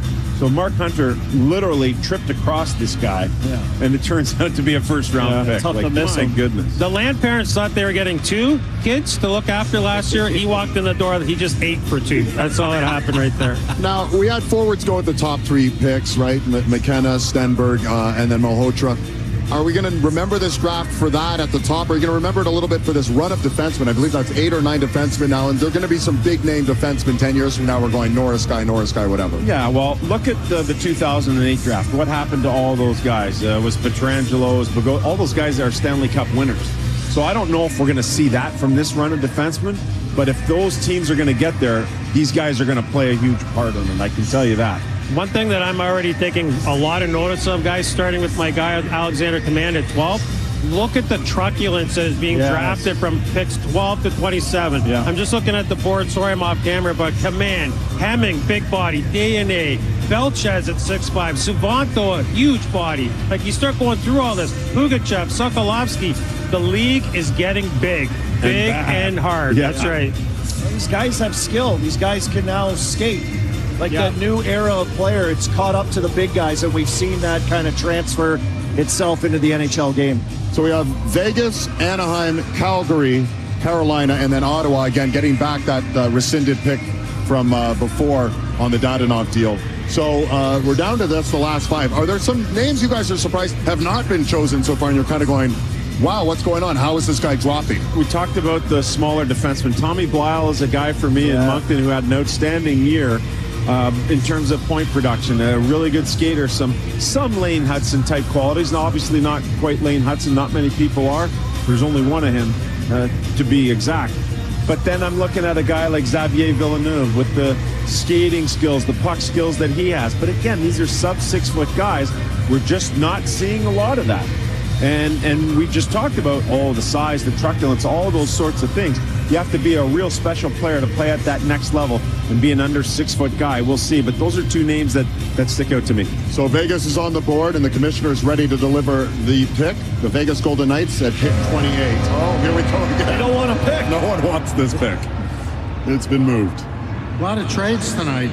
Vegas Golden Knights trade pick number 28 in this year's draft to the Anaheim Ducks in exchange for picks 29 and 117 in this year's draft. Vegas sends 28 to Anaheim for 29 and 117. Anaheim, you're on the clock. All right, so you're moving up 1 spot if you're Pat Verbeek, obviously you've identified a guy you were worried was going to go off the board, and you given what is 115th pick, I believe. So, but for Vegas, though, they need to acquire picks, right? They're pickless forever and ever. So the more picks they can acquire, they can afford to move down one spot. Obviously, Martin Madden, his group there, Pat Verbeek, they've experienced something here, and they see a player that they really like, so why not move up one? They've got picks to expend. And they got Nikita Klepov at 15 from the OHL. Do you think they go back to the OHL, or are they going to try something a little different as we look in on Vegas, who now moved from 28 to 29, but it's going to be Anaheim at 28 picking next. These guys are all pretending to work. They're just going to keep trading the pick down. What have they done so far? Like, they just keep trading and collecting 2 picks and getting bump. They're playing the odds. They're playing the long game, which is actually kind of smart here, especially because in this draft class, in my opinion, between 25 and 45, there's a lot of similarities between a lot of these players. So Marty Madden and the Anaheim Ducks, obviously they really like a guy here, and they're going to make the pick. But that's just the way the draft goes sometimes, guys. So who's the best available? Who would you guys say should be the next name off the board if you were the GM? I'm looking at a Tommy Blyle for me. Okay, yeah, that's Blyle. The guy that I'm thinking about. Books? I think that Seamus Ignatavicius is an interesting. Oh, you loved him, too. He'd be an Anaheim liked Ducks him. sort of player in the middle of the ice, big, strong, straight line. Better in the secondary offense, really. He played pro in Switzerland. It would fit our basketball theme. I would say take a guy from the Western League. Oh, here we go. Well, let's find out. No more drama here because the pick is in for Anaheim. Let's hear from the commissioner. With the 28th selection in the 2026 NHL Draft, the Anaheim Ducks select from Djurgården in Sweden, Marcus Nordmark. Well, a great night for Sweden continues. They win the World Juniors, and they have a lot of talent. I believe this is the 7th Swede taken so far tonight, and he is going to Anaheim at pick number 28. Marcus Nordmark, 6'2". His father, Robert, was drafted by Detroit in 1985 and then re-entered the draft. He was drafted a second time by St. Louis in 1987. So his dad could say, hey, I was drafted twice, you only drafted once. But, I mean, here we go. A left winger out of Sweden, Marcus Nordmark. A stretch here, a reach, or no? So, top 6 skill. Ridiculous skill. Top 6 NHL upside. The issue here with Marcus Nordmark is the inconsistency, the in and the out, right?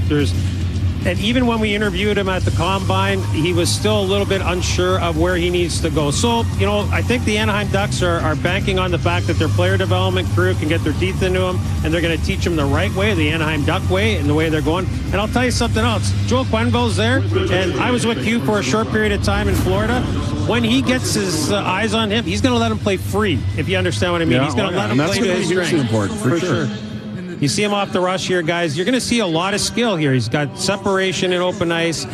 He's got a swagger, Army. He's one of those guys that when he scores, he lets you know the puck's in the back of the net. But it's undeniable some of the things he can do here. At the year-end U18 Worlds representing Sweden, he came in a little bit late.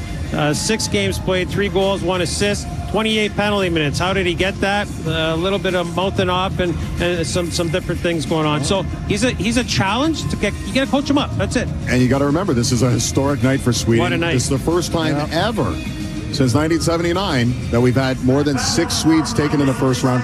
And it's worth noting they have Leo Carlsson, who is a cornerstone for Anaheim, and now they're adding a countryman to the mix there. So 7 Swedes taken. Maybe that's one of the big storylines here. I think it is. Yeah. Books was addressing that with Viggo Bjork. Like, you look at the group that you grew up with, the group that you're playing with. What is it that you're doing so well? This is a highly committed group. It's a highly skilled group. It adds different elements when you talk about the Commands of the world or the Malte Gustafsson that are playing maybe a little bit more physical than what we've seen on the whole from Swedish teams in the past. And they're starting to adjust and adapt to what we're seeing in the National Hockey League. And obviously the results speak for themselves. I just think you get a good crop of Swedish age kids, right? Like World Juniors, all this stuff, right? And then you look what translates with Swedish players. And forever scouts, right, have made, their careers scouting Swedes and finding these guys. Their games translate. They're trusted players with their skills at both ends of the ice, and they can come and fit in. And look, they're from like freezing cold, dark. I was playing with my kid when I played. They're outside at 3 o'clock in the afternoon in the dark. Like, play hockey, and that's it. and that's it. And they do it very well in Sweden. No question about it. And listen, guys, I don't want to come off that it's his day, right? Yeah. It's Normark's day. I don't want to be hard on him. I'm just saying that he's just got to be coached up. He's a fabulous prospect with upside. All right, Vegas looking for a little upside as well. They've moved this pick around many, many times, but here they are. They're going to make the pick. Here's the commissioner. Selection in the 2026 NHL Draft. The Vegas Golden Knights select from Tampere, Finland, Juho Piiparainen. Well, what a name, and Vegas hopes the game matches the name. This is the all-Scrabble NHL team. 5 vowels, 2 P's, and 2 N's in his last name. It's Juho Piiparainen. We're going to love saying that. Chris Cuthbert, it's just going to roll off the tongue. Him and John Bartlett and Harnarayan Singh. Juho Piiparainen. Out of Finland, a two-way D-man and a right-handed D. So there's another defenseman taken. I believe that's the 9th D-man taken so far in this draft. And as you can see, the captain of that under-18 World Championship team. What do we get here with Juho Piiparainen? We really love this guy, Books. We got to watch him in Minnesota at the World Juniors, and he just played a very steady, efficient style of game. Not a lot of razzle-dazzle to him. A lot of steady Eddie type plays on the right side of the puck all the time, taking the right routes, the right lanes, getting his stick in the way, getting his body in the way, and then being able to contribute. Well, he played some first power play there for Finland, but mostly in the second power play. He can kill for you, too. Like, I really like all that he brings to the table, but if you're looking for that dynamic ability, that's just not really in his game. I love everything else about him, though. A defensive defenseman, really good complimentary guy. So he teases more offense. When you look at him, the way he skates, the way he grabs a puck on the offensive blue line, and he kind of moves to open ice to either... What he does, actually, is he distributes way more than he shoots. I want to see this kid shoot the puck a little bit more than he actually does, but he's a really good skater. Look at him. He's a specimen physically. He's in fantastic shape. This is really cool. And how about this? Remember at the Combine, we asked about his hidden talent, and he's a whistler. The kid, remember he whistled? He whistled the song for us. What did he whistle? Guns N' Roses. Yeah. Patience? Patience? Did he do Patience? Yeah. I could do that. Well, I can whistle. He said, well, okay, go. And he was great. Yeah, you're no Juho. You're no Juho. Let me tell you right now. The pack is going to show what I'm talking about in terms of his feet, though. Stick out front, moves laterally, hip check. Love that little old school hip check. Here again, spatial, jumps out. That's at the J20 level. You can tell by the rink. But look at finish it, grab it, launch the attack. That's really key. Now, fast forward to a Liga game. Pinch down the wall. Look at him. Engage 2 yellow shirts. That's really key. We didn't pause it there, but he pinches down. 2 yellow shirts have to go to him to try and kill a play. Somebody's open. The puck's in the back of the net. Yeah, I mean, that looks like Vegas, sturdy, puck moving, big body, able to play that way. And we got a few kids coming to the Combine. Like, I'll play defense. Like, you know, some of these kids in today's game, when you're so pulled to be skilled, and Cale Makar and Quinn Hughes, and we had quite a few guys that were like, okay, understanding who they were defensively, big body, closing, having good sticks, like those meant something to these guys. I agree. Now can they take a little bit of step with some of the other stuff? But that's Golden Knight style right there. Simple, big body guys. And hats off to the scouts, right? We saw some of them looked like we shot at Chestwood Arena in the GTH. They're going to, and you guys understand, you're out there scouting as well, or looking at these players as well. It never sleeps. You're in the small towns. You're taking these long bus rides. You're going to the far corners to find guys like Juho Piiparainen. But you're also going to some of the bigger events, because those are the important ones where they're international and you're peer on peer. So you get a nice comfy place in Minnesota to go to. That's a lot of fun. You get to hang out there like we did, Books, and then be able to get to see all of these guys in one-stop shopping. You get to see them against their peers as well. So you're playing with players at a higher level and against players at a higher level. Allows you to make better and more easy evaluations. Hey, the heated vests, jackets that you buy at the store, and a lot of bad coffee. Hey, boys? Lots. All right, here are the Calgary Flames, ready to pick number 30. Please welcome back Lanny McDonald.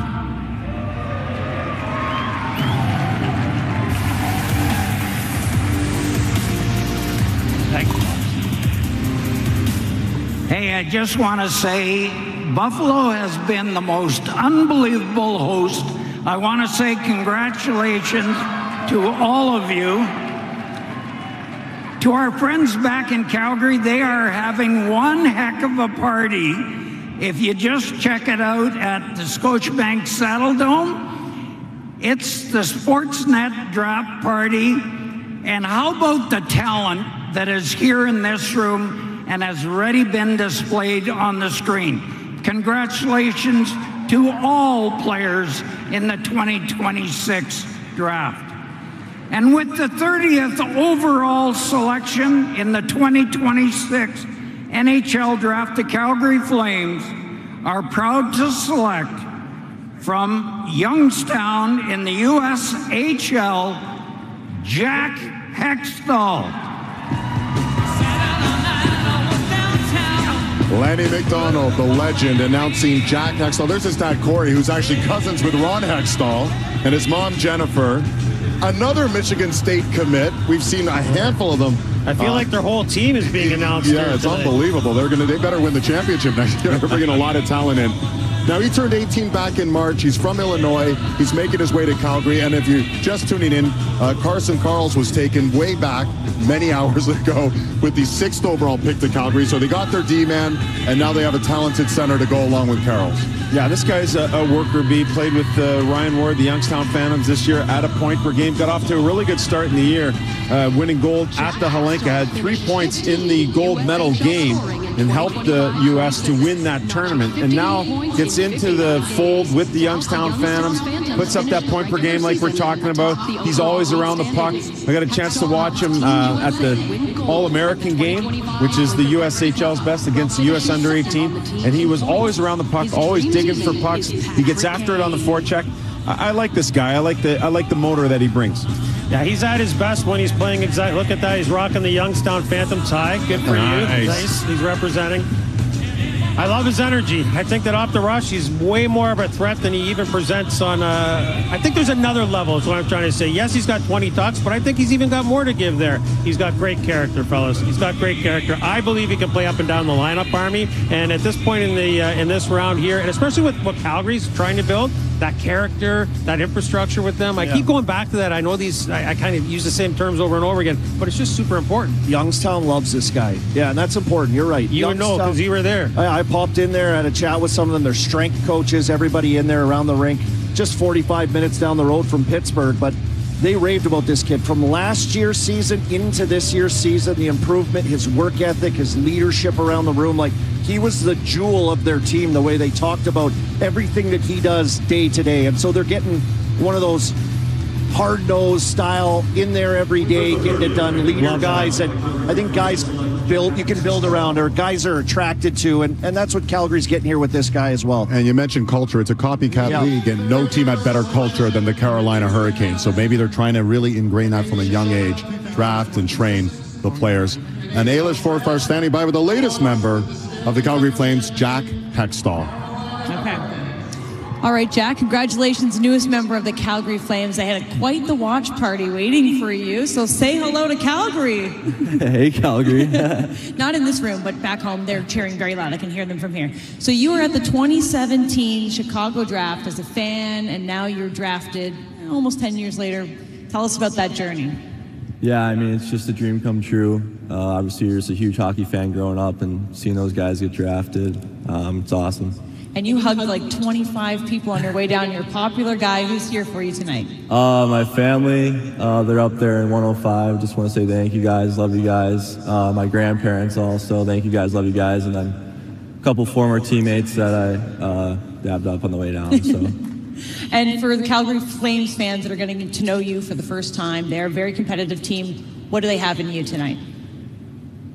Yeah, I think they're going to get a competitive player, smart player, and do everything I can for the team to win. Awesome. Well, congratulations. Thanks so much. Thank you. All right, thank you, Ailish. You know what? Craig Conroy has to love that. Competitive player, smart player. Like, that's what they're looking for. Again, building this foundation in Calgary, a team that needs a lot more skill, but they also need that togetherness that we're seeing the winning teams have. Totally agree with that, BA. They're going to have to be together as one as they move into the new rink.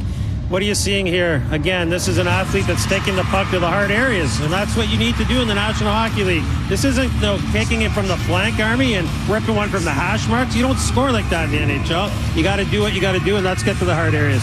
Yeah. Jack Hextall, What a name. That's a hockey name, too. So Calgary's getting that. Got the lineage again, second cousins with Ron Hextall. Let's send it back down to the floor. Kyle with more. So, David, Jack Hextall is an Illinois guy, but lists Wolseley, Saskatchewan as his favorite vacation spot. His father, Corey, grew up just outside of there. The family would drive up there every other summer for about 10 days at a time.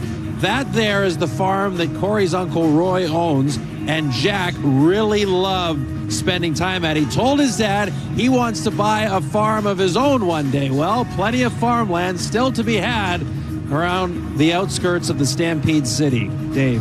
And a new beautiful rink being built in Calgary. Good things to come for the Calgary Flames.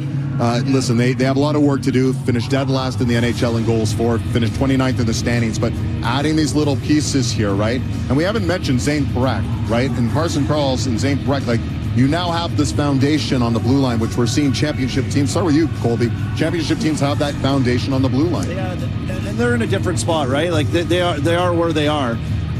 But you have this young talent and players and pieces and parts of it that can grow together. That, you know, we've seen little things from that. We're like, oh wow, this could be special.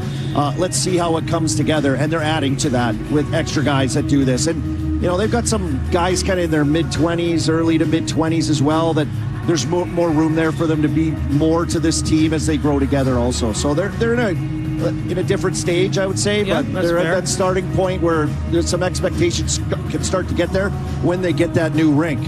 Yes. Yeah, no, absolutely. Because year one in the new rink is a honeymoon. Year two, you better be winning. That's how you fill those types of buildings.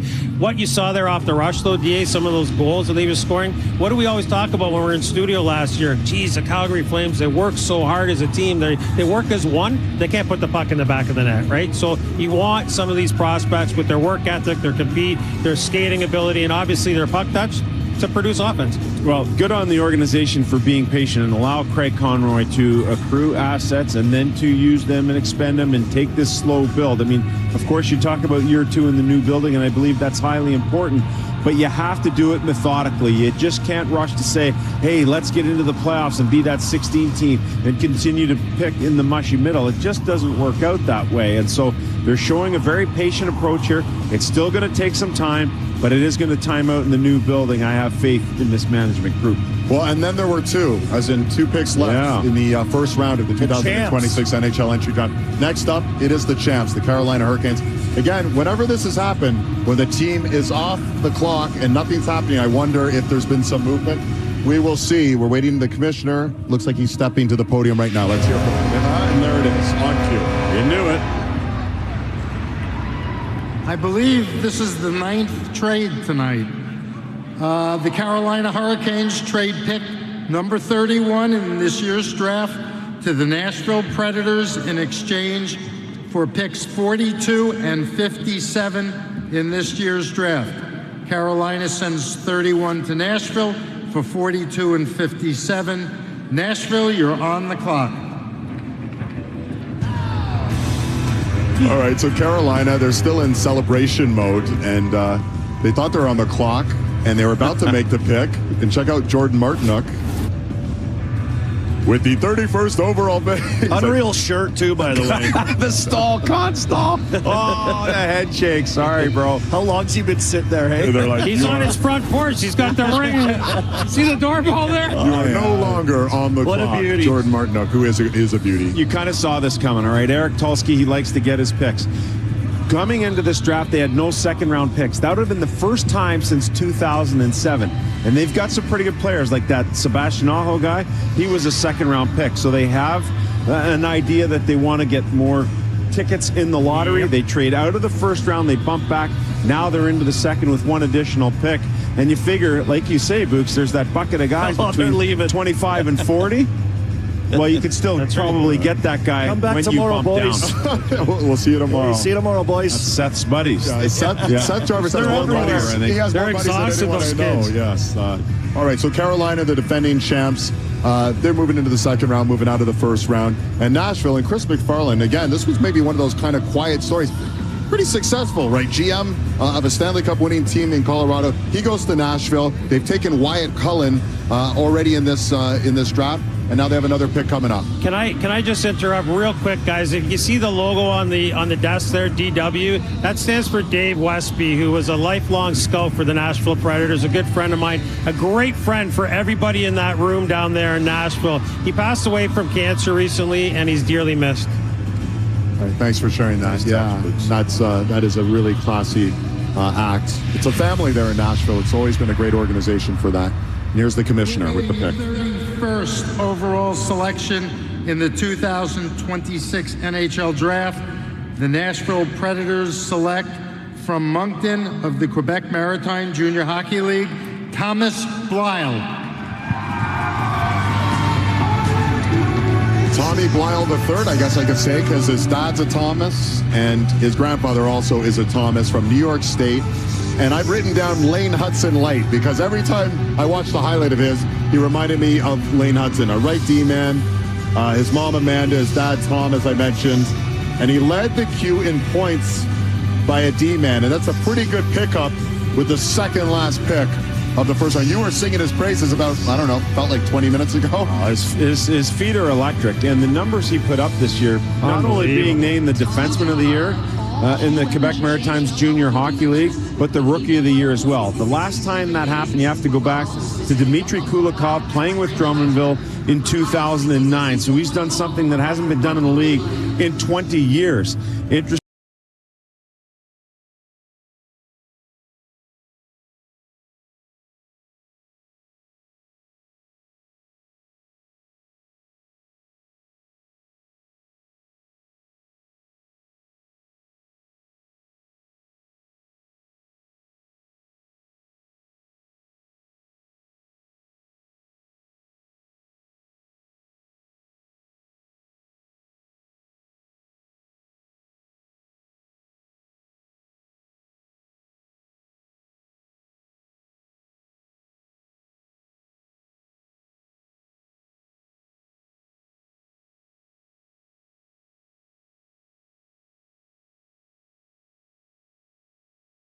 Absolutely at ease. Look at this. See ya. Extra gear. That's like Zach Werenski calm skating up ice.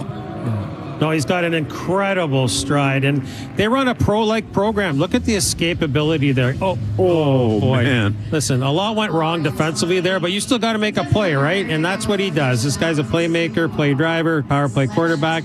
Kind of came out of nowhere, didn't he, Sammy, out of prep school in the United States? And sky's the limit for Tommy. Potential power play quarterback, first unit power play quarterback in the National Hockey League. Playing at Cushing Academy the year before, to make that jump to major junior is huge. But a former Moncton Wildcat and Keith Yandel was there at Cushing, He's kind of helping him along. This, yeah. And he's a lot like Jans in terms of the offense provided from the back end. Well, unhittable. This Blyle is unhittable with his skating. Keith just got out of the way. He just is like, no, I'm not done. Don't hit me. That's how you play 1,000 straight games. Just don't get hit. The old Iron Man, Keith Yandel, he was telling me on our podcast about this kid to watch out for him. Of course, there's the connection there with Cushing, and then on to Moncton like Jans did as well, but so smooth and poised, and I love the story about this kid as well. 10th defenseman taken, so we've had 21 forwards and 10 defensemen, and we await one final pick in the first round of the 2026 NHL entry draft, and that belongs to the Ottawa Senators. Again, rescinded earlier or taken away earlier for the botched Evgeny Dadonov trade and been brought back to them by the NHL after appealing, rightfully so, and they get the pick back. They cannot trade the pick, so we're not going to hear that siren again, which scared me the first couple times. But Ottawa with the 32nd and final pick and looking to add to Longabrunner Hohen, who they took earlier. What are you expecting here? Well, it was good that they were patient because the NHL gave them the option either 24, 25, or 26 to lose their first-round pick as the penalty, and they were patient with it, sort of like the New Jersey Devils were back in the day with the Kovalchuk thing, and it paid off. Now, it cost a lot of money to get that pick back, too, because there was a significant fine that went along with that, $1 million, I believe. That's not chump change by any stretch of the imagination, but this player could be $1 million or more player down the road, so hugely important for Ottawa to get this pick back. Last pick, give me a name. Anyone out there, Colby, you're thinking of? Jason? Well, I'd be looking at Books' list here when we get down here. I'm going two names up front. Valentini, Adam Valentini from the University of Michigan pops off the charts here. I think Mathis Preston is a kid that would absolutely be a great Ottawa Senator. Energizer Bunny when he's on the top of things, and he ended the year on a high note. So he's a favorite of mine. I got a scout's crush on that kid. I had Brooks Rogowski, the 6'7" kid out of Oshawa. Great story. I thought he might be a guy that they would look. He's a monster. He's a little ways away. He's a big guy. He's a little ways away. So they're down to the last 10 seconds or so. Ottawa Senators making the 32nd and final pick of the first round. Of course, 2nd through 7th round coverage will be coming your way tomorrow right here on Sportsnet as well. Here it is. The commissioner for the 32nd and maybe final time will be addressing the last pick of the evening. With the 32nd selection in the 2026 NHL Draft, the Ottawa Senators select from London in the OHL, Jackson Cover.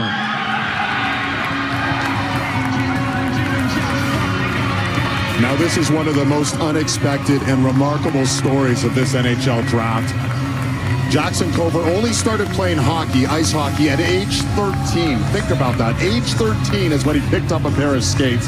He was a fantastic roller hockey player and went out to St. Andrews College. Dave Manning's worked his magic yet again. Sure did. That St. Andrews program in Aurora, Warren Fogle, Alex Newhook, Robert Thomas, Dean Letourneau a couple of years ago. And here's Jackson Cover, born in Florida, raised in the Cayman Islands. His dad, Patrick, is from Toronto. His mom, Nan. Unbelievable story, and he's the 32nd and final pick of this draft. Well, he's a local guy for you, Books. He's in my backyard, absolutely. I watched Jackson several times this year.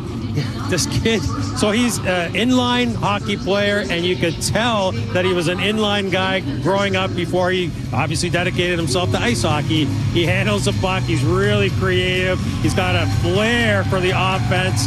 He's just learning, though, Sammy, how, like, the nuances of the game. Yeah. But you know where he's playing in London? He's playing for Dale and Mark Hunter and Dylan and the rest of that stuff. They're going to coach that into him. You know, they're going to coach that into him. They clearly trust him a lot because he was used in a variety of roles this year. Obviously, key offensive ones. And you're banking on the offense here, Army. Well, this is a patience pick in a sense, right? Yeah. Like, hunters, get your hands on them, keep your hands on them, just keep bringing them along. And now with the road that we see, right, guys, you got that long road. You get to go and keep continuing NCAA and on and on. We'll send it back to the floor. Ailish for our great interviews tonight. And here comes another with Jackson Cover. All right, Jackson, maybe the best story for last tonight is the last pick in the first round. I don't even know where to begin. You have such an incredible story. How are you feeling, first of all? A lot of mixed emotions. I was really just a little anxious coming into it, but just taking it day by day, enjoying the experience, and really glad I can hear my name be called. Yeah, it was worth the wait. So you grew up in the Cayman Islands, moved there. You've played roller hockey, inline hockey for most of your life, started hockey at a later age, and now you're a first-round draft pick. Yeah. I'm almost speechless. It's amazing. Yeah, it's pretty surreal, but I want to start by thanking my mom, my dad, my whole family in general, just to get me where I am, and I really want to thank them for everything they've done. God, it takes a village to get here, and I can see that they've stayed and they're proud to wave that flag as well. We should get that Cayman Islands flag up here. What kind of player are the Ottawa Senators getting in you? A really hard-working player that wants to give his first foot forward and everything, and a really creative forward who likes to use his lateral movement and puck skills to his advantage. Yeah, you've got a unique upbringing with the inline hockey, so I'm sure it'll be hard to defend against you, actually. So good luck. Well, congratulations, and thank you so much. What a wonderful way to end the first round of the draft. Thank you. We had 11 Canadian-born players taken and a whole bunch of Canadian teams excited about their draft picks as well. We'll wrap up the draft coming up next.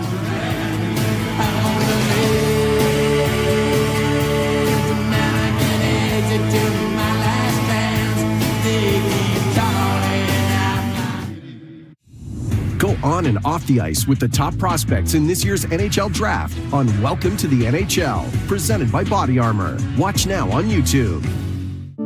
25 years ago, we had an idea. What if the future of driving was electrified? And what if we led the charge towards that future? Today, that idea has grown into a diversified lineup of electrified vehicles. Believing in your own path.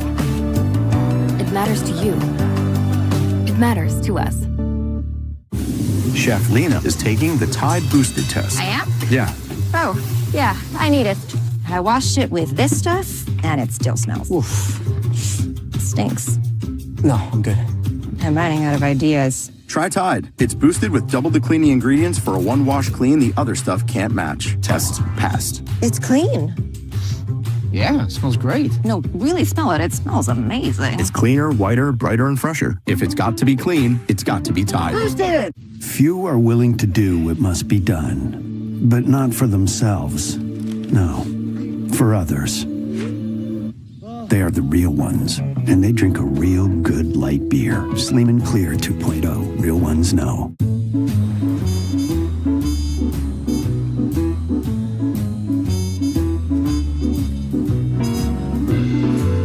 This is the joy of traveling well.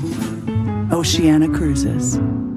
Cold ice creams can set your teeth off. Sensitive teeth won't repair themselves. New Sensodyne Clinical Repair starts to provide a blanket over the sensitive areas of the tooth. So you're actually repairing the tooth. I would be recommending Sensodyne Clinical Repair to my patients. The new BK Melts are here, now stacked with 2 flame-grilled Whopper Jr. patties. Choose from bacon, our signature angry, or keep it classic. 3 ways to melt starting at $5.99. Expect more with Clutch cars. Hey, Jim, you've got the wrong car. This one failed inspection. Oh, what now? Why don't you explain why we're not selling this one while our mechanics bring one in that's certified? Right, okay. Well, every car must pass Clutch's full 210-point inspection, or they won't sell it. Only Clutch demands higher quality standards, more mechanics on every car, and you've got 10 days to love it or return it. That's Clutch certified. So how's that? He whiffed it.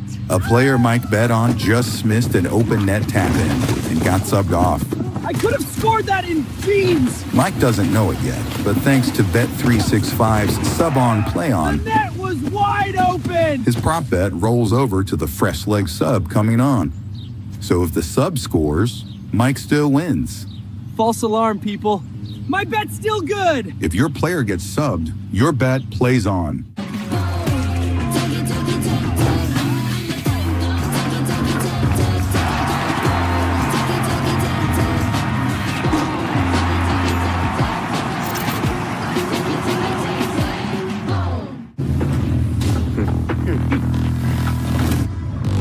You know that I want this.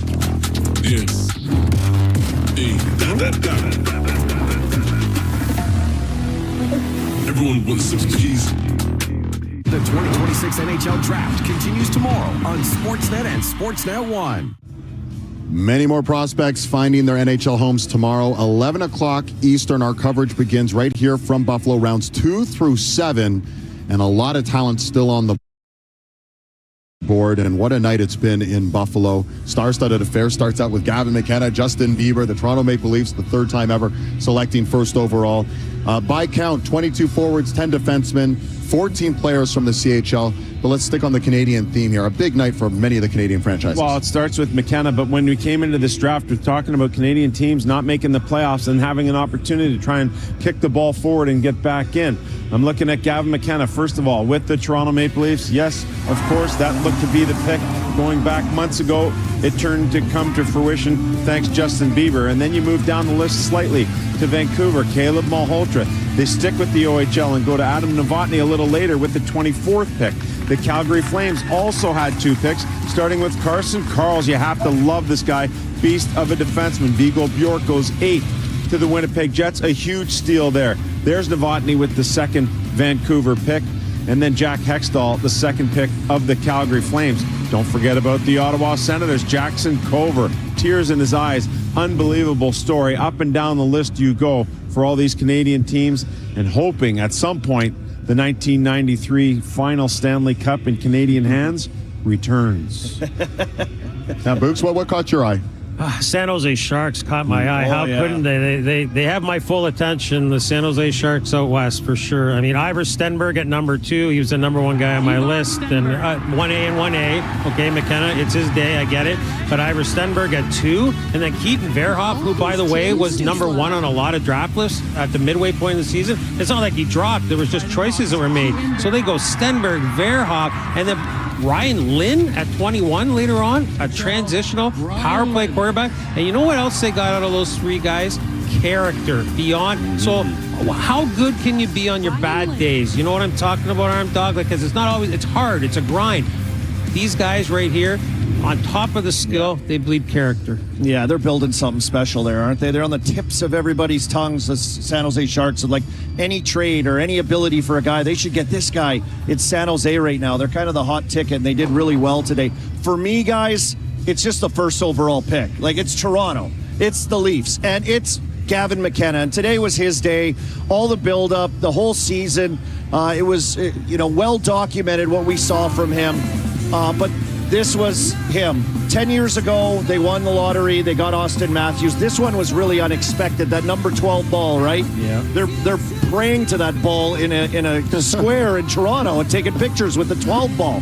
That's how big this was. New GM, new coach, lots of changes, the whole saga of the Mitch Marner and everything, and now they get this pick, and just down the road here in Buffalo, where we're back in an arena, not in a theater. Yes. We're here, and it's Gavin McKenna's night, and he started it off. Justin Bieber, the whole thing. It was a great way to start it. And we had Gavin McKenna on our set earlier, and he had such poise, right? Like, there was a lot happening. There was a lot of moving parts for him, walking up there and Bieber and getting the phone call and the fans and the shirts and everything else. And he handled it all with incredible poise, incredible grace. And at the end of the day, we asked him what his expectations were, and he said, I expect to be a competitive player, and he wants to make the team. He wants to make the Maple Leafs on the first day of training camp, the way Austin Matthews did from Buffalo exactly 10 years ago. So bookends there. Gavin McKenna starts it out. Jackson Cover from the Cayman Islands finishes it. So it's a global game indeed. Much more coming up from Buffalo. An incredible night. And there it is. Caleb Malhotra, number 3 to Vancouver. Stenberg, number 2 to San Jose, and number 1, Gavin McKenna. Congratulations to all the draft picks tonight.